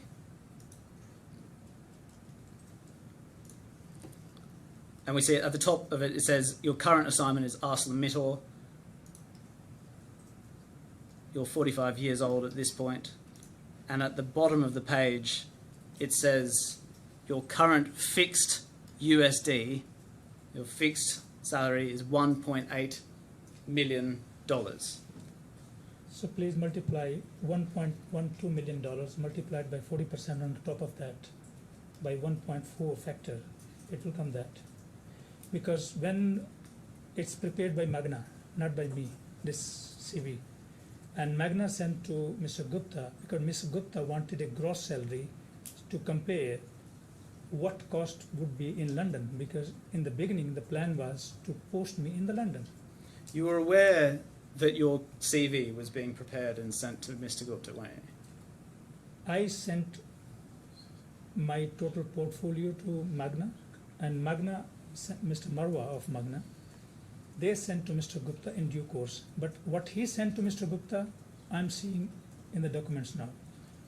Do you agree that it's not accurate that your fixed salary was $1.8 million? Gross. You convert into gross because Mr. Gupta wanted to know the gross. Yes, and your total fixed salary we see on the left-hand side is $658,000, isn't it? It's $1.12 million. No, that's the cost to company. Yeah, cost to company. That was the cost to company, what total they were paying me. I said it's a base salary and the total salary is different. And then we have beneath that performance variable, 0.4 million, and long-term incentives, 0.5 million. That's correct. I presented the picture very clear. Well, I suggest that these figures are vastly overstated compared How? to the ones we see on the left-hand side. How? Well, the fixed salary bears no relation to the $658,000, and then the 0.4 million and 0.5 million, I suggest the 0.4 million relates to the GDP bonus and completion bonus. Yes. Those are performance-based bonuses, aren't they? But again, Mr. Trotter, you're taking the base salary. You're not talking about $1.120 million. No, I'm adding it up. So we have, on the left-hand side, we've got the fixed salary, 658,000, and then 2019. 2019, and then below that, we've got two performance-based bonuses. Do you agree GDP bonus and completion bonus are Yeah. both performance variable? That is the total cash. Yeah. And then below that, you have LTI grant, Yes. and I suggest on the right-hand side, that corresponds to long-term incentives. Sorry, sir. LTA grant, if you take at 270,000 euros, you add in $866,000, you convert euro into US dollars, and then you arrive. So that's why the figure below is coming at 1.120. Would you agree that both figures are being given in US dollars? There's no question of converting figures here, is there? Which one? Well, the figures on the left-hand side are given in dollars, aren't they? Yes. And the figures on the right-hand side are given in US dollars as well, aren't they? But ArcelorMittal PSUs, they were vested in euros always because it's were Luxembourg based. Right. So you say the 9,000 PSUs, Yeah. that you say relates to the 0.5 million per annum. Is that what you say? long-term incentive on the right-hand side. That is 9,000 is yearly. Yeah. So long-term incentive, what you are calculating, they are under some scheme, LTIP scheme. So what I said, fixed is 1.8 gross, performance variable is 0.4, which is yearly in US dollars, because depends that I can get more number of shares on the performance, and long-term incentive is $0.5 million. So this is how it's coming $2.7 million gross. Well, I suggest that that is just trying to overlay your analysis on figures that are inaccurate. What do you say to that? No, I'm saying the same thing. I'm saying exactly the same thing. That in the table 2019, you come to 1.120, that is the salary component I'm getting, and then you take gross on the top of it, that's the net.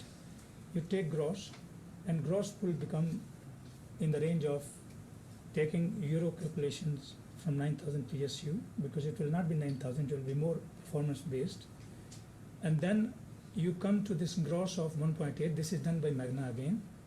And then you come to performance variable, which will be yearly, like this 9,000, could be 10,000, could be 12,000, and then is a long-term incentive. So he has done a little bit calculation on the flexible ways, and that is gone to Mr. Gupta.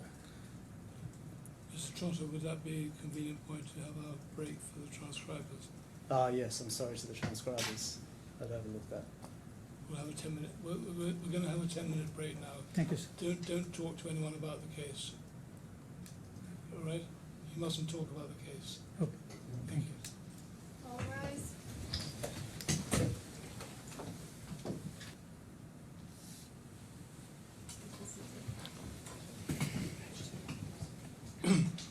Sorry for holding you up. I just had to deal with some technology.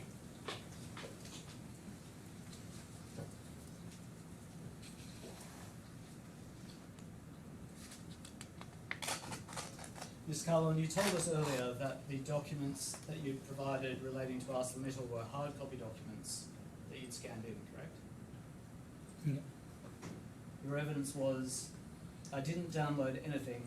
I only held the documents which came to me as hard copy. Do you remember saying that just before the break? And so you, Yeah, hard copy scanned came from ArcelorMittal. so all of the documents that you held relating to ArcelorMittal were those you received in hard copy and then scanned in for the purposes of these They were proceedings. sent from Luxembourg, scanned, and the hard copy was sent by courier. And what happened to the scanned copies? Where did you put them? I stored them into my computer, Onto your computer? Which computer? provided by ArcelorMittal. Right. And then did you Sorry, download the I doc? didn't catch that answer. Provided by whom? ArcelorMittal, previous employer. Yeah, thank you. And did you then download the documents off your ArcelorMittal computer for the purposes of these proceedings, or did you only have the hard copies? Oh, I have few documents downloaded. I never ever thought that these proceedings are going to be. So when I asked you before, when you left ArcelorMittal, you downloaded documents that you felt would be helpful, and you said, no, I didn't download anything. Was that accurate or not? I repeat, I got hard copy as well as the email version, which was sent by email to me Luxembourg, and some of them I downloaded, but some of them I didn't, because those were vested, they were not downloaded, and maybe a couple of them they are not downloaded, but rest they were who came to me by courier, they stayed with me. When you left ArcelorMittal, did you download documents from your ArcelorMittal computer that you produced in these proceedings or not? No, So the only documents you say from ArcelorMittal you've produced are the hard copies? most of them. Most Maybe of them or all of them? No, some, I don't remember exactly. This, which I saved from my email into my hard drive, they might be with me, but not all of them I saved. So now you say that you did download some documents from your ArcelorMittal computer, but you just don't know which ones. Because not from the portal of shareholding portal, but which came to me by email. Some of them I downloaded. I mean, taken from the email. And so some of the documents related to ArcelorMittal that you've produced in these proceedings were downloaded from your ArcelorMittal computer. Yes, I would say from the email. And none of those documents record the mystery stock options that you say you were granted subsequent I to can say that 2018. from 2018 onwards, I think they were paperless. And whatever came to me before that, maybe some of them I saved into my hard drive, because I never felt the need to save them because I had online portal. So this part of your remuneration, which was, you say, extremely valuable, millions of dollars, and you didn't bother to save any of the documents. Is that right? Yeah, but I had the full access to my online portal. Till the time I'm in ArcelorMittal, I was fully in control. Once I left, forfeited, surrendered.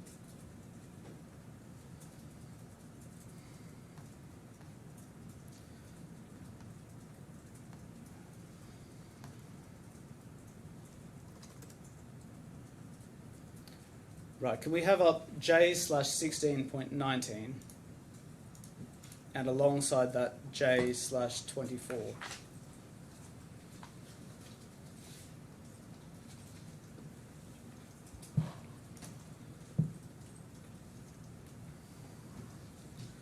Can you see on the right-hand side, we have an email from Mr. Marwar to Mr. Gupta on the 22nd of May 2018. Do you see that? Yeah. And it says, "Hi Sanjeev, below are the exact details of Paramjit's package as given by him in his own language for your understanding." So you discussed this with Mr. Marwar, didn't you? Yeah. And the package underneath, it says fixed is $1.83 million. That's the figure that you gave to Mr. Marwar, isn't it? Yeah. And you gave that figure to Mr. Marwar so that it could be passed on to Mr. Gupta, correct? I didn't know he's going to pass on to Mr. Gupta, or he's going to make a table for himself so that he can discuss with whosoever he's going to be in the Liberty Organization as a contact. Okay. But before, when you said that Mr. Marwar had put the figures into your CV and you were seeing for them for the first time, that's not right, because here you're passing on the same or approximately the same figures to Mr. Marwar to give to Mr. Gupta. Yeah, please, can you scroll the mail down? I'm interested if you could answer my question. Yeah, just I'm trying to look. These all mails are from Mr. Marwa, not from me. Yes. Well, do you agree that you gave the figure of $1.83 million to Mr. Marwar or not? Mr. Marwa was trying to give Mr. Gupta gross figures. I don't know what figures he was. I gave him my net figures.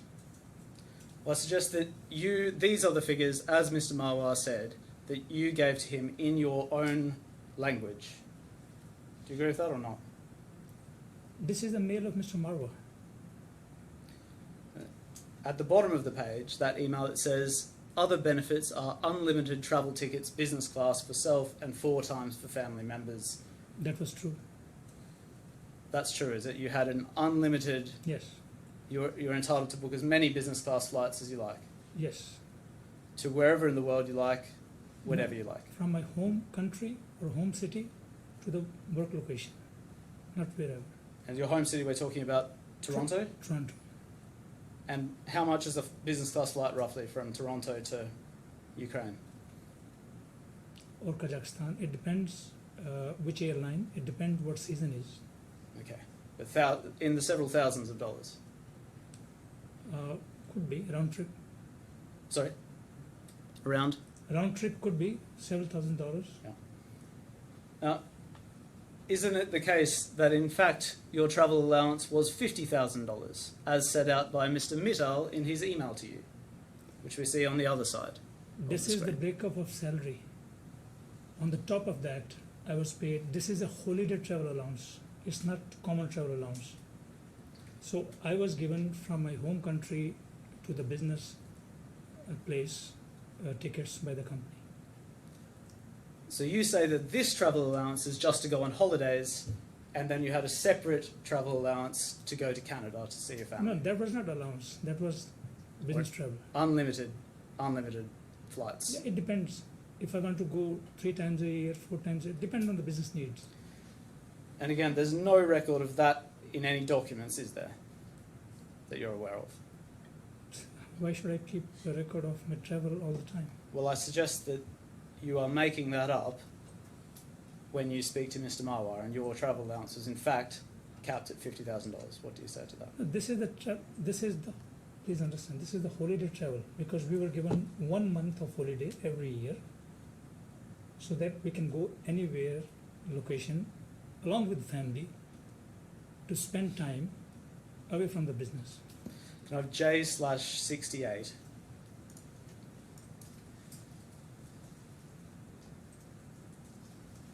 This is an email, your email of the 21st of February, if we just zoom in on the bottom half of that page, 2019, and it's sent to Mr. Marwar. And we see that if we just go up to the top of the page, we see then Mr. Marwar in turn forwards that to Mr. Gupta. We'll come back to this for different purposes later, but at the moment, can we go at the bottom of that page, over the page,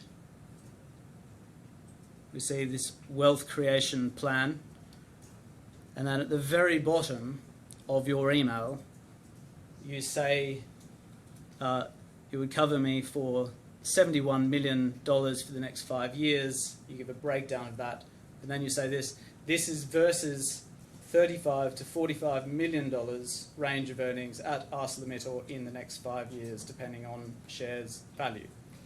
Now, do you agree that implies an annual earning of between $7 and $9 million? If you calculate totally, if I give my salary 2.7 million in ArcelorMittal in 2019, if I take average increase of 10% every year, year on year, because my segment was the difficult segment and the most challenging. So if you compound for 5 years, you will easily cross 30 million. So you say that your salary was 2.7 million, and you reach these figures by adding a compound increase of 10% per year. Yes. I suggest that doesn't come anywhere near $35 million, and you were again... I'm not saying 35. I'm taking the minimum 10% increase. It could be more increase. It depends on performance. I suggest, Mr. Kahlon, that those figures bear no relation to your true remuneration and vastly in excess of what you were actually earning. You may say so. All right. Do you remember in these proceedings you gave disclosure in November last year? And do you remember that you searched for those documents yourself on your email and your hard drive? Remember doing that? At that time? Yep. There was a subsequent separate disclosure exercise, but in November 2024. Yeah, most of it. Yeah. To the knowledge of my level of IT skills. Now, if we look at K/371,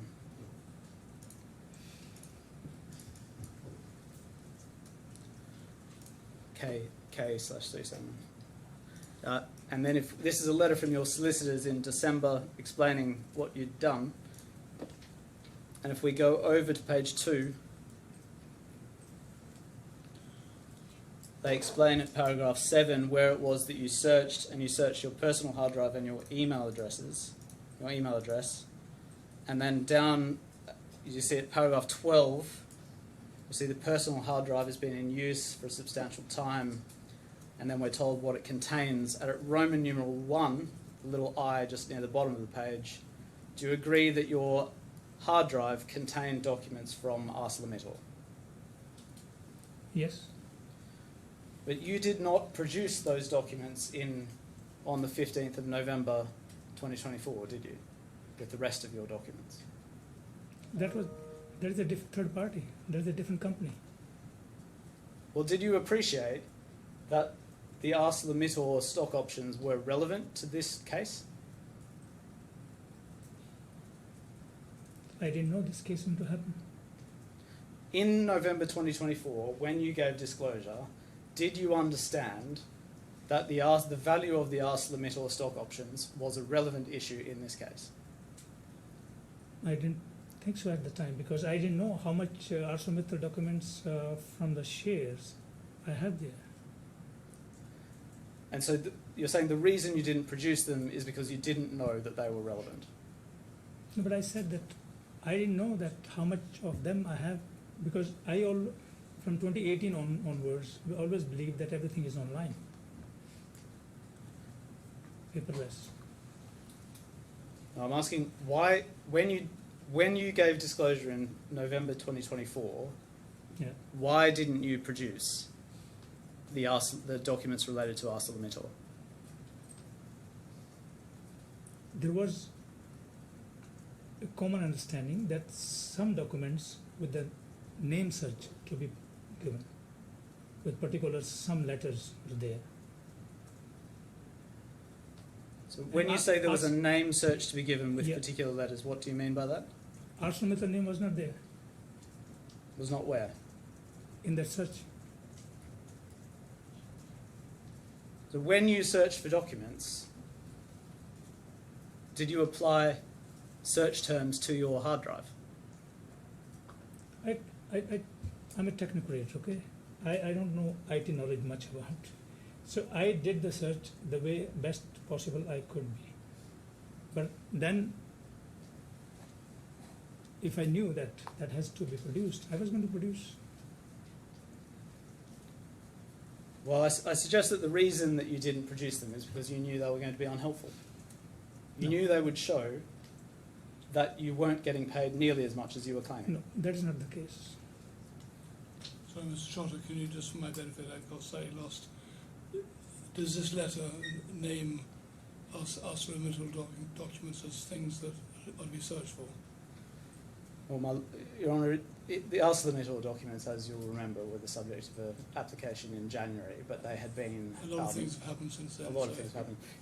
They were an agreed category of disclosure under the objections to the request to produce back in October. Right. And So they were squarely within the scope of disclosure. You're saying the witness knew this? I would say the witness carried out his own disclosure exercise. I see. He knew what he was looking for, should have been advised. The evidence given by Mr. Singh is that he was advised, I see. and it wasn't produced until later, I see. Thank you. and different reasons were given for that to those that the witness is giving now. All right, can I have J/118.3, please? Well, perhaps we don't need this document, actually. When you were at ArcelorMittal, you were responsible for Ukraine and Kazakhstan, is that right? And Middle East. And Middle East. And the plant in Kazakhstan, I'm going to try and pronounce this correctly, is ArcelorMittal Temirtau. Temirtau. Okay. Could I have J/151, please? Page 2.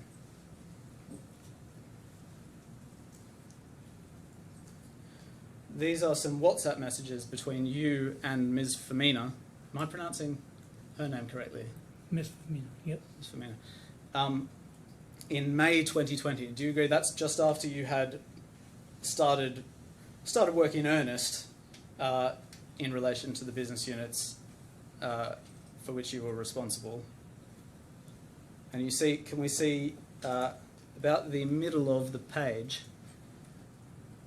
Just go off there. At 22:51, there's a message that starts, information might be overwhelming you. Do you see that? Where it is exactly? Yeah. Okay, and then after that, this is your number ending 316. And you're saying to Ms. Femina, it's like getting out of a lake, jumping into an ocean. Ms. Femina says, I'd say it's brain-wrecking. Then further down, a couple of messages further down, you say, this experience will shape you up differently. Yes, what doesn't kill us makes us stronger. Out of that mess at AMT and internal mafiosi like Vadim plus many other garbage like government officials / governors. And then Ms. Femina responds to you. Am I right that when you say AMT, you're referring to ArcelorMittal Temirtau? Yeah. No. And when you say this is like getting out of a lake and jumping into an ocean, you mean that the roles at Liberty are a big step up from what was going on at ArcelorMittal. Not exactly.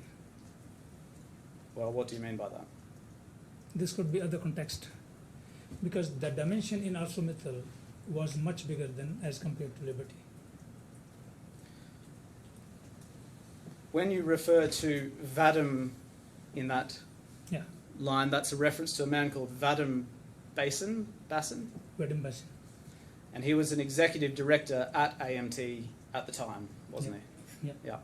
And you're saying that you're happy to be out of that mess and away from internal mafiosi like Vadim Bassin. That's right? Yeah. And you're happy to be away from, as you term, other garbage. Yeah. Right, we go to J/151. Same, page 7 in the same document. Is a few days later. There's a message that begins about a third of the way down the page. We just zoom in on the top half of the page. And you're saying to Ms. Firmina, want you on board ASAP because you're keen to bring Ms. Firmina over, kick everyone to get you long-term EU SAP. And then you say this, and coax Tanya to come on board as well.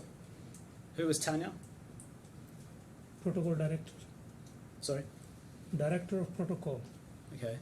And then Ms. Firmina says maybe some time is needed, and you say this, if she can't understand that greatness and beauty of change, doing big in life, then let her stick to a hopeless situation. Xenia says, Ms. Firmina says she's too difficult to step out of her comfort zone, and you say, what comfort zone, which pays peanuts and risk of getting fired every day? And when you say peanuts, pays peanuts, you mean that ArcelorMittal is not paying very well, don't you? Look, she was a local employee, but very good result-oriented professional, and her salary was paid in Kazakhstan tenges, and tenge was devaluating very badly. It went from 285 to 415 in few months. So that was in that context that her salary is getting less and less. We're page 110 of this document.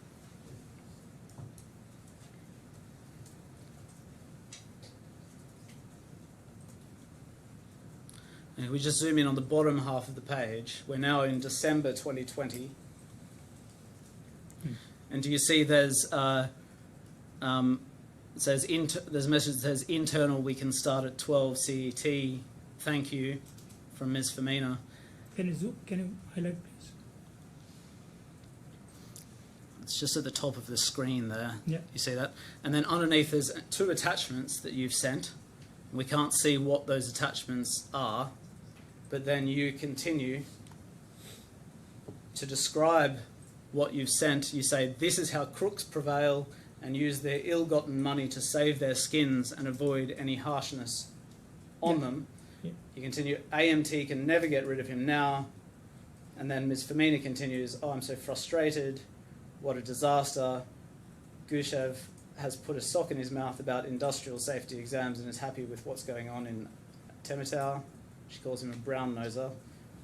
You say, you can see yourself how a mess can take place in open daylight. Even Chubby knew that he is a crook of the top order. Maybe Vadim bribed Chubby heavily to ask him to recommend for this award. And then Ms. Firmina says, Basin would like to boost his ego. He's like a kitten sitting near you and now he's in full swing. And you say, current CEO is an arsehole. And we just break that down. Where you say, this is how crooks prevail and use their ill-gotten money to save their skins, and then you suggest that maybe Vadim bribed Chubby. That Vadim is again the same man, isn't it? Vadim Basin, correct? And that's the same man we saw you refer to as internal mafiosi, correct? Say yes, the transcript. Yeah, may I answer? Do you agree that I'm not just asking a specific question, do you agree that Vadim is a reference to Vadim Basin? Same Vadim Basin. Yeah. And you are asserting here that Vadim Basin is a crook of the top order. That's what you're saying, isn't it? Yes. And you are alleging that he bribed a man called Chubby. Who is Chubby? a governmental official. Right, you're saying he bribed a government official, and then when Ms. Femina says Gusev has put a sock in his mouth, she's there referring to a journalist named Oleg Gusev. Is Yeah. that right? Yeah. And that is a journalist who published disparaging articles about you. Is that right? Yes. If we bring up J, beside this, can we have J/36.1?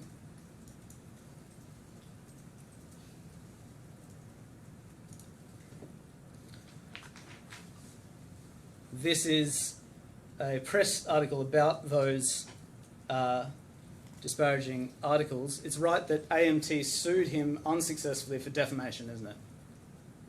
Yes. While you were at ArcelorMittal. Yes. Because he made comments against me. So ArcelorMittal Timurtau legal department sued him. Yeah, and can you remember what those comments were? He compared with me some character which was not so nice. Right. Is this Conchita Wurst we compared you with? Yes. And why was that not so nice? I don't know. I didn't know this name, Conchita. We just said it wasn't nice to be compared to this person, so why? Because I was told by my legal team that he is making lewd comments against the CEO. So legal team took him to the court for that. All right. And when you say on the left-hand side, current CEO is an arsehole, is that a reference to the CEO of ArcelorMittal? The CEO which came in ArcelorMittal later. Well, this is a message of the 14th of December 2020, and you say current CEO is an arsehole. So I suggest you're referring to the current CEO. Do you accept that? The CEO who was at that time there.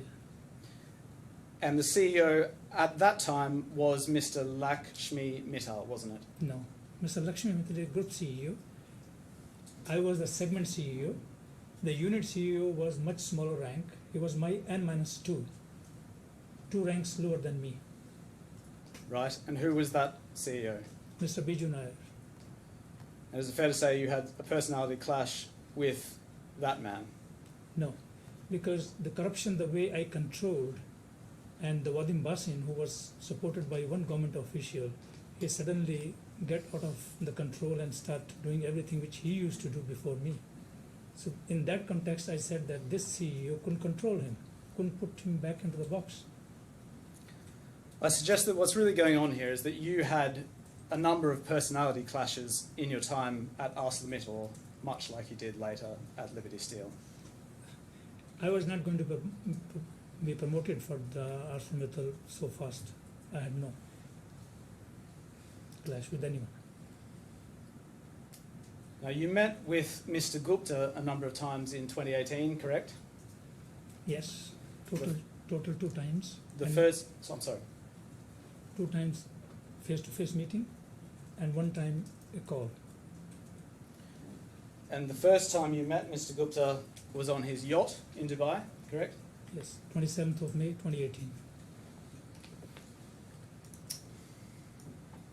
Do you remember that date from your own memory or from the documents that you've seen?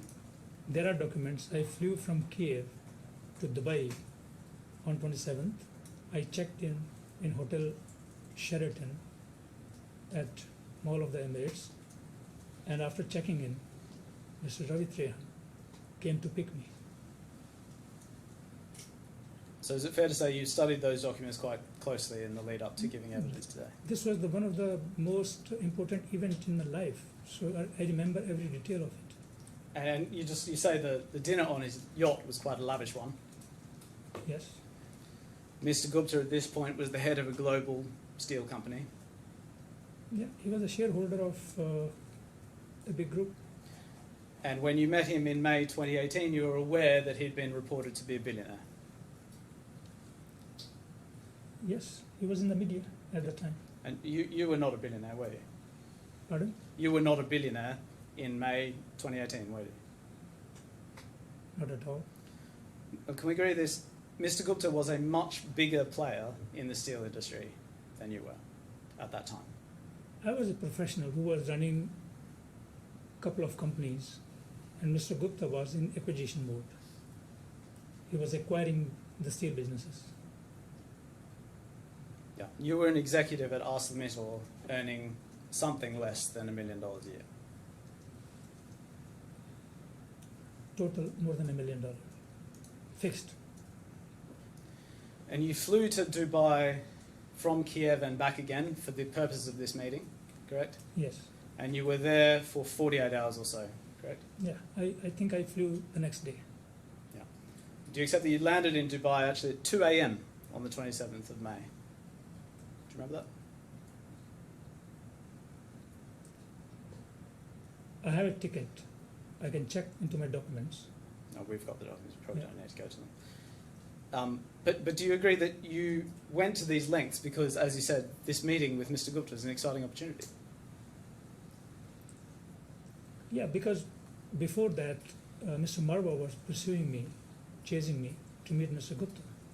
I was reluctant in the beginning because I was comfortable. I had done a turnaround. When you do a turnaround, you are burnt up. So I was having a nice life, quiet life. So when this opportunity came, I was thinking many times, should I take this role now or not? But then, after lots of chasing by Mr. Marwa, I inclined to meet him.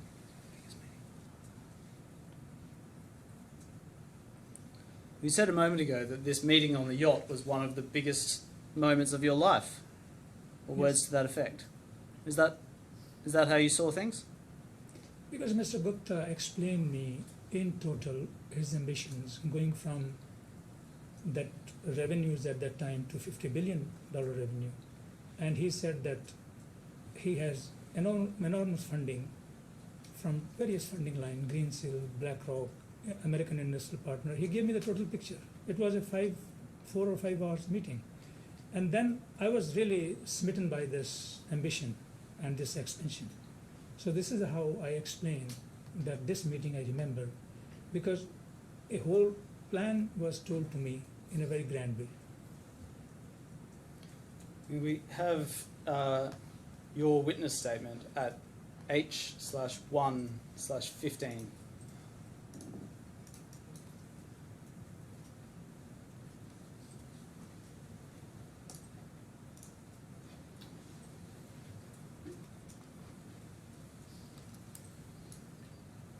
Do you see that on the screen? Yeah. And paragraph 67 at the very top of the page, you're referring to this meeting on the 27th of May 2018. Yeah. Mr. Gupta hosted a lavish dinner. Yeah.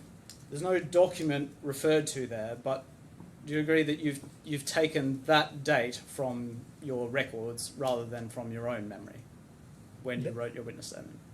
No, that's my memory. So on the, Clearly my memory. on the 26th of February 2025, nearly 7 years after the meeting, did you remember from your own memory the precise date on which you met? Yes. Because next day I was flying back to CIS, and that day I remember because I was late for the meeting, and for that I was pulled up, not reaching on time because I was in Dubai. And I remember even the yacht, the name of the yacht, the captain of the yacht, because Mr. Gupta introduced me to every one of them. All right, can we have H/9/4? This is your fifth witness statement given in reply. And if we look at paragraph 15, again at the bottom of that paragraph you say, I'd flown from Kiev to Dubai on the 26th of May 2018 and stayed at the Sheraton Mall of the Emirates. And again, there's no document referred to there, but I suggest that you've just reconstructed that from your flight tickets, haven't you? There is a hotel stay document, and there is a Mr. Marwa's email to Mr. Gupta to reimburse my expenses for the travel. And that's where this information has come from. No, because I was meeting Mr. Gupta. Otherwise, why I will send this information, this reimbursements to Mr. Marwa for what? So you say in 2025, when you gave this witness statement, you just remembered this date without looking at any documents at all. Yes, because all along in the witness statement number 4, all along this is maintained that I met Mr. Gupta first time on 27th of May 2018. Can we look in your fourth witness statement, still on page 15, paragraph 70? Do you see it says, it starts, during the dinner, Mr. Gupta explained that Liberty Steel had recently acquired several loss-making plants in Europe and Australia. Yes, there is one typo here. Well, that's all right, we'll never mind the typos. And you Yeah. go on to refer to Ostrava. Can I explain, please? Sorry. Australia was acquired, and Ostrava and Galati, Mr. Gupta was in talks at the time, and he was the only bidder for ArcelorMittal. And he explained me, these are the loss-making plant, what should I do with them? So I asked him clearly, how much is the loss? He explained me the range. But you accept it's not correct that Liberty Steel had recently acquired any of those plants when you had this meeting, is it? No, he was in talks. As I said, there is a typo here, there is an error. Well, did you read this witness statement before you signed it? Yeah, I must have overlooked it. It's not a typo. It says that he'd recently acquired them, and now you're saying he hadn't acquired them Yeah, at he all. was in the talks. He explained me. That's why he wanted to me, or he invited me, because I was from ArcelorMittal, a CIS expert, and these plants were in the Eastern Europe, built with the Soviet technology, and they were in the Soviet ambit. So he wanted a person who understands the Soviet mindset as well as the Soviet technology. Where do we see any of that in your witness statement? No, but it has to be explained in that grand. And do you accept that the agreement to acquire Galati and Ostrava was in fact reached in October 2018? Mr. Gupta was due to take over in the end of 2018, but due to certain reasons, regulatory reasons, it got delayed by 6 months. But- So finally, the keys were given to Mr. Gupta in May or June 2019. But at this time, in May 2018, there hadn't even been an agreement reached to acquire these plants, had there? He was the single bidder. I was on the ArcelorMittal side, sitting in the management committee. Any divestment used to happen with the agreement or with the approval of management committee. I knew what's going on and who is the bidder. So you were aware that Mr. Gupta was bidding, and you were meeting with Mr. Gupta concerning a future role in relation to the plants that he was Mr. acquiring Gupta from invited me us. for this. Initially, I was reluctant, but then I was not only for Europe plant. I understood from him the grand scheme all over the world. Tata Steel, Port Talbot, US Steel, Košice in Slovakia, and number of steel plants he spoke about. Now, at paragraph 80, if we go over the page, over a couple of pages, page 17, you say, Mr. Gupta and Mr. Trahan outlined Liberty Steel's ambition to grow its annual revenue from $20 billion to $50 billion within 5 years. That's true. There's no document reference there, but you say those are figures you read from your own memory when you gave this witness statement. Yeah, because they counted the total number of plants they are going to have within 2018-2019 and within next 5 years. So And- they gave the name of all those plants to me. And part of that growth plan is acquiring more plants, because if you've got more plants, you've got more revenue.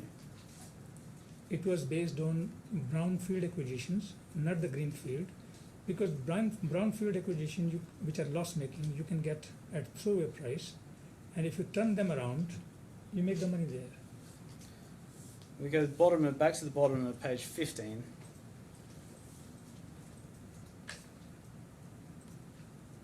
At the bottom of that page, paragraph 73, you say, he emphasised that the success of this transformation depended on, across the page, financial performances, operational efficiencies, and most critically, managerial EBITDA growth. That's true. And I suggest that when you made this witness statement 7 years after the fact, you couldn't really remember that he said the words managerial EBITDA growth, could you? Because when we were discussing on the yacht, there was a discussion coming around how to get more funding from the funding institutions and from the banks or from other sort of creditors. So the creditors and the investors, they go by the lever of managerial EBITDA. So managerial EBITDA is the most essential. If you go to legal EBITDA is not the true marker. Nobody gives the loans on the earth on revenues. So it's always managerial EBITDA, and we were discussing in length. And what did you understand the difference to be between managerial EBITDA and legal EBITDA? Managerial EBITDA is total revenue minus cost of the goods sold, and the legal EBITDA is after that you take out your corporate expenses, your other local expenses, certain amount of other cash out, and then it comes your legal EBITDA. So you say managerial EBITDA involved not taking out quite so many expenses, effectively. Yeah, when you call about EBITDA, so normally it's referred as managerial EBITDA. Legal EBITDA, when you have to quote, you have to quote it as legal EBITDA.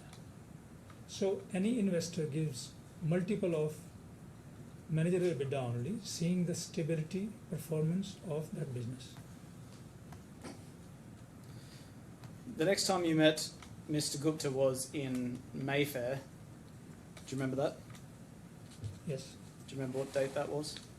13 September 2018.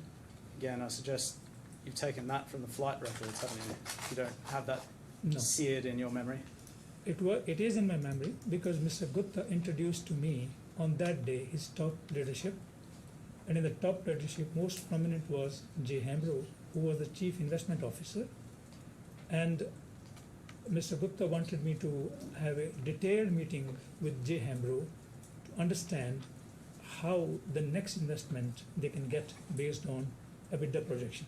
And what was it amongst all of that detail that you just gave that makes you remember specifically that it was on the 13th of September 2018? Yes, Mr. Hambro I met, Mr. John Bolton I met, Mr. Derrick, who was the CFO of the Liberty Steel Group at the time, I met him also, Do you remember how long you were in London for this trip? just one day. Indeed, you spent more time travelling that day than you did actually in London, didn't you? Yeah, because Mr. Gupta said that till the time his team will not vet me, he cannot forward the discussion. I suggest that this is how your relationship with Mr. Gupta worked. If he summoned you, you would come. Because on yacht meeting, when we discussed everything, he said next meeting is going to be with the team, either in Dubai or in London, wherever is possible. I was in Ukraine, and then for me it was easy to fly from Ukraine to London, then fly from Ukraine to to Dubai. We look in your witness statement, page 18, paragraph 86, the top of that page. You say, during this meeting, Mr. Gupta once again emphasised the scale of the opportunity. You say he said your role would be central to delivering EBITDA growth. Do you remember him saying specifically those Yes, words? because I was sitting with J. Hambro for a long time. The longest meeting was with J. Hambro, and J. Hambro's emphasis was that he was a chief investment officer. He said that this is our goal, and these are the investments in the pipeline. So if we reach this amount of EBITDA in these units in the next 1 to 2 years, then these are feasible. You don't say he mentioned managerial EBITDA here, do you? I said before, when you mention EBITDA, in industrial term is managerial EBITDA. For the legal EBITDA, you have to mention it purposely legal EBITDA. So you say it was implicit when he said EBITDA that he specifically meant managerial EBITDA. EBITDA, normal in operational industry, any steel or mining or metal industry, when you say EBITDA, is referred mostly managerial EBITDA. And you say managerial EBITDA involved leaving certain expenses out of account. Managerial EBITDA is simple EBITDA. It's total revenues minus cost of the goods sold. Simple. So that is the first sum coming out of your total revenues. So after that, you take out expenses from it, corporate expenses, whatever expenses you have, n number of different companies have the different expenses level, and then you arrive at legal. But if you arrive at legal, legal could be much far lesser than managerial. So then you cannot go to the investor to show them this is my legal EBITDA. Ms. Kahlon, there's no record anywhere of what was said at this meeting, is there? I remember because Jay Hembrough was very keen on two deals, Port Talbot, Tata, and US Steel Košice. So US Steel Košice price was 630 million euros, he told me in that meeting. And Port Talbot was going to come at throwaway price, I don't know what dealing they were going to do. They said that they are in the talks with the UK government. But then what was the most interesting, that this business which is in the pipeline, it must make EBITDA, because European units or European investors will see a business performing within the Europe, not that somewhere else there is a business. So these ArcelorMittal plants, which were going to come a couple of months later, they had to perform. Mr. Trotter, I don't want to interrupt Adam. No, I was just about to say I'm about to move on to a different Right. meeting, so that's probably a convenient time. Right, well, we're going to stop now for this afternoon and meet again at 10 o'clock tomorrow. Thank you. And don't talk to anyone about the case, please. Thank you. Thank you.